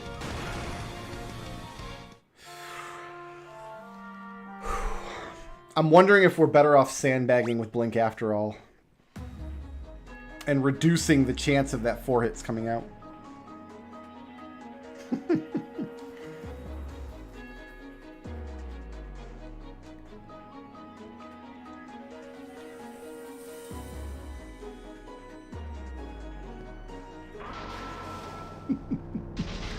It happens. If you are good at Dark Souls kind of games and you haven't played Tunic, I would recommend at least looking it up, like checking like watching some gameplay or something of it, because I think those boss fights will probably really tickle your pickle. And it was only 3 boss fights in the game out of not that many actually, probably like 6 or 8 boss fights total that I really got hard stuck on.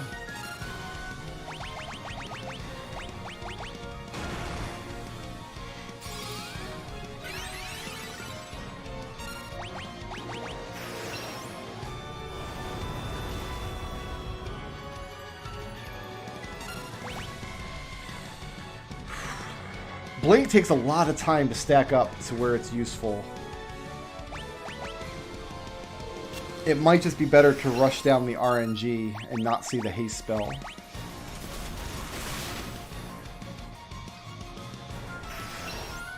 I'm going to go ahead and use 2 speed drinks and see if we can bring up to like a nice even 12 hits.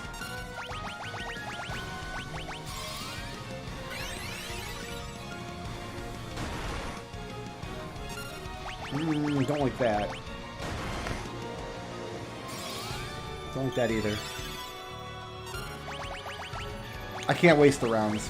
Kiraga is not the way. If we can't beat him inside of, what do we get, 19 Kirages total?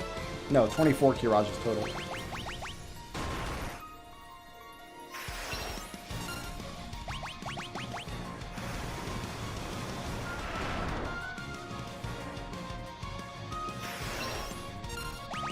I think I'll do one more speed drink. So that should bring up to, I think, 12 hits, if I thought about it correctly. Alright, let's see what we're doing. Come on, Toucan Sam, let's go! Only 8 hits. I think we're topping out at 8 hits against Chaos. He's not hasted yet, so our health is fine at this juncture. We're definitely putting the strength and accuracy that we gained is definitely doing the work for us here. 645. Hit me. Nothing ventured, nothing gained, right? Okay, that was a low damage roll. I wish Chaos had acted first this round. We're gonna hit on 670. We're gonna hit again on 670.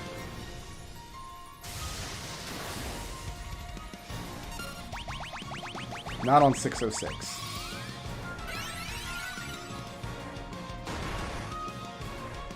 Oh, that was a big hit from our boy over here.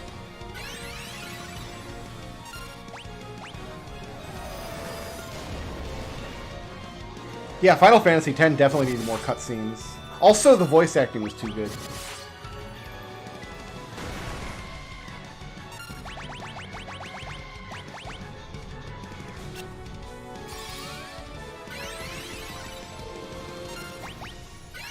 Oh!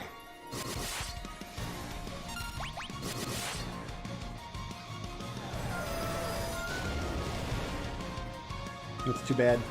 Feels bad, man.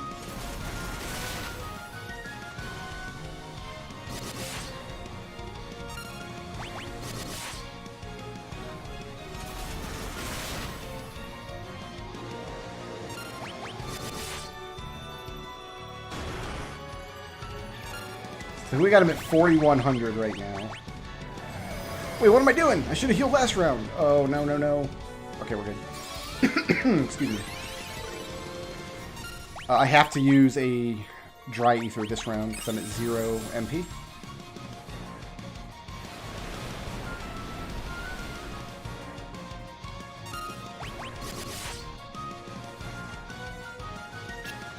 Okay, we got him at like 5,100 damage so far out of 20,000.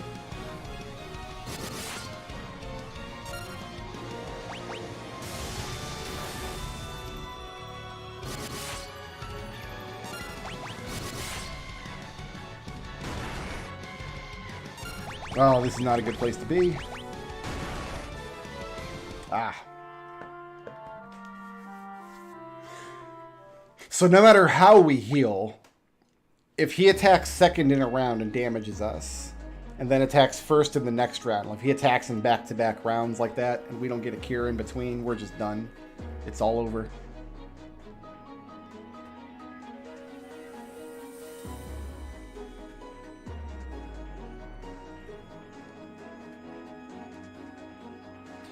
Do we try to pull him back with Blink? Again, I think we had good... We eventually did get unlucky, but...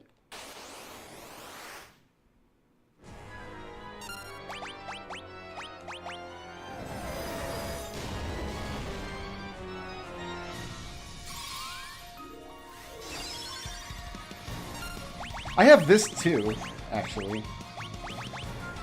I'm pretty sure this is just a worse Blink, but it has a different graphical effect at least.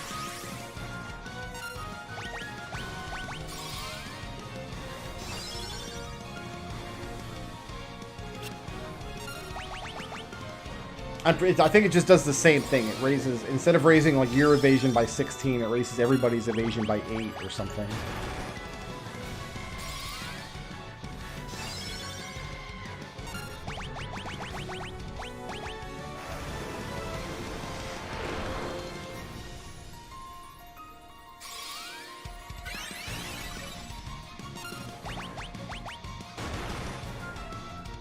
We've already gotten down to one hit.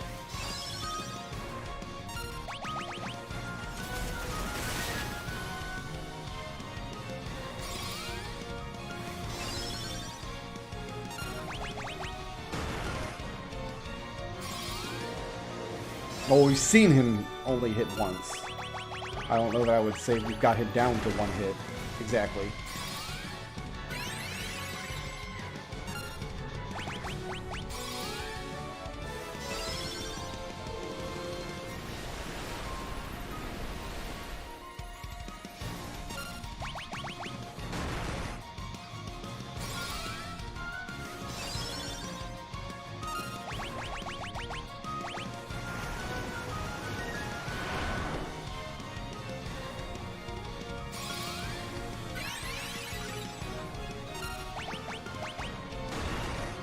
One hit.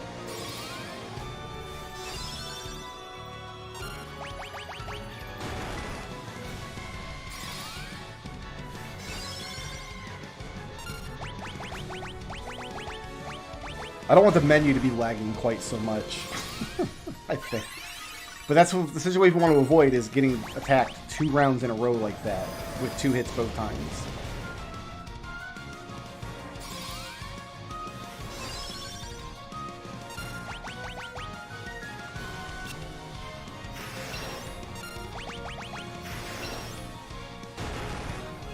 Okay.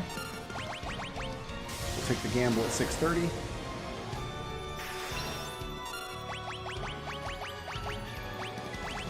I stopped blinking because I can feel my magic menu starting to seize up.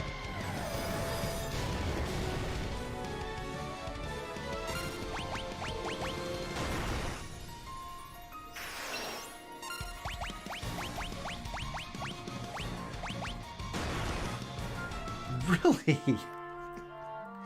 Oh, it's frustrating because you could tell after a couple blinks he might hit for 1 hit instead of 2 sometimes, but it doesn't seem to be gaining us anything. It's just a matter of time when he gets lucky twice in a row. Alright, I think we're done blinking. I think we just have to go for the offense. Every turn we're casting blink is a turn we're giving him a chance to haste or get a lucky critical or something. It's just, if we're going to have to go some number of rounds without seeing those, we might as well start that clock on round 1 instead of like round 6.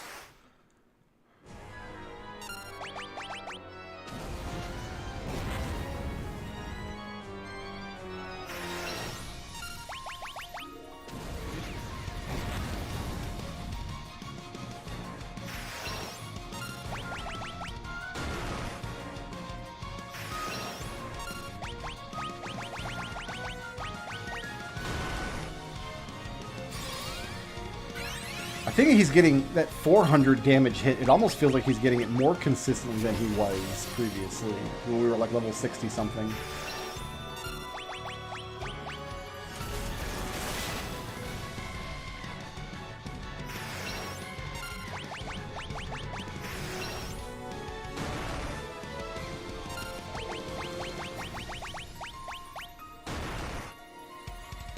Alright, we preempted him that time.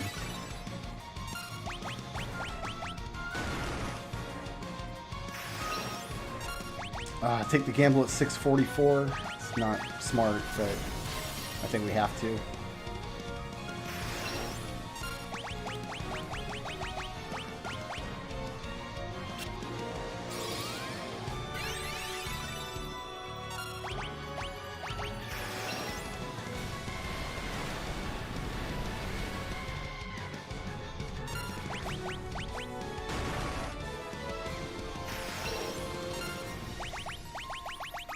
It's this fight that makes me wonder if they're going to release some of the bonus content as DLC for these pixel remasters. Like, you could imagine, like, a $5 DLC for the game where they give you access to the Soul of Chaos dungeons.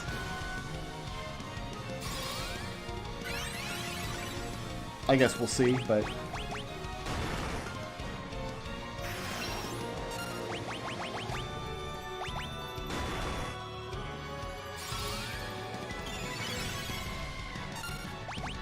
Am I going to get out of this hole without using a Kiraga? Or a Kiraja, rather. It doesn't look like it. Alright, let's just go with Kiraja then. Yeah, he just attacked me 3 times in a row. That would have been death for the monk. Alright, what am I getting? We're definitely capped at 8 hits. We're not getting more than 8 hits. It's just not going to happen. Now he's hasted.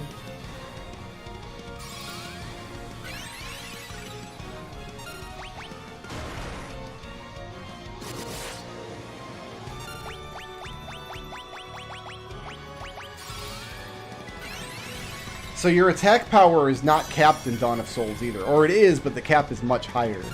Because a monk in Dawn of Souls can easily hit for 20,000 damage. If you spend many, many rounds buffing him. And that's it. We're dead. It is going to come down to luck. But we're just going to sit here until it happens.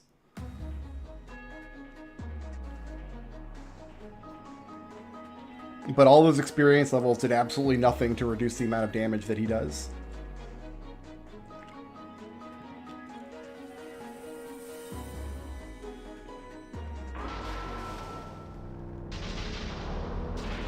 The same thing is true for your characters, by the way. There's nothing an enemy can do to reduce the damage of your critical hits. If you land a critical hit, they just eat all of it.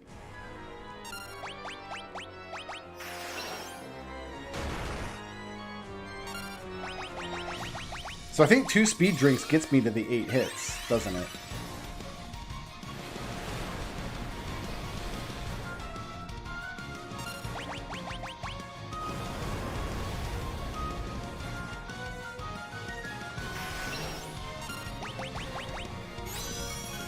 He's already hasted. He's already lost. He can one-shot us from right now. Like, it doesn't matter how much health we have at the moment.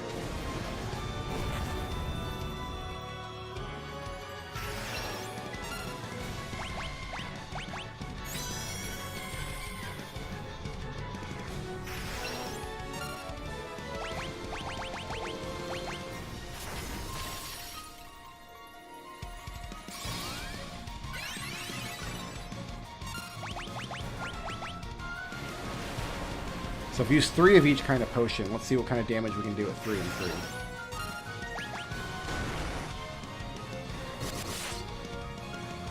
I don't think we're going to get much better than 3 and 3. I think 3 and 3 were already at the cap.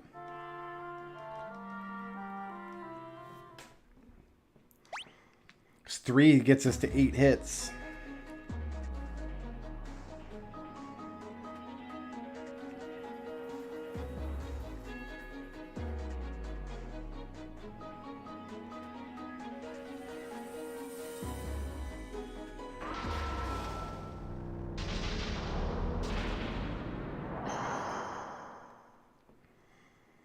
Could go down into the Sea Shrine and get the Giant's Gauntlets, but I'm pretty sure they just do the same thing as the Speed Drink.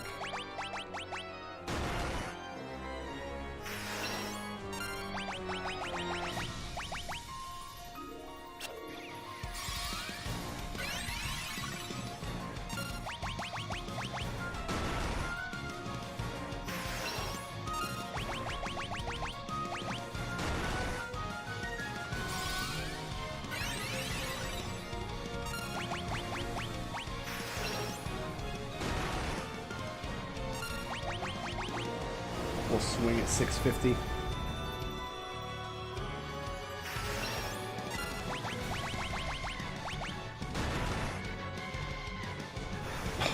Paralyzed, of course. That's a very low chance for him to paralyze us through our ribbon and our protect ring. I'm not sure which. I think it's the protect ring that protects you against getting paralyzed, but over a long enough timeline, every improbable thing will happen.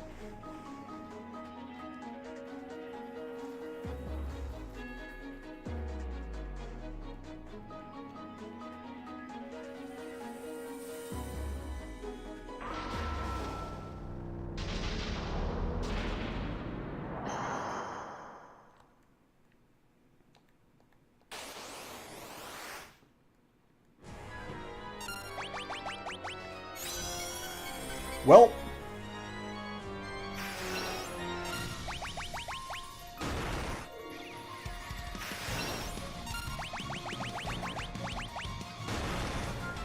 this is not the run.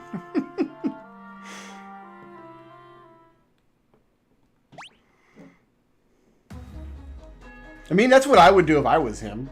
I would immediately cast haste. I wouldn't cast anything else. I would cast hate and then just attack every round. That's all I would do. Against a solo white light warrior? Are you kidding me? That's all I would do.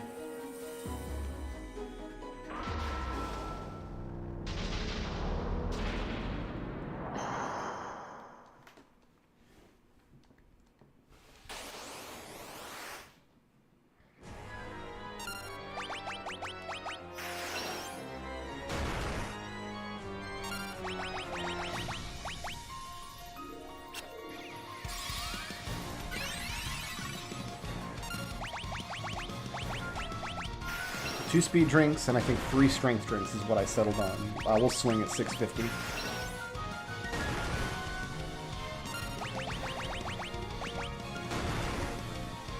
It's over.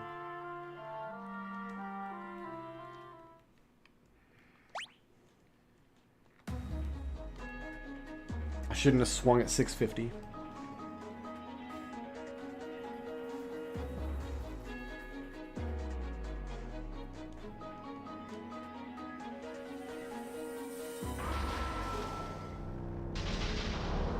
I don't think they'll add any DLC either, but I don't know how much money they made on these. I don't think it's impossible. As far as I know, these Pixel Remasters sold really, really well. And everybody knows that there's content in all 6 of these games that the Pixel Remasters don't have. So I think it's as likely as not. You know what I mean? Well, the only other thing I can think to try is see if I can land Dispel. If Dispel removes haste, which I don't even think it does in this game. And also I don't think it'll ever hit Chaos anyway.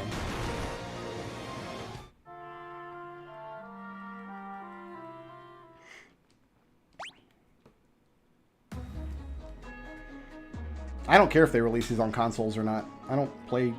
I play as few games on consoles as possible. Anyway. The only games I play on consoles are console exclusives or games that won't run on my weird potato PC that I built like 8 years ago. I'm not saying they shouldn't. Like, obviously it would be...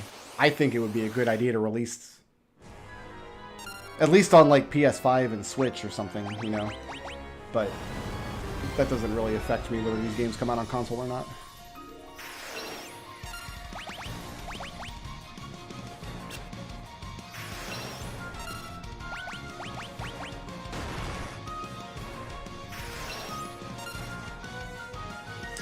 $509.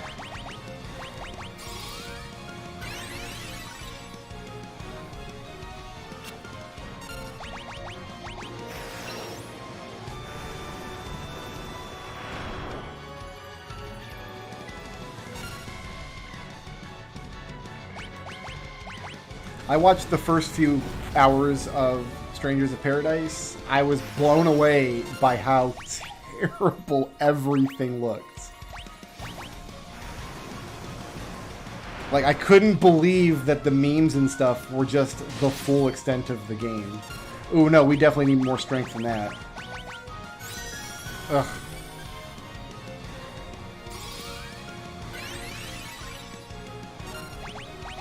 Well, like, I'm playing Horizon right now. I'm playing that on console. That's not on PC at all. And if it was, I don't have a good enough PC to run that. Like, the highest end game my PC can handle that I play with any regularity is Final Fantasy 15.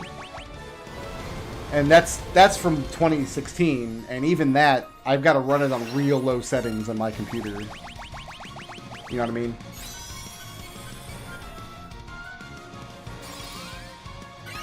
But it's always my preference to play on PC, given the option.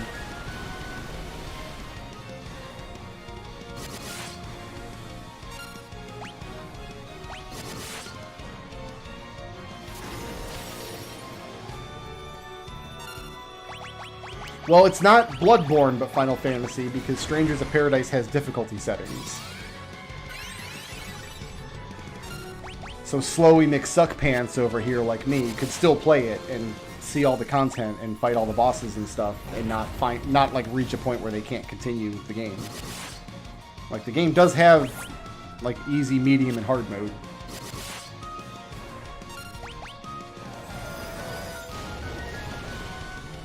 With incredible luck, we can pull this off from this point, I think. But it will require incredible luck. Like, that's the third time he's casted haste on himself. He has yet to attack me while hasted.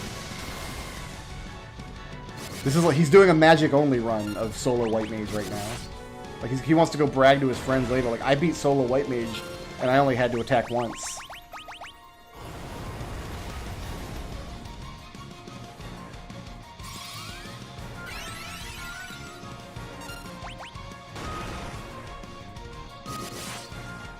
Like, in this situation, if we keep winning the die roll here and our Kiraja comes out first, and that happens enough times that we put the damage on him, we can win this fight from this position.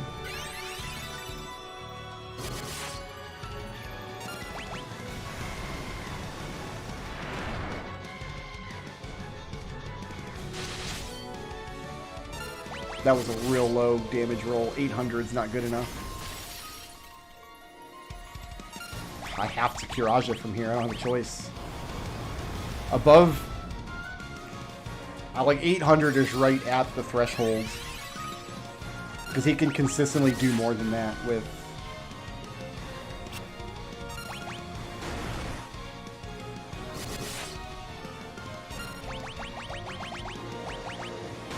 That's it.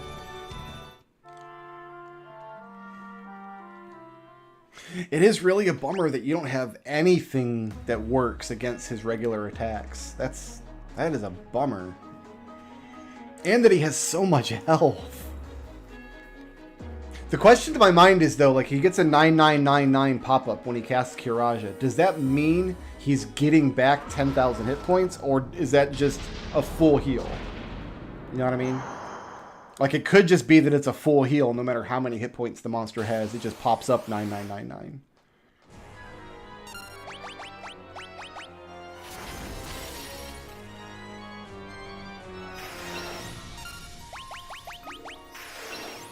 I'm going to see if anybody knows the difference between a strength tonic and, like, the saber spell. And see if it might be worth using the saber spell instead.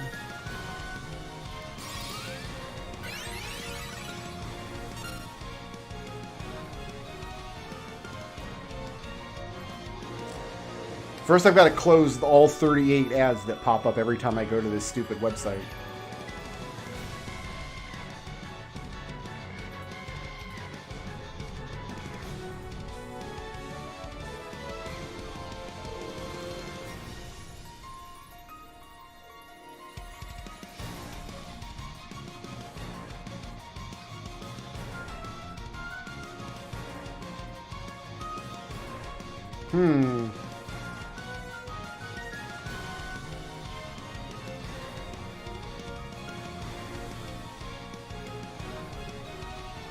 Yeah, I'm not seeing any confirmation of whether these tonics are better than Temper or not.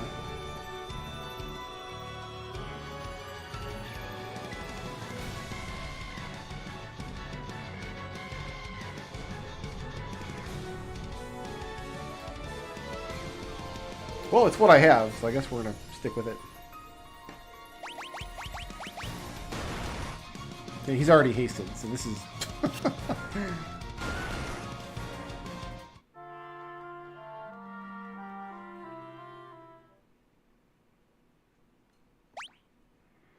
I don't know, Blah Major. I couldn't tell you. In the NES version, it's only attack power.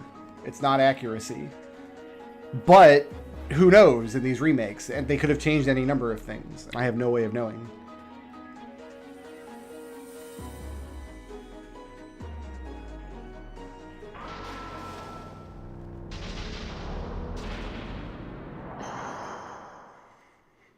I don't see why they would address it, because if you fight Chaos with 4 people in your party, you can put out that much damage over a couple of rounds.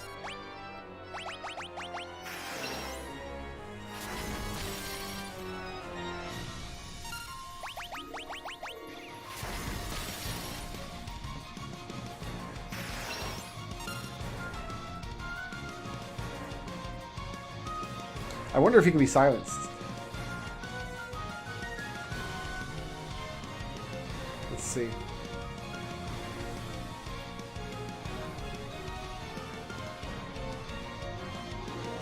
The wiki doesn't have any information about the Pixel remasters at all.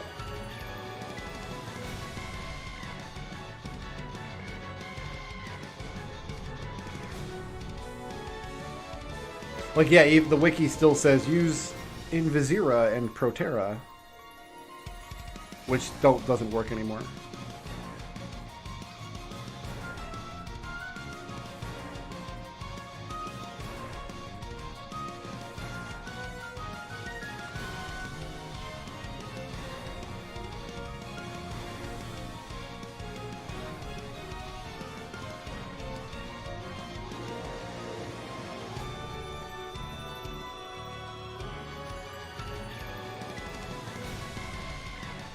40% chance for a physical attack is an increase over the NES version, at least. I think it was a 1/3 each for physical, magic, or special. I couldn't swear to that, though.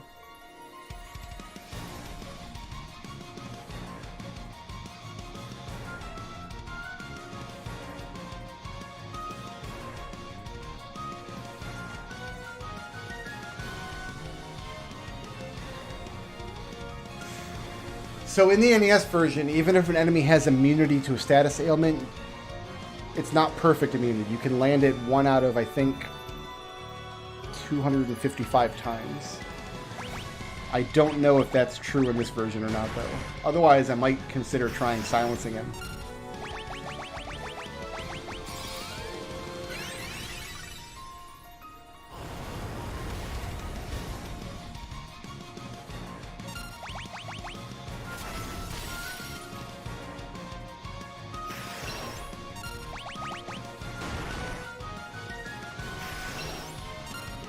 Also, all the references I could find say that the Strength Tonic temporarily increases your strength. I don't think that means that it wears off during the fight. I think it means it wears off after the fight. But, again, I haven't seen any solid information one way or the other.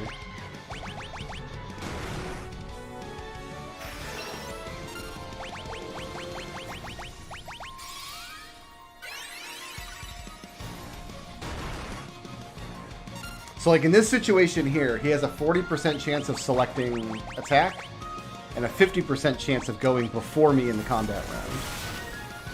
And if he rolls both of those, then he wins from that position. What's my damage look like there? It's not good enough.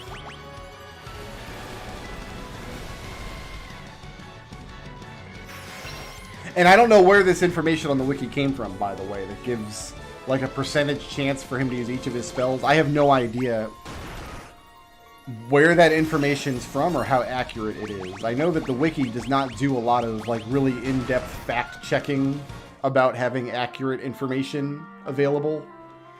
I found a lot of stuff on there over the years that was questionable and sometimes just flat-out wrong.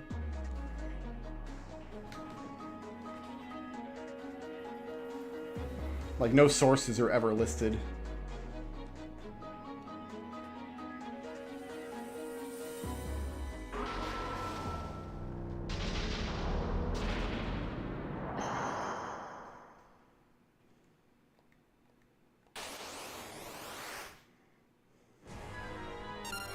How many times should we try to silence him before we give up?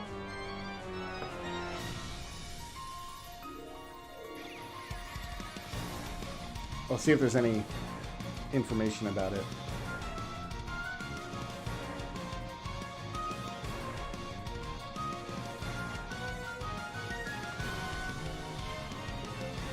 Let's see.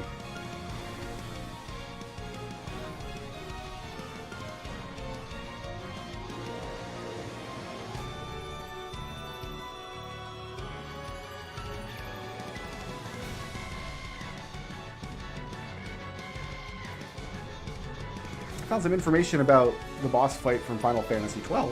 That's not useful here. You vote we don't even try? I'm trying.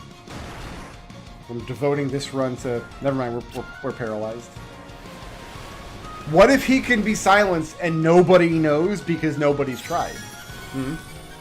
I bet you'd feel real dumb then.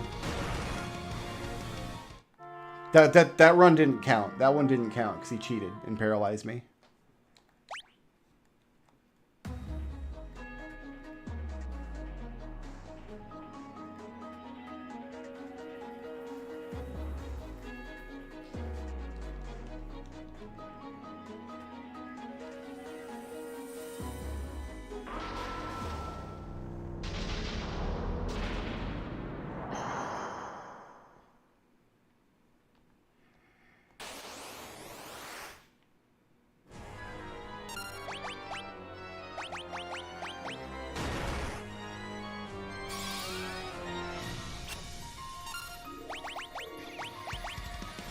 It's gonna work, watch.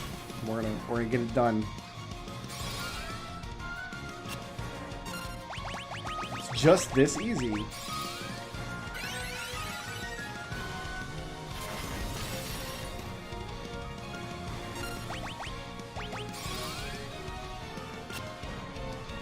See, I've completed the monk solo, but we got super lucky in the chaos fight. We just fought the boss over and over and over and over again until we got ridiculously lucky and dodged haste and Kiraja.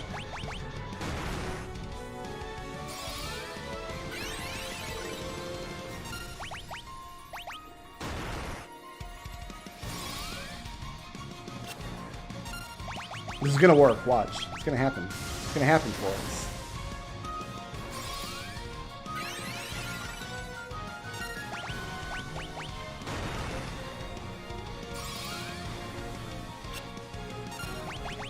Just haven't rolled properly yet, that's all.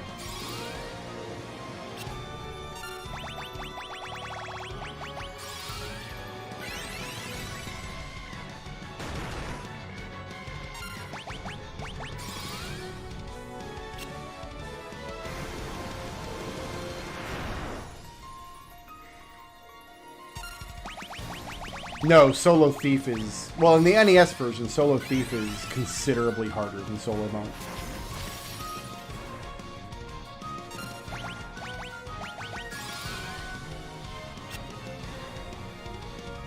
Well, I'm out of second level spells now, so...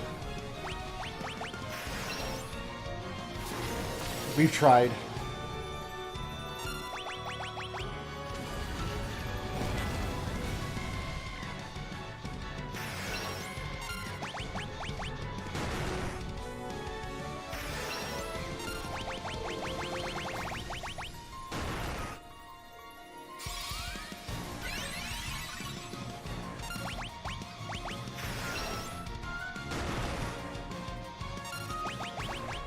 Swing at 620. It's not smart, but we gotta do it. Gotta take risks. We're dead. Yeah, cast it at 9th level. Of course.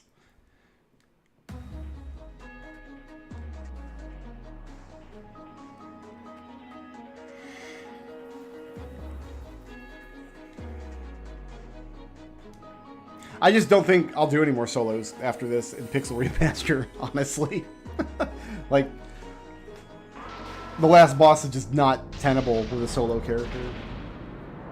I guess the trade-off is you can save right in front of him and just re-roll. Whereas if you're playing on the NES, it probably takes a similar amount of time overall because you have to replay the entire dungeon every time you lose to Chaos. Really?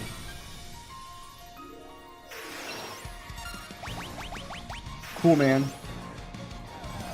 It's not something dumb like Holy does a ridiculous amount of damage to him, right? Like, we would know that, correct?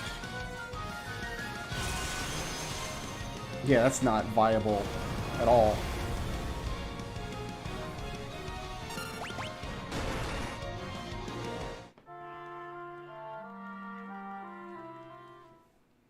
You can eventually land silence on him in the NES version, but it's possible that in later remakes they made him completely immune. Apparently that's not a thing you could do. No, you could do that on the NES. There was just a bug where like the variable that checked if you're allowed to be silenced was between 1 and 256 instead of 0 and 255 or something, leaving that one chance that you can be. That made grinding the evil eye in the NES version a crapshoot with a solo character, because eventually its death magic would land against you.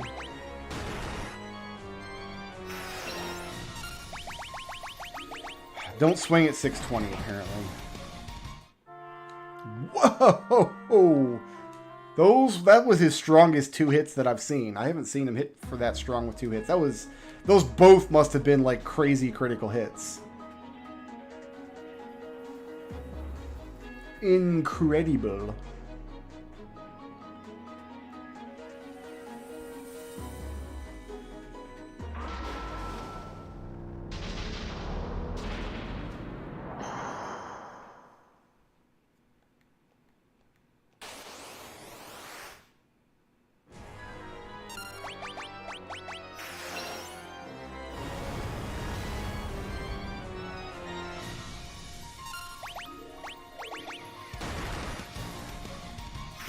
Yeah, this is a bad place to be right here. I'll be honest, this doesn't feel any different than fighting him at like level 60, except that we have to use fewer tonics. That's all that level grinding accomplished, was we use fewer tonics now.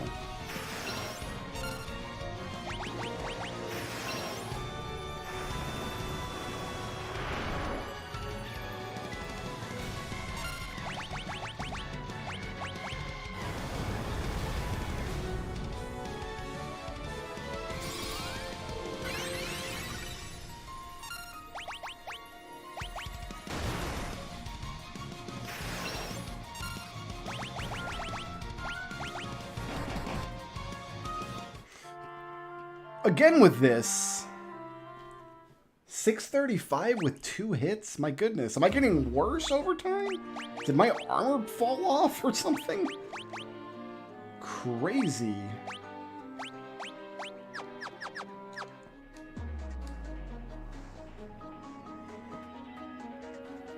We didn't see any 635s earlier that I can remember. Not until he used haste, at least.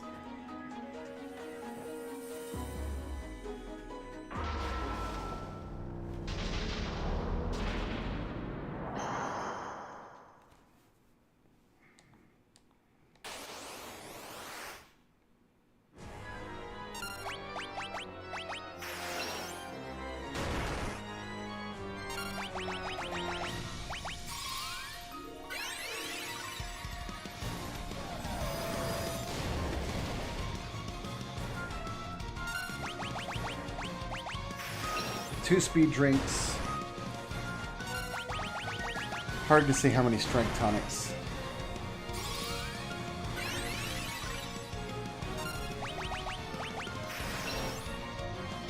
Like 5, perhaps?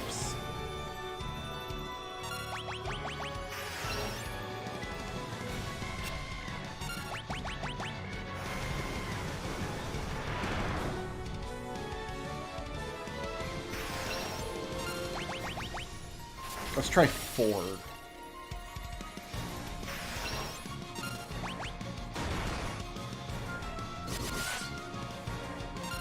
Not even close.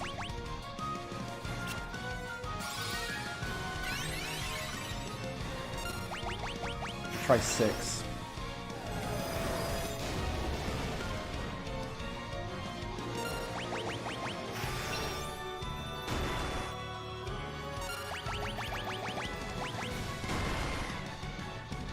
Woo!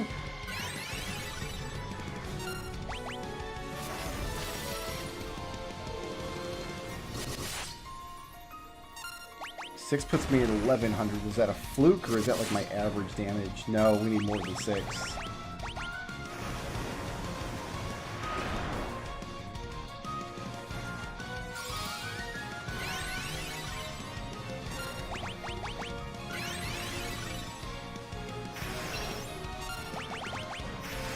Go to 8.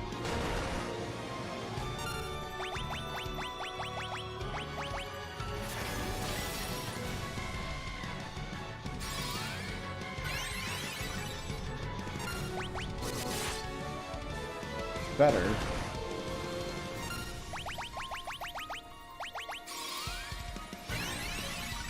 I don't like acting first in most rounds. I wish he always acted first. Can add a little more consistency to the fight. So we gotta land about 20 of those hits without him using Kiraja, without hasting himself. At 8.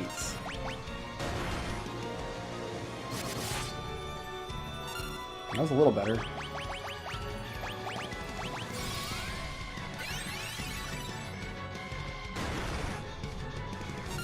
You have to use an elixir now.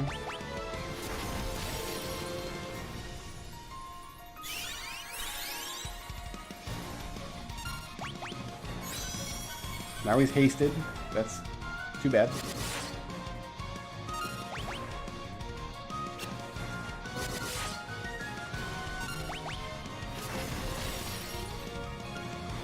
Let's do the best we can. 1700 is good. 8 might be the magic number. Alright, now I want to act first the next round here. Nope.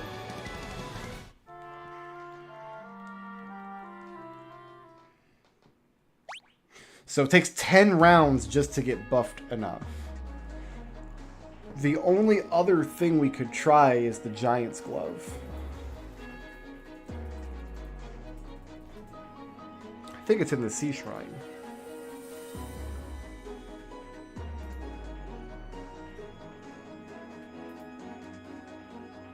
Yeah, Sunken Shrine.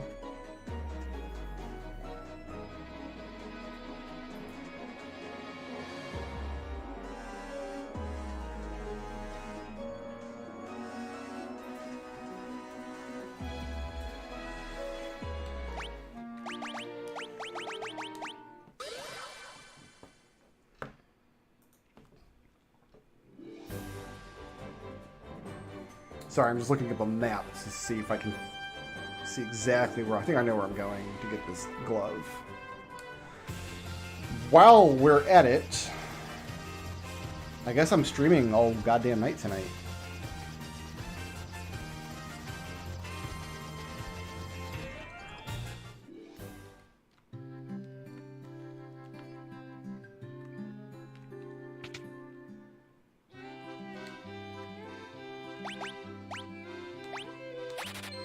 Just in case that does work better than Protect for some reason.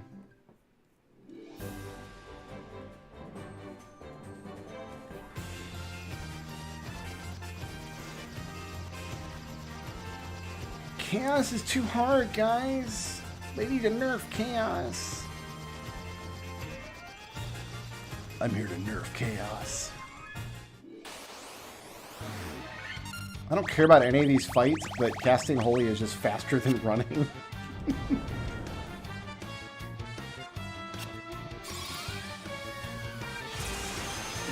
And now my Pepsi's gone. That's it. I'm out of Pepsi. And I'm starting to get hungry and cranky. So what I want to check and see if this Giant's Glove will get me from 6 hits to 8 hits and up my attack power at the same time. But I feel like we have to actually test it against Chaos because it's... What if he works different from other monsters in the game, you know?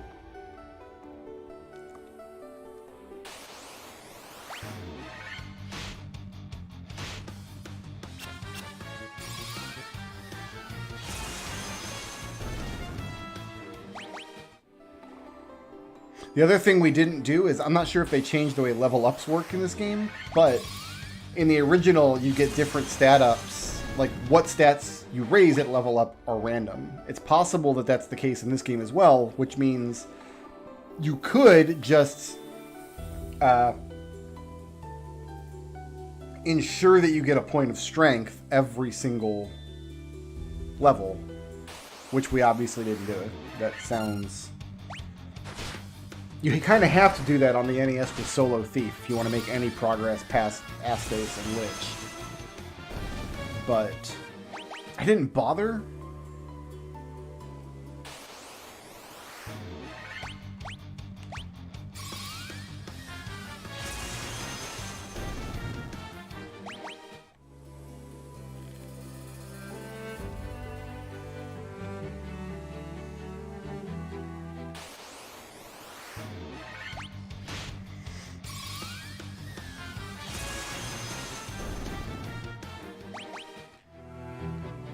It's nice that I don't have to fight the fiends every time I go into the dungeon, though. That's pretty cool, bro.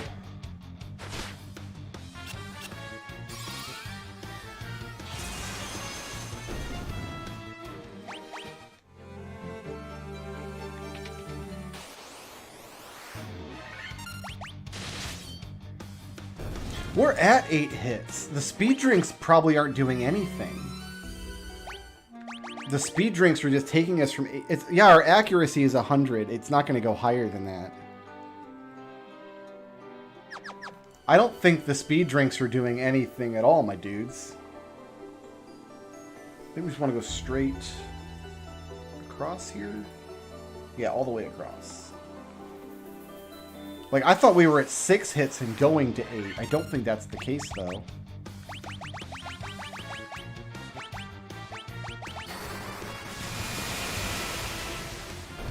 I think we're just capped at 8 hits. Yeah, you know what? That makes sense, because then the black belt would have been capped at 16 hits.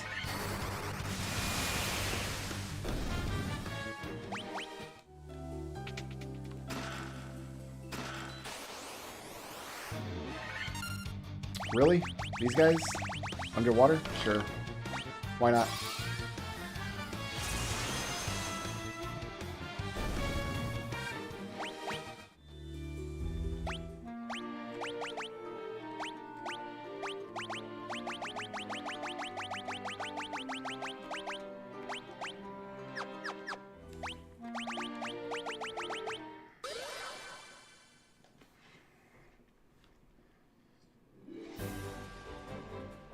So we did check, Solo Thief in the Pixel Remaster does have the increased accuracy from Dawn of Souls, which means the Thief is better. Thief is not a waste of a slot like he is on the NES version. I don't know why I decided to fly the longest possible path.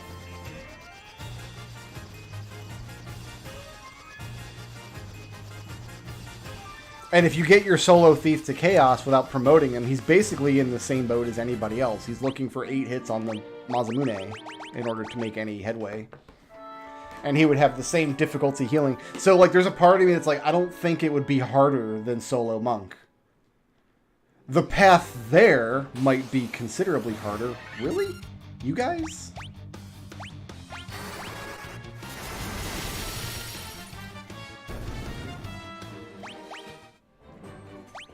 Alright. Let's try this again.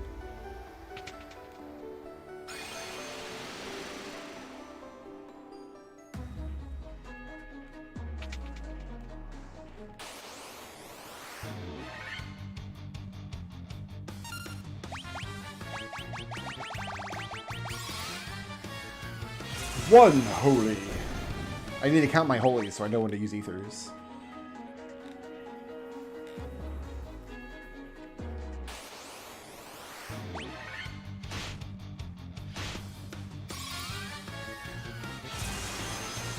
Two holies.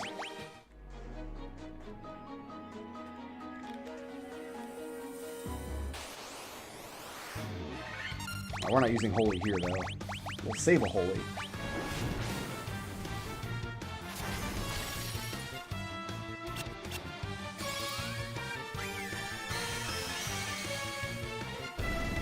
Ooh, that's a lot of damage.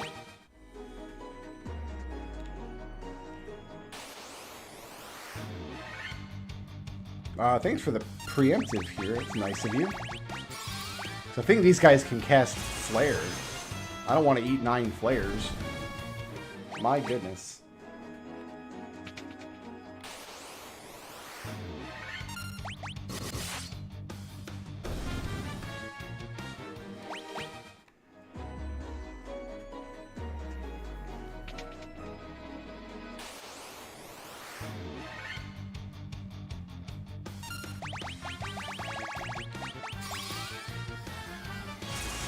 Four holies.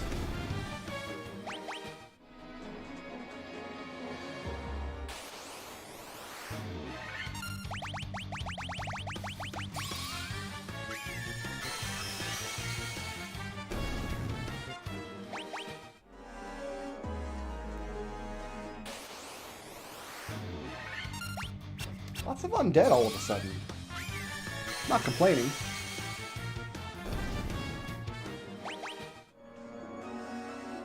Wonder if I should have done my experience grinding on that floor. Stretch the spell slots a little farther. 5 holies.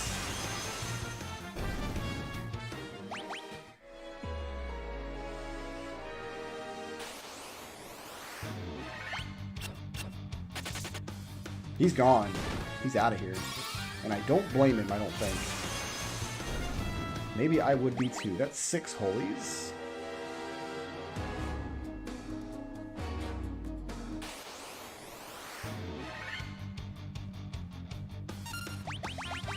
These guys are not worth a holy. I'm sorry, these ladies. Did not mean to misgender those Medusas before I slaughtered them with a magic shirt.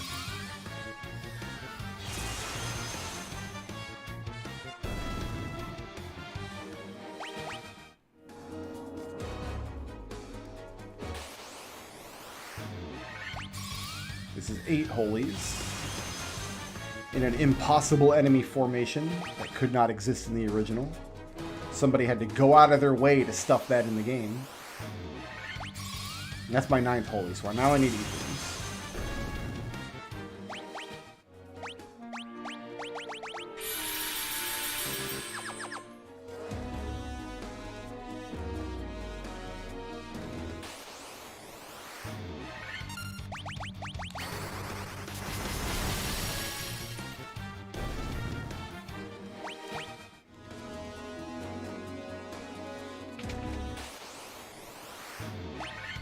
More Agamas.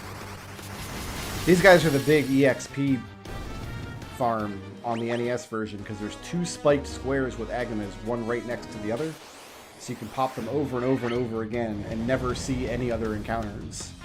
The spiked squares do not increment your step counter, which is the counter that determines how much longer you have to go until you see a random fight.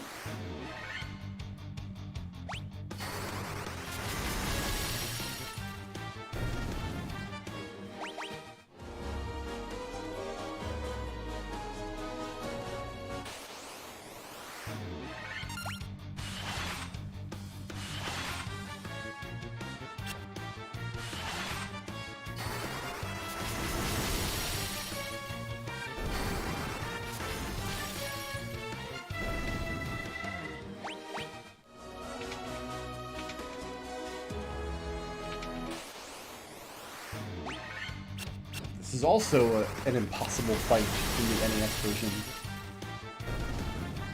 There's no such thing as 5 small enemies with a big enemy.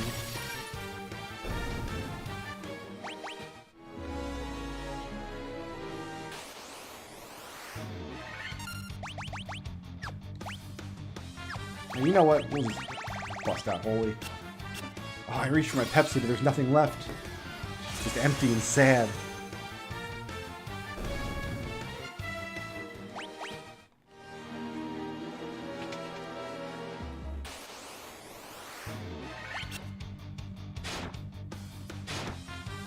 I would gladly let these monsters run away if they had any sense.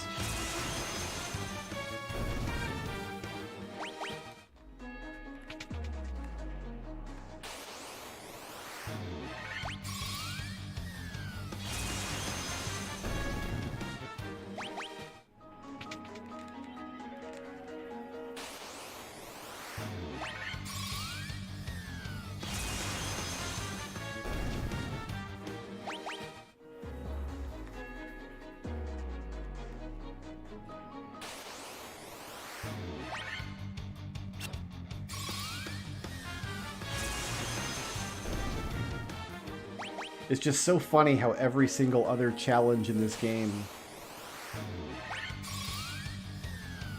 is incredibly easy compared to Chaos. It's like an order of magnitude jump in difficulty.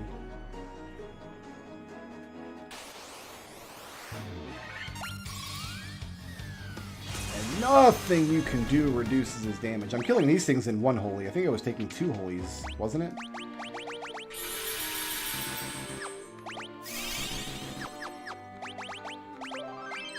Alright. This is the first time we're attempting to kill Chaos. We have not been here yet tonight. Hashtag first try. Hashtag sorry not sorry.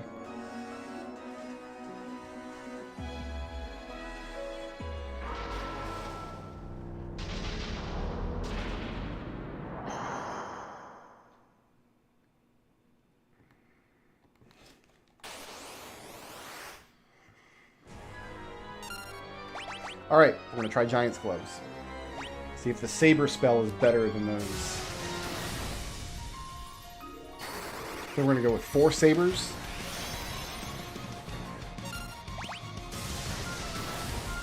And let's see where we are.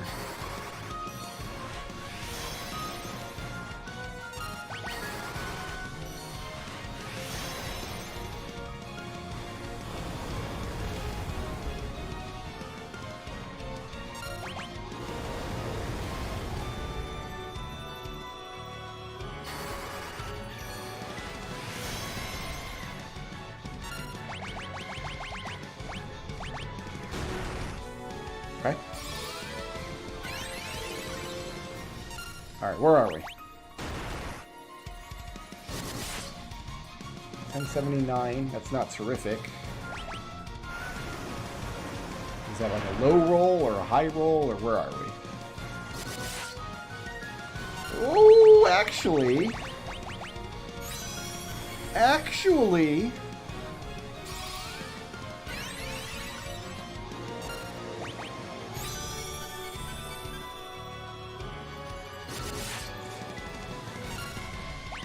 I wonder if I can push it higher than that, or if I've hit the limit on Saber after 4. I only used it 4 times. Oh, that 928's not that good, though.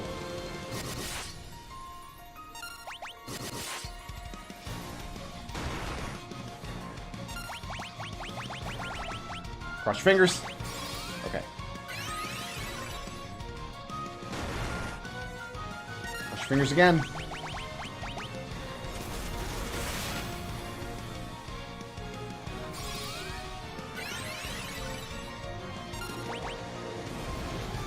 Next fight, I think we'll do 6 sabers and see if we see like a big jump in damage. If we can get higher than 1500.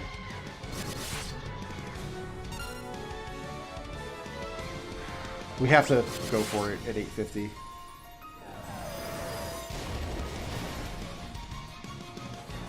Okay, cross your fingers.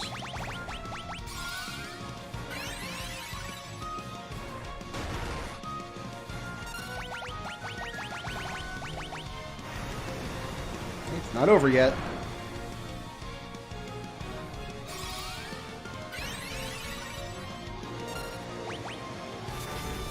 So I'll bet the Strength Tonic is the equivalent of Temper, and then Saber is 2 Tempers. That's my guess. I have no way to back that up, but that'd be my guess. We have to roll the dice. We gots to.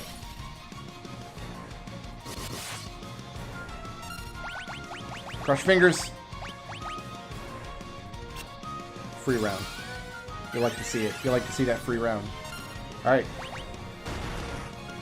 Big punchies. Alright, cross your fingers again. Oh. He's not going to do 224. Now it's Faraga. Ah, 66. Alright, we're still in this.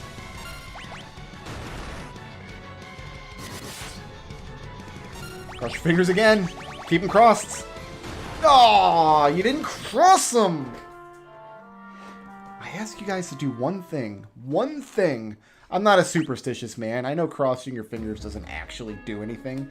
Let's see if we do 6 tempers and see what our damage looks like. If we do 6 and we're still in that ballpark of like 11 to 1500, then I'm inclined to take it down from 4. Actually, let's go down first. Let's try 2 and see if it gets us up to like 1500 or so.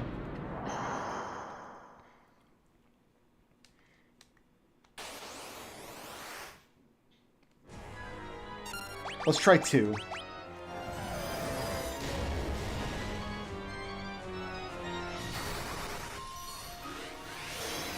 I think I prefer the Dawn of Soul animation for Saber, though, where like a sword gets summoned in front of you and then sucked into your body. I guess the same kind of thing is happening here, but... Alright, this is 2 sabers. Let's see where we land.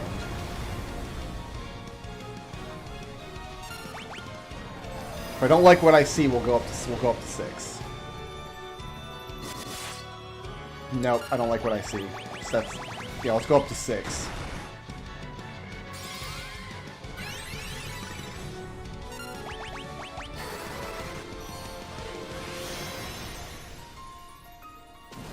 That is the highest level spellcasting item in the game. Saber is a level 7 spell.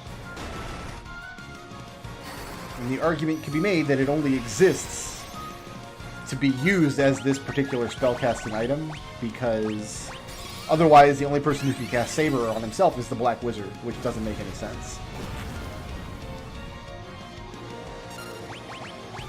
We'll do 2 more of these. I'm gonna roll at 611. I'm gonna live dangerously for once in my ridiculous life. I shouldn't have done it. Alright, cross your fingers. Alright, that's pretty good. 240 on Blaze. Not gonna land. Good. Okay. This is 6. Let's see if 6 is appreciably better than 4.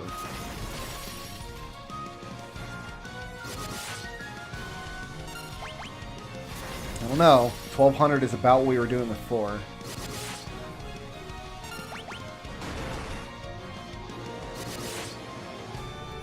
We might cap out at 4. Like, 4 might be the cap. I guess the next thing to do would be to try 3 and see if 3 or 4 is the magic number. But it looks... I'm going to bet 4.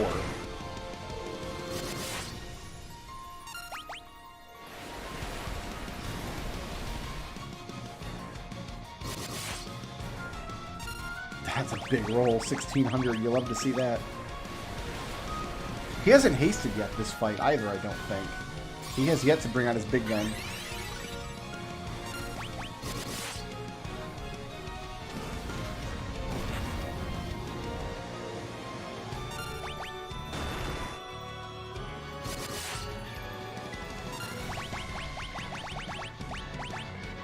Three more Mirages, then I have to use an Elixir.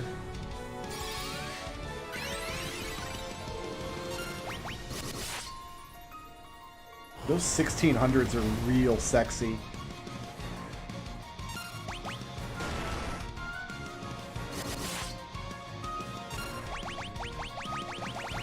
Two more. Then I have to Elixir.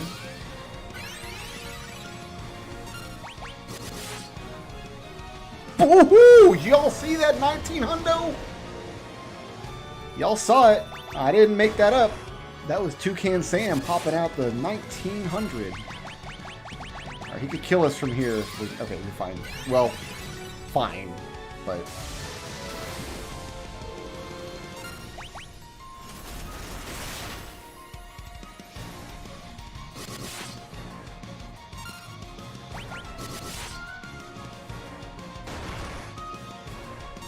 Alright, we need the Elixir now. Maybe 4 wasn't. Maybe we weren't capped on 4. Maybe 5 and 6 is in the cards. He did not use haste. We didn't land on the winning strat. Like, we didn't break the puzzle box open. He just decided, for whatever reason on this attempt, to not cast haste. But I'm going to say with confidence that the Giant's Gloves are better than the Strength Tonics for those purposes.